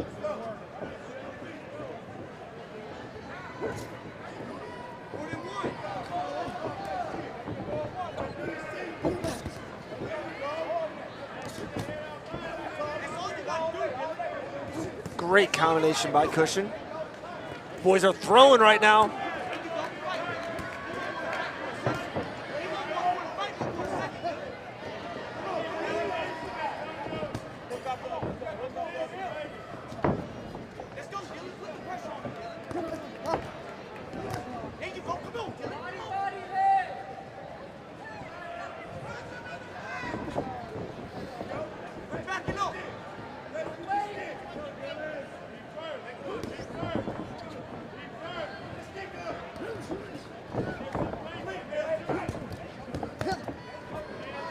Big shots.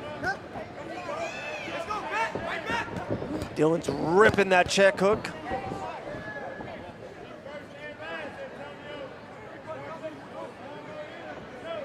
Man, it's amazing to see his older brother undefeated superstar Devin Cushion at ringside. Nice exchange of punches there from both of them.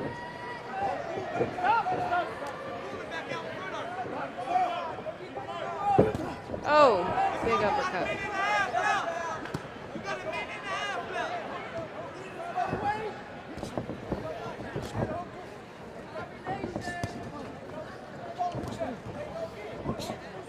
Dylan doing a good job of keeping Barraza at bay. Keeping him at the range he wants with his back against the ropes. That's very technical and very, just the fight IQ is spot on right now for Dylan. Ooh. Beautiful shot.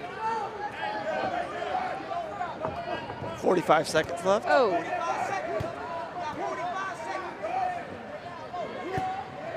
Nice check hook from Dylan Cushing.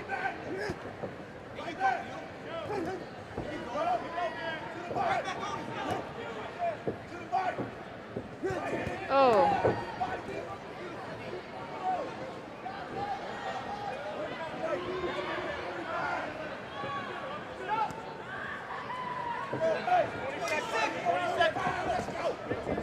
Oh.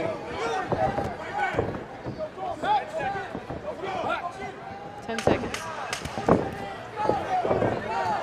Should see a flurry here. He said right here, let's go.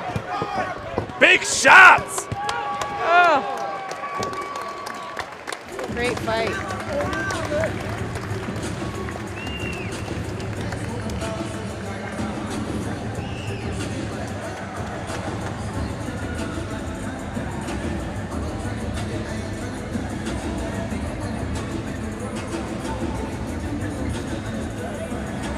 Great fight.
I think after Dylan sees that fight, I think they had a tougher competition than they thought, but I think a hell of a performance by Dylan Cushion. Yes, he did a great job with dealing with someone that just would not stop coming forward.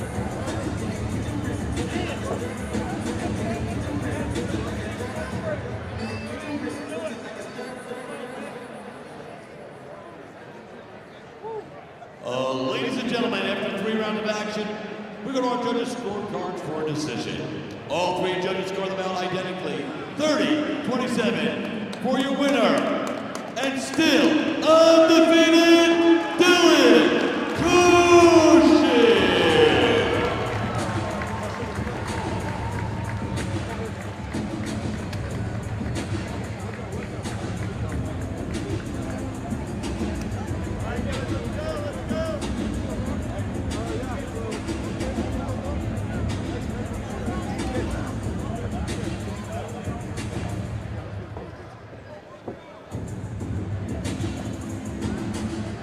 Ladies and gentlemen, to keep the party moving on for you right now, it is time for the co-main event of the evening.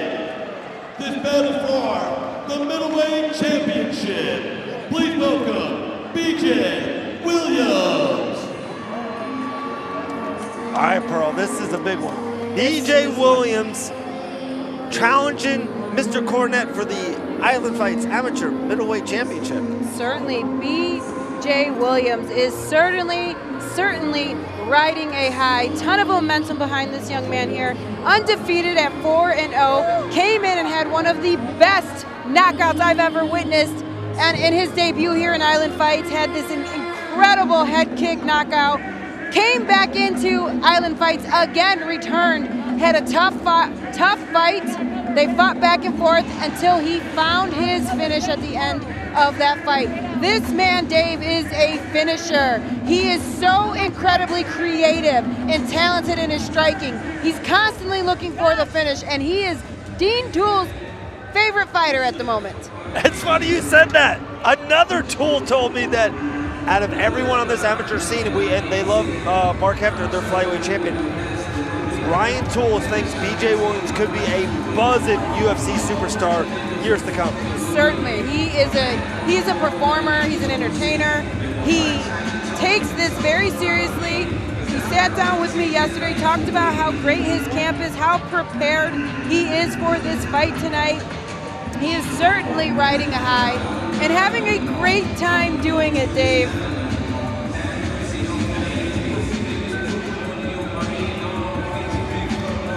And also, Cornette is a monster. Cornette is the champion. He has won multiple times here at Island Fights. He is no one to overlook. Cornette could defend his title very easily tonight. It's like Freddy Krueger versus Jason.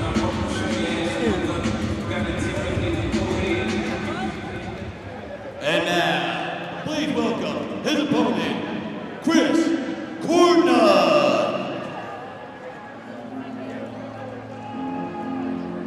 Chris Cornette, the Island Fights middleweight champ, making his way to the ring. Talk about a champion and an incredible performance. He came in, and in his last bout, I mean, he literally put his opponent out of the ring and was just put a beating on him. This man has been tested. He constantly comes in and improves. He's been training in MMA for 10 years, really focused on his striking, said he's made the most improvement in that and hopes to really come out and showcase that. Aside from the striking though, he's got a great top game in jiu-jitsu, training out of 10th Planet Birmingham, currently a blue belt. He's also a full-time landscaper, Dave, and you know, looking at his social media, he was skinning a snake, so I mean, this man, he's a very interesting character to I didn't want to mess with this man regardless, and now you say the snake story, that I'm going to double down. I will not mess with Chris Cornette one way or another, all right?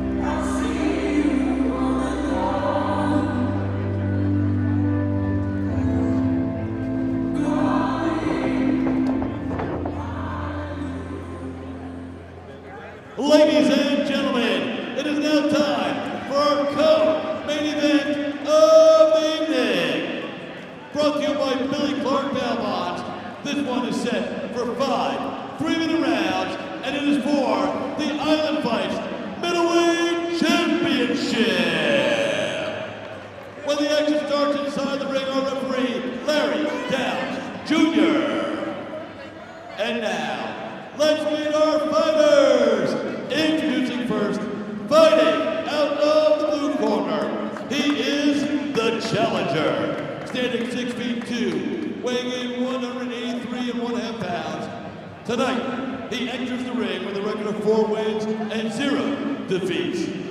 Representing Arrow Boxing Club and Relentless MMA. Fighting out of Gainesville, Florida. Please welcome BJ, the Eastman Williams. And his opponent, fighting out of the red corner. Standing 5'9", weighing in 184 1/2 pounds. Tonight, he enters the ring with a record of 8 wins and 4 defeats. Representing 10th Planet Birmingham and fighting out of Birmingham, Alabama. Please welcome the reigning, defending, undisputed middleweight champion, Chris Cornbread King Cornette.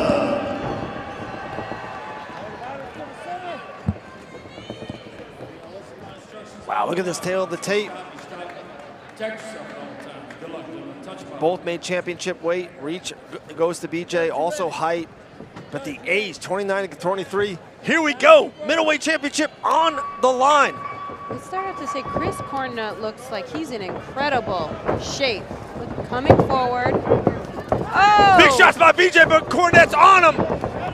Cornett is not allowing for any space in this fight. He understands the assignment. BJ is an incredible striker, and he is all over him. Let's see if he can finish this body lock takedown. Wow, what a start to this fight. Chris is on top, the champ. On top, in full mount already, and has 2.5 minutes to work here. BJ gets out. What a scramble from BJ. Cornett still moving forward, Pearl. It's an incredible, I can't even think of the word right now. Big shot by BJ. It's a great game plan coming from Chris Cornett to really stuff the range of BJ and not allow for him to get settled in here. Nice uppercut on the way out, Pearl. But BJ is getting creative. His nose is busted up. Because when Chris keeps on going into him and with his head up, but gets him down again. That was a mistake. You can't kick right now. Not with Chris Cornett, who's so heavy on the takedown. He caught that kick and he immediately got the takedown here. But BJ doing a fantastic job of working his way. He's doing the right things right now. He's posted on the arm. He's trying to get his legs behind him to get back to his feet. It's really important here, and he's doing a great job. Let's see if he can get back up. What a start right now. Williams fighting out of the blue corner, black trunks. Cornett, the champion, fighting out of the red corner, army trunks. Camo. Cornett doing a good job of staying really heavy on the back. Both hooks in now. Let's see if he can get this choke. Oh, good job there. So he's doing a good job here. See, he's got an underhook, and then he's got the arm wrapped around the neck, because then he'll eventually fish on top, but Pearl, he's got him flattened out. He does, but BJ's refusing to accept the position and continuing to scramble. Doing a great job. He's got to keep turning his hips just like he's doing. A long 50 seconds. BJ's got to adjust the legs. Good job from BJ to get right back to his feet. He's got to get some space and see if he can get something, get something out of this round Chris here. Cornett would not let him get any space. It's a great tactic. Good knee to the body there, Pearl, by BJ. Another.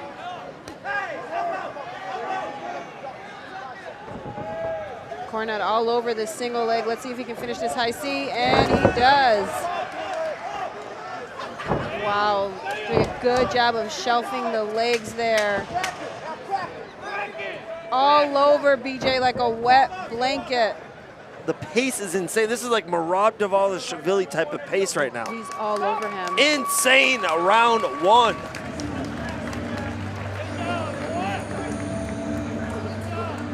Wow. Very impressive. Cornett looks so strong right now. So focused. So grounded right now.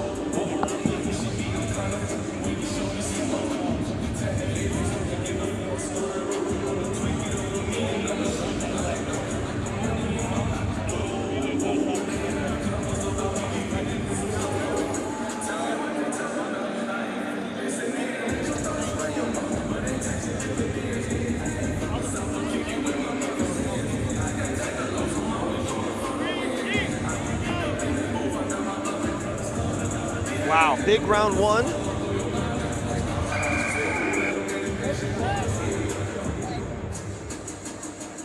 This is a big round right now for BJ. Let's see how he goes back and adjusts.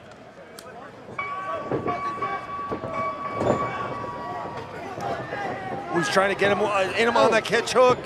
The knee again. The knee is what got Cornett all over his legs. He's doing a good job defending the takedown right now, though.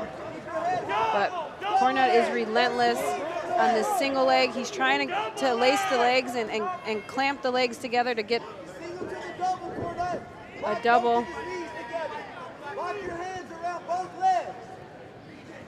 But BJ doing a good job with this rock star position here.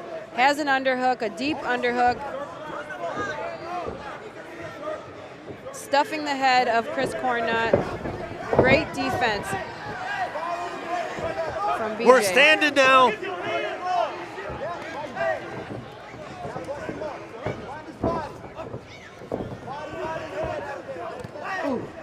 check hook there.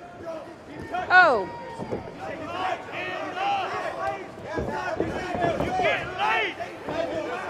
BJ doing a much better job of maintaining the range and getting creative in a really tight space here. That jab's there. Ooh, someone's mouthpiece. Ooh, mouthpiece. Is out. I think that's Chris's mouthpiece. You don't care. Oh! Uh-oh! The momentum has shifted. BJ starting to piece him up. Cornut did a great What job, a takedown by Chris! Of coming inside and continuing the drive until he got that takedown. Championship grit right there. And fighting without a mouthpiece, you gotta love it.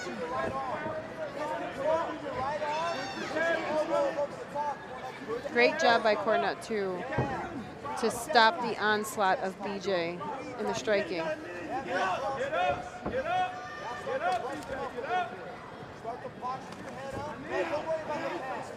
Working through the guard here is Chris Cornut. The champ in a half mount here. Has a heavy underhook on that far side. Let's see if he can utilize this position to create some damage.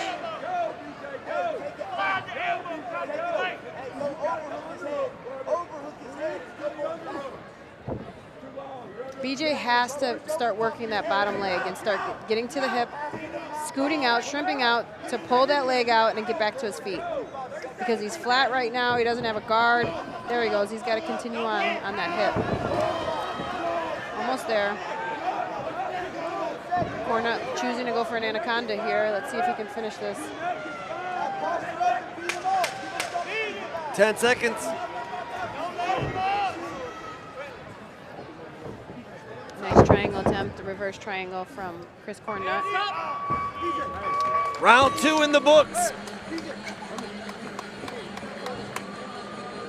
There was great adjustments made by BJ in that second round, Dave. He did a great job of really figuring out how to maintain the range for himself and get creative in a really tight space. He likes a longer range.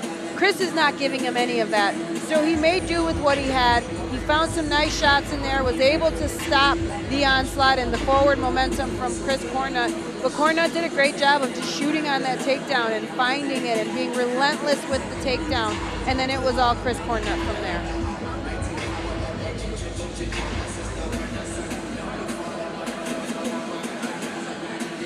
Wow. Make no mistake, Dave. You know, BJ might be down on the scorecards in this moment. This man can finish you at any point in this fight. There was a little moment in the second round when Chris couldn't get the takedowns, and then you could see the momentum of those punches started to add up.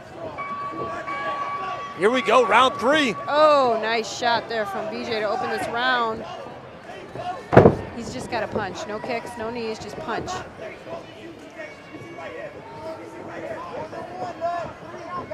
Nice. Cornet's got him again, though. Let's see if he can stop this takedown.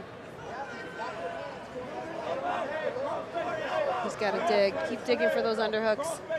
Or stuff the head, one or the other. Good job there, getting the underhook. Lifting Cornut up. Nice job, circling out. Almost. Oh, Cornut's got an ankle! Low leg here for Cornut. He's relentless with his takedowns. But BJ does have that, he has a great rock star stance here. His legs are nice and spread, hips are heavy. Cornut just did a great job of breaking him down though.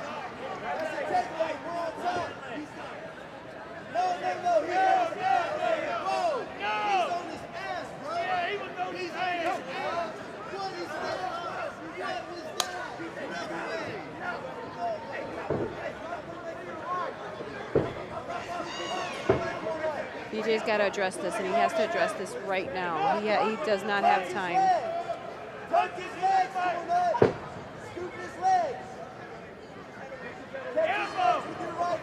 There he goes, coming back to his feet. Cornut doing a great job, though, of just staying relentless in his grappling here. What a fight! This is a fun one. We knew it would be, though. Oh, what a shot by BJ! Cornut keeps moving forward! Beautiful check hook there from BJ. The takedown, though, of Chris is just so hard to deal with. BJ choosing to sit.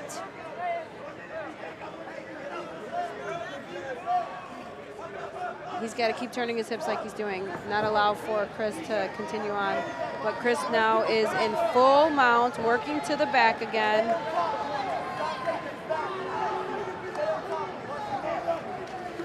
Let's see if he can scoot his hips out and start to turn here. He's got one, no hook, sit.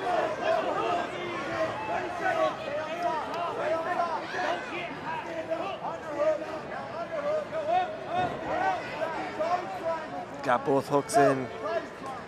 Chris will probably ride him out for the last 15, Pearl. He's got a nice underhook. He's got hand control on that underhook side. Arm wrapped around the neck. I mean, he's doing a good job of really setting up the choke, as you can see there.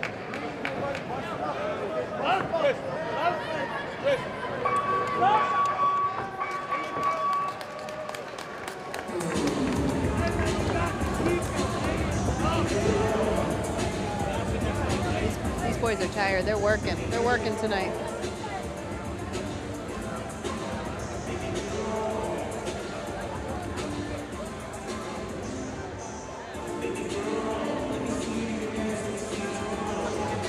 Wow. And it's wild. People will maybe disagree on this. That third round, the biggest blow was that BJ short hook. The most effective strike, certainly. I mean, he's doing a much better job of dealing with the tight range that he has to fight in this fight. But he's also allowing for Chris to shoot on him and get underneath his legs. He has to address that. I mean, that's the fight right now. The fight is the takedown defense. Oh, we're in the championship rounds. Certainly are. My fault, Pearl, my fault. I thought that was it. Ooh. He gets that, like the first punch every round, but then watch, Chris will come right here. Insane pace by Chris Cornett. BJ's looking for that one punch. This is great work for BJ, though, to have to deal with such a heavy grappler like Chris. And Chris, the champion he is displaying why he's the champion. He's done a fantastic job. Oh! Spinning back elbow that landed. Holy. The problem, though, when you spin is you give your back up. And Chris Cornett took full advantage of that.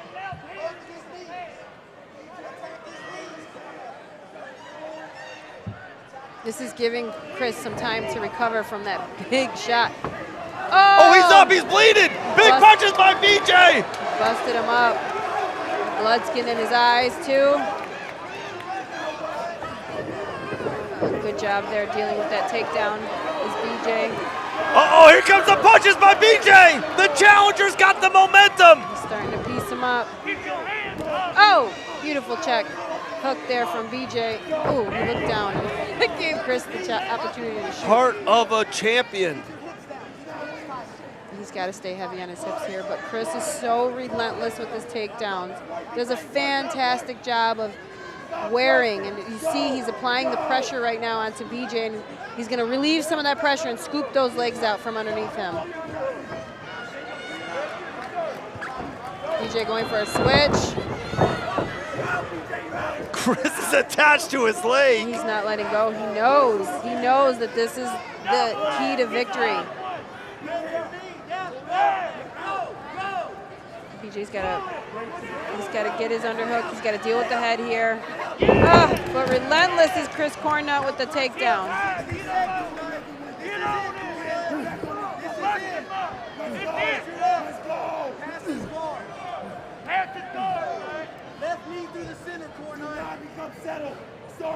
Action right in front of us here. He's got the arm isolated, Dave. Let's see what he can do, if he can find a key lock, a Kimura, a straight arm bar, but great job from BJ. BJ slides out the back. Now he's on top. Big punches here. Big punches, 25 seconds. BJ's trying to win the championship. Big knee, jab, Cornett back to wrestling. What a fight these gentlemen are putting on tonight. Insane.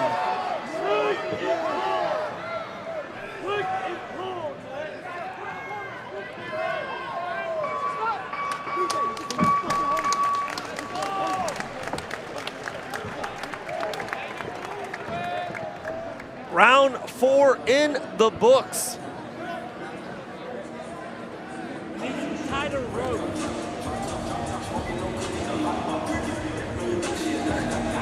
BJ with the striking, but again, Cornette with so much control in the wrestle and the takedowns. Did Chris ever get his mouthpiece back, or has he been fighting this whole fight without his mouthpiece? You're right, I don't think he ever did. You're right, bro. What a gangster, because I didn't see that. Maybe, we'll see right now. Let's see if they put a mouthpiece back in his mouth, or has he been fighting without one?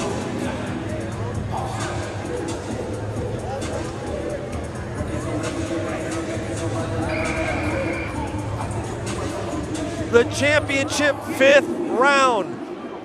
The Island Fights Middleweight Championship could be on the line in this round right here.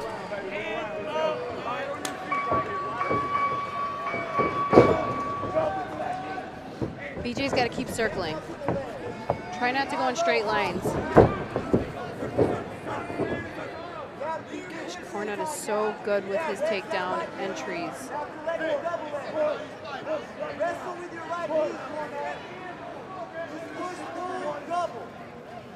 Elbows might help open and create some space for BJ if he chooses to utilize them. Is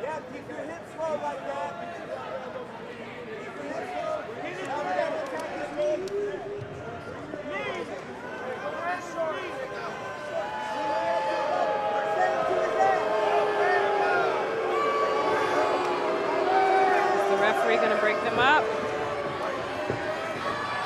Nice frames from BJ here, but Cornette with a gorgeous outside leg sweep.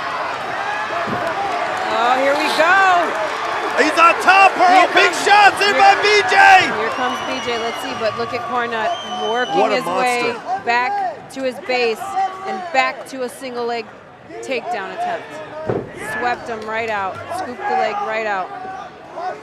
Merab Dvalishvili wears Chris Cornette pajamas to bed. This man's a machine. A minute and a half left in this fight. BJ's got to pull that bottom leg out. Cornette though doing such a fantastic job of controlling the head of BJ, staying heavy, keeping his hips on that head, and breaking down the posture of BJ here. The heart of Chris Cornette displayed right here at Island Fights 89. BJ can pull out. He's got to pull out. He's back to his feet. Cornette looks like he may have had some sort of guillotine. He's got to keep turning. Oh. 50 seconds left. Can we see a miracle? Oh, big check hook.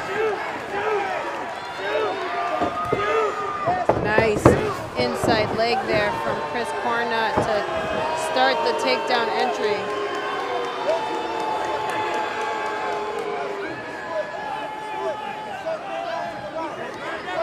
Oh, big takedown for Chris Cornette.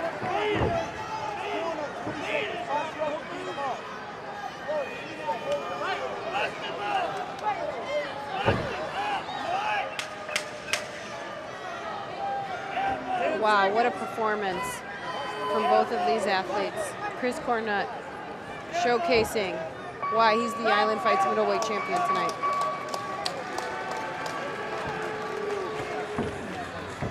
What a fight. What a performance by both men. BJ did a great job of trying to fish for it, searching for it, trying to find his way. He's going to gain so much experience from this. With striking like BJ has, he's got to be prepared for athletes like this. No one's going to want to strike with him. So he's, this is great experience for him to go through and deal with, a heavy wrestler, a heavy grappler like Chris Cornette. And hats off to Chris for dealing with adversity. Got hit with a huge spinning back elbow, caught with some big shots, worked right through the striking, was relentless and disciplined to his game plan, stuck to it from start to finish, found his way to a victory tonight. I mean, I guess I can't call it yet, but in my eyes, he's certainly did. He did a great job tonight. Chris Cornut did a fantastic job.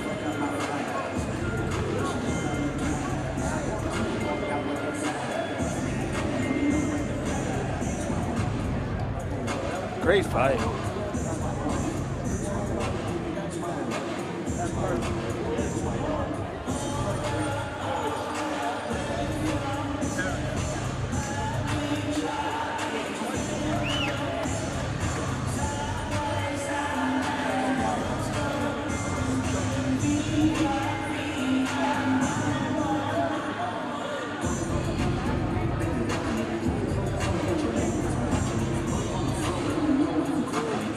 Long time on the judges' scorecard. I'm telling you, some of those rounds, if you go to the first metric, it's effective striking. Yes. Just throwing that out there right now. Yes, and they're working on that actually. I was in the meeting this weekend with the Athletic Commission. Oh, ladies and gentlemen, after 5 rounds of action, we go to our judges' scorecards for a decision. Judge number 1 scores about 48-47. Williams. Judge number 2 scored about 49-46, Cornut. Judge number 3 scored about 49-46. For your winner, by split decision, and still, your middleweight champion, Chris Cornut King Cornut. Yes, I was on the call this week with the Athletic Commission. They were doing a training and they're talking about the scoring system in MMA and how they are attempting to make changes and how significant damage should be and the importance in making that the number one rule and factor. Now, if that was in place today, this fight could have very well, or the decision could have very well went the other way. Wow. And still. Chris Cornut, beautiful performance from Chris Cornut.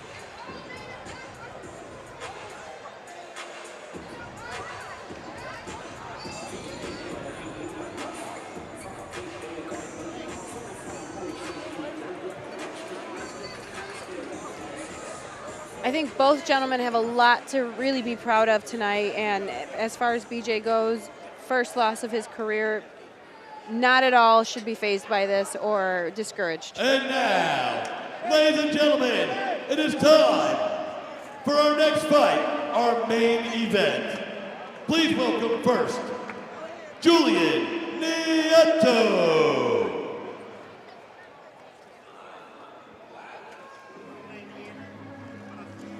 Julian Nieto. Julian Nieto, he is new to the Island Fights ring, but certainly not new at all to fighting.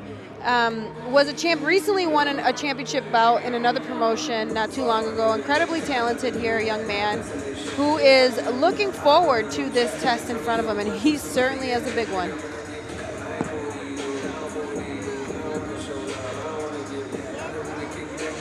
Definitely a test that is our flyweight champion, Matt Hefner. One of the best young prospects I've seen in a long, long time. But like you said, Julian is probably marks Matt's toughest test to date. 6-2 record, a champion coming here in Island Fights to main event Island Fights 89.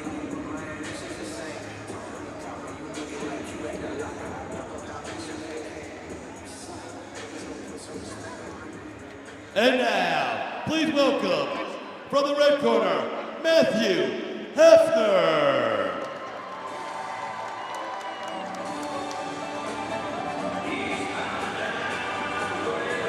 Matthew Hefner, Island Fights flyweight champion. This young man is just 19 years old, currently undefeated at 6-0. Is one of the brightest young prospects I have seen yet. He is so technically sound, but there's more. He's so composed. He's so mature and disciplined inside of his fights. Works extremely hard all year round. And you know what he told me, Davis? He said, I am in no rush to go pro. I'm having fun here. I'm figuring my skills out. I do hope to go pro at some point, maybe next year, but there's no rush.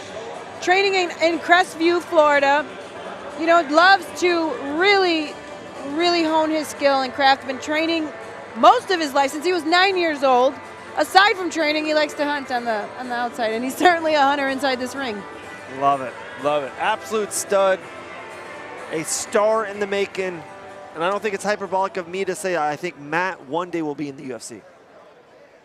I 100% agree with that. Ladies and gentlemen, it is now time for your main event of the evening. This belt is being brought to you by Amber Jerrigan, Coastal Home Sales. We love you, Amber. Thanks for what you do for us. This one is set for 3-minute rounds, and it is for the Island Fights Flyweight Championship. When the action starts, our referee will be Larry Downs Jr. And now, for all those in attendance and everybody watching around the world, live on the Island Fights YouTube, I need you to get ready, because this is it! Introducing to you first, fighting out of the blue corner, he is the challenger, standing 5'6", weighing 127 pounds. He enters the ring tonight with a record of 6 wins and 2 defeats. Representing Battleborn MMA and fighting out of High Point, North Carolina, please welcome Julian Happy Nieto.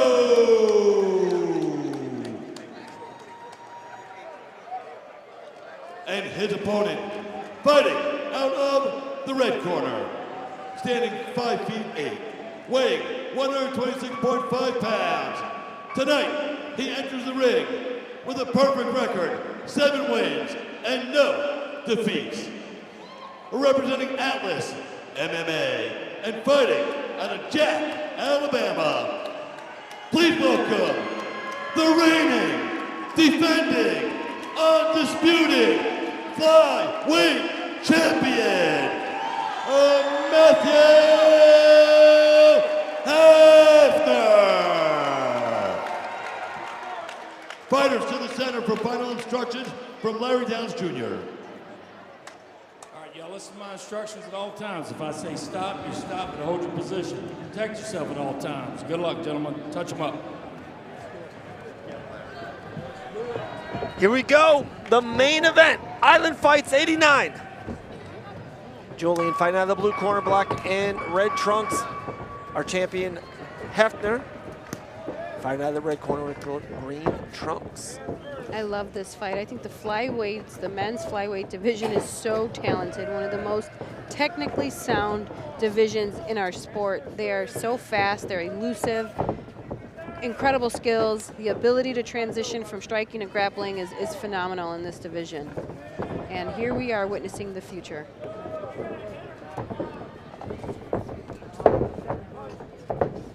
Matt Hafner, the champ, is switching stances here, looking for his opportunities and positioning.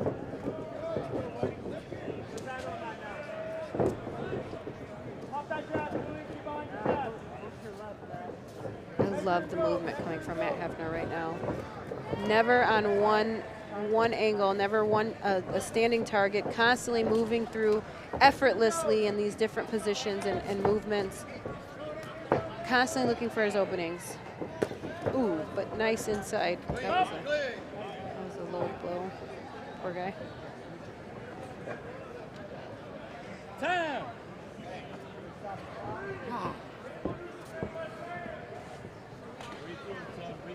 Yeah, that does not feel good.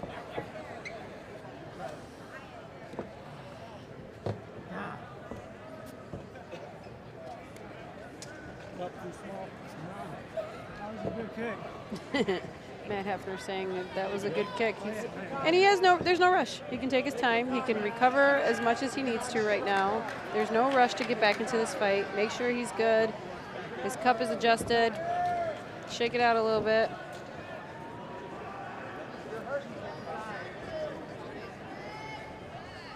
I gave him a warning. That's a free one. The next one costs you.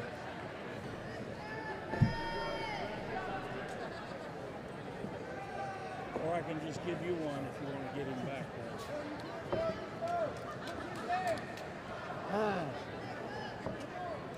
I love how much time he's taking. This is what I mean by so mature. He's so mature for his age. Yeah, you said that earlier, how composed he is. Spot on.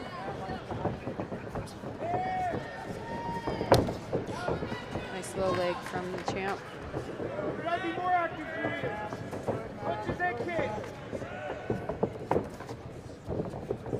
Julian looks like he's got power, though. Yes, Nieto has great movement of his own, great footwork here. Fast. Composed as well.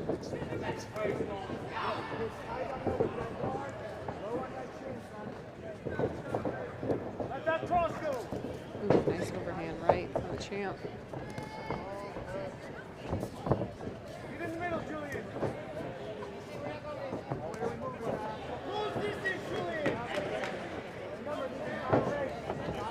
Oh! Wow. Nieto found a beautiful left hand as Hefner was coming in. I don't know if that stopped him in his tracks because of the impact or if that was just a balance issue. It looks like it was just a balance issue for Hefner. Hefner's pushing on the gas now. Oh, big knee by Hefner. Beautiful takedown here from the challenger, but Matt Hefner already back to his feet. Has a overhook here on this, excuse me, an underhook. Controlling the head, doing a good job of pulling his leg out of the single, making sure to maintain a frame.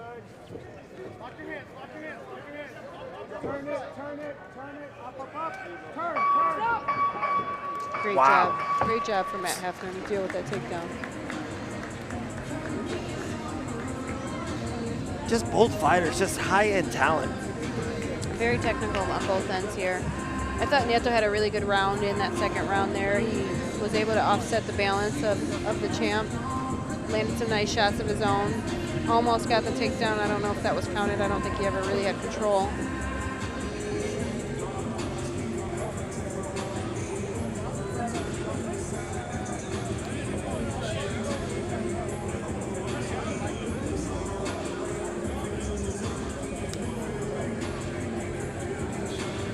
We could have 4 rounds left, but Pearl, we just commentated 18 fights. I think you did. I skipped on one. I gave one to John. Great night. No, Island Fights 89 has been phenomenal.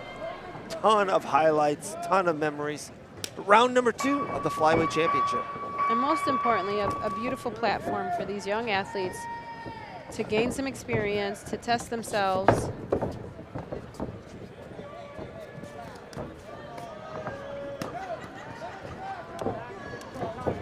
Nice kicks coming from the champ.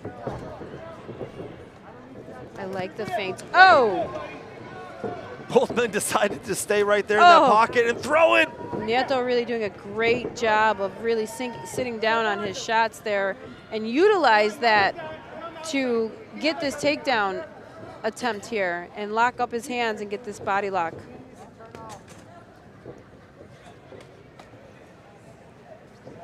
You know, the ropes play an interesting factor when you come into these takedowns alongside it. The ropes are just very durable. They move. It's so different than a cage.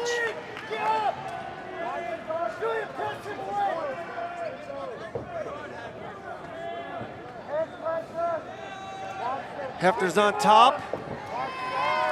Throwing down punches. Posturing up here. Landing some damage of his own. Let's see, he's working to the back, but Nieto is aware of that and did a great job of getting right back to his feet. This is what I love about this division. It's a non-stop division. Julian, disengage. Disengage, Julian. Back out. Julian's corner calling for him to back out and to create some space. Let's see if he listens.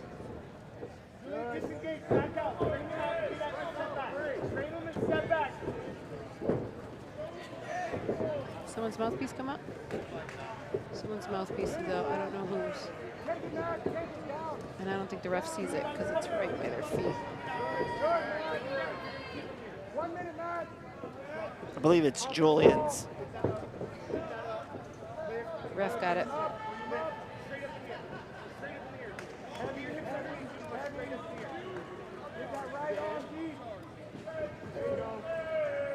Up and turn, up and turn, up and turn.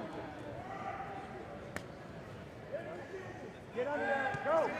Underhook, underhook. Matt doing a good job of digging for his underhooks.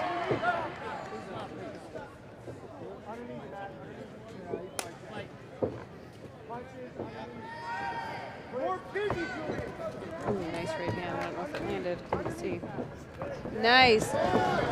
Level change for Matt Hefner there. Let's see if he can finish it, and he does. Finishes the takedown. Nieto attacking a guillotine here. I don't know if he has enough time though to deal with this or to really finish it. But he had a good fight. Nieto doing a good job of really making this a challenging fight for Hefner.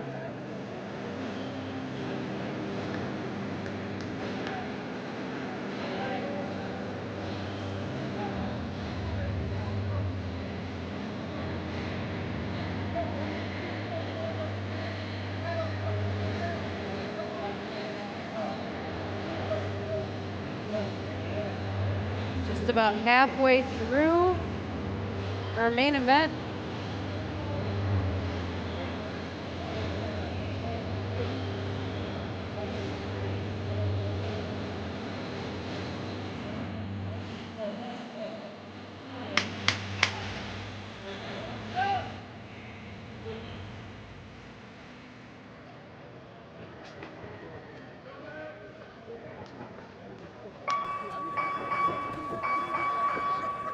Round number 3. Again, Hefner out of the red corner with the green trunks. Julian out of the blue corner, black and red trunks.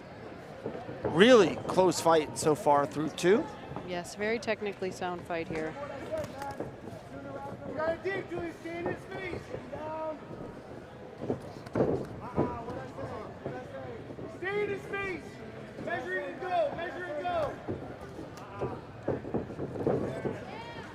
Put your foot down. Watch your head. Watch your head. Stay on that side. All the way over that. Over. Stay on that side. Stay on that side. Please. Do not let him regard. Do not let him regard. Guard it down. Heavy. Watch the back. Watch the back. 2 minutes, Matt. 2 minutes. Julian, come on, dude. Heavy. Let's go. The champ on top doing a good job of flattening Nieto out here. Right there, Matt. Right there, Matt. 4. He's heavy though, Matt. Nieto, though, does have this underhook. They're both fighting. They're playing legs right now. They're dealing with the legs, which is very smart. And what they should be doing is addressing legs. Nieto doing a good job of getting his hips to the mat and getting back to his feet and looking for his own takedown. Non-stop action. You gotta love that. You gotta dig, Julian. Minute 30, Matt. You gotta go forward. Nice shot there by Julian. Again. Come on, Julian, you gotta go. You gotta go. I love the feints and movement from Matt Hefner. In and out, constantly adjusting his range and distance. Ooh! Big overhand right coming from Nieto. But Matt saw that and did a great job of getting right underneath it and taking him straight to the canvas. Nieto has that the headlock position here. Let's see if Matt can do something with that. The Von Flue choke. Whatever you do, stay heavy. 1 second. Julie, you got to get up. Put your underhook in his right hand. 30 seconds now. Down.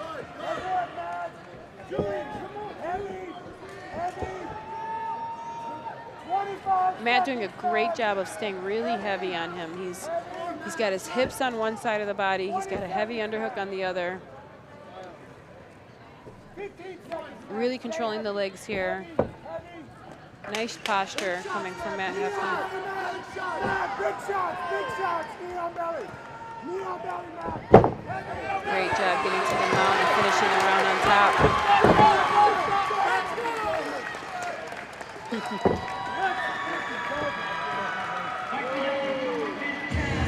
Is that it?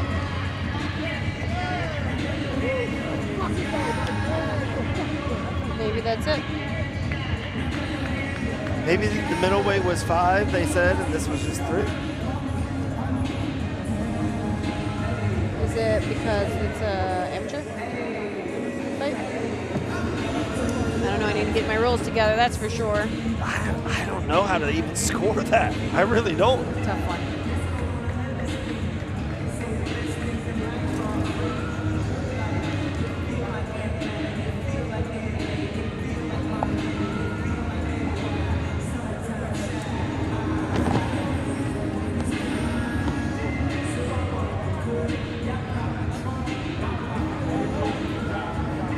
Nice jersey, brother.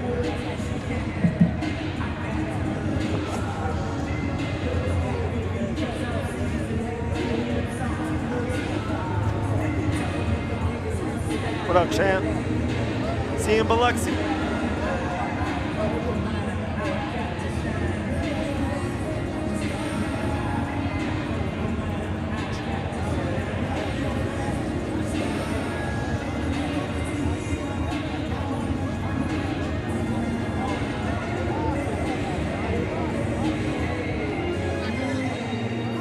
Pearl drinking it.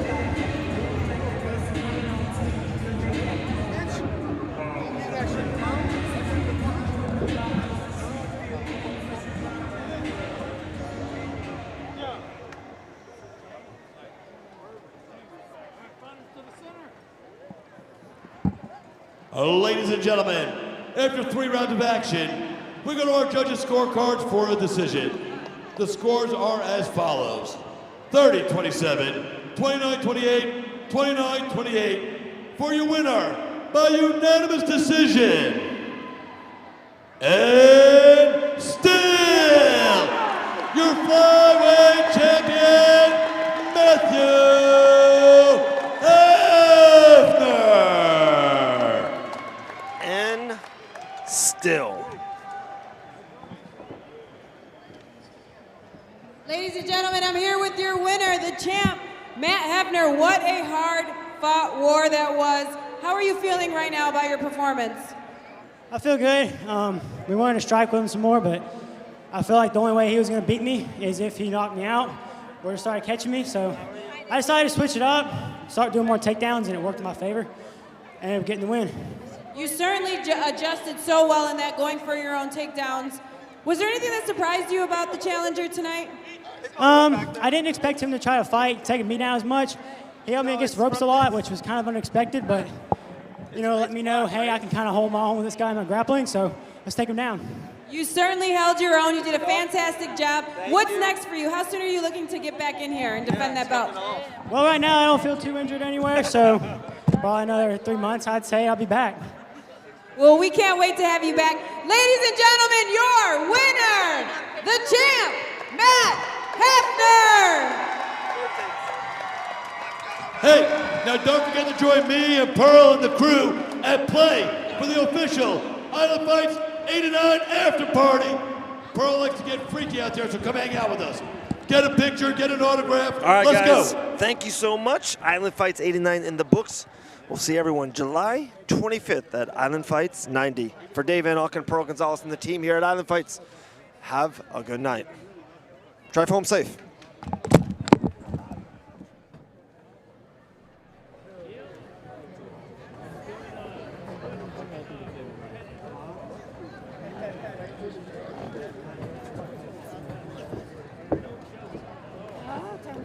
Shit.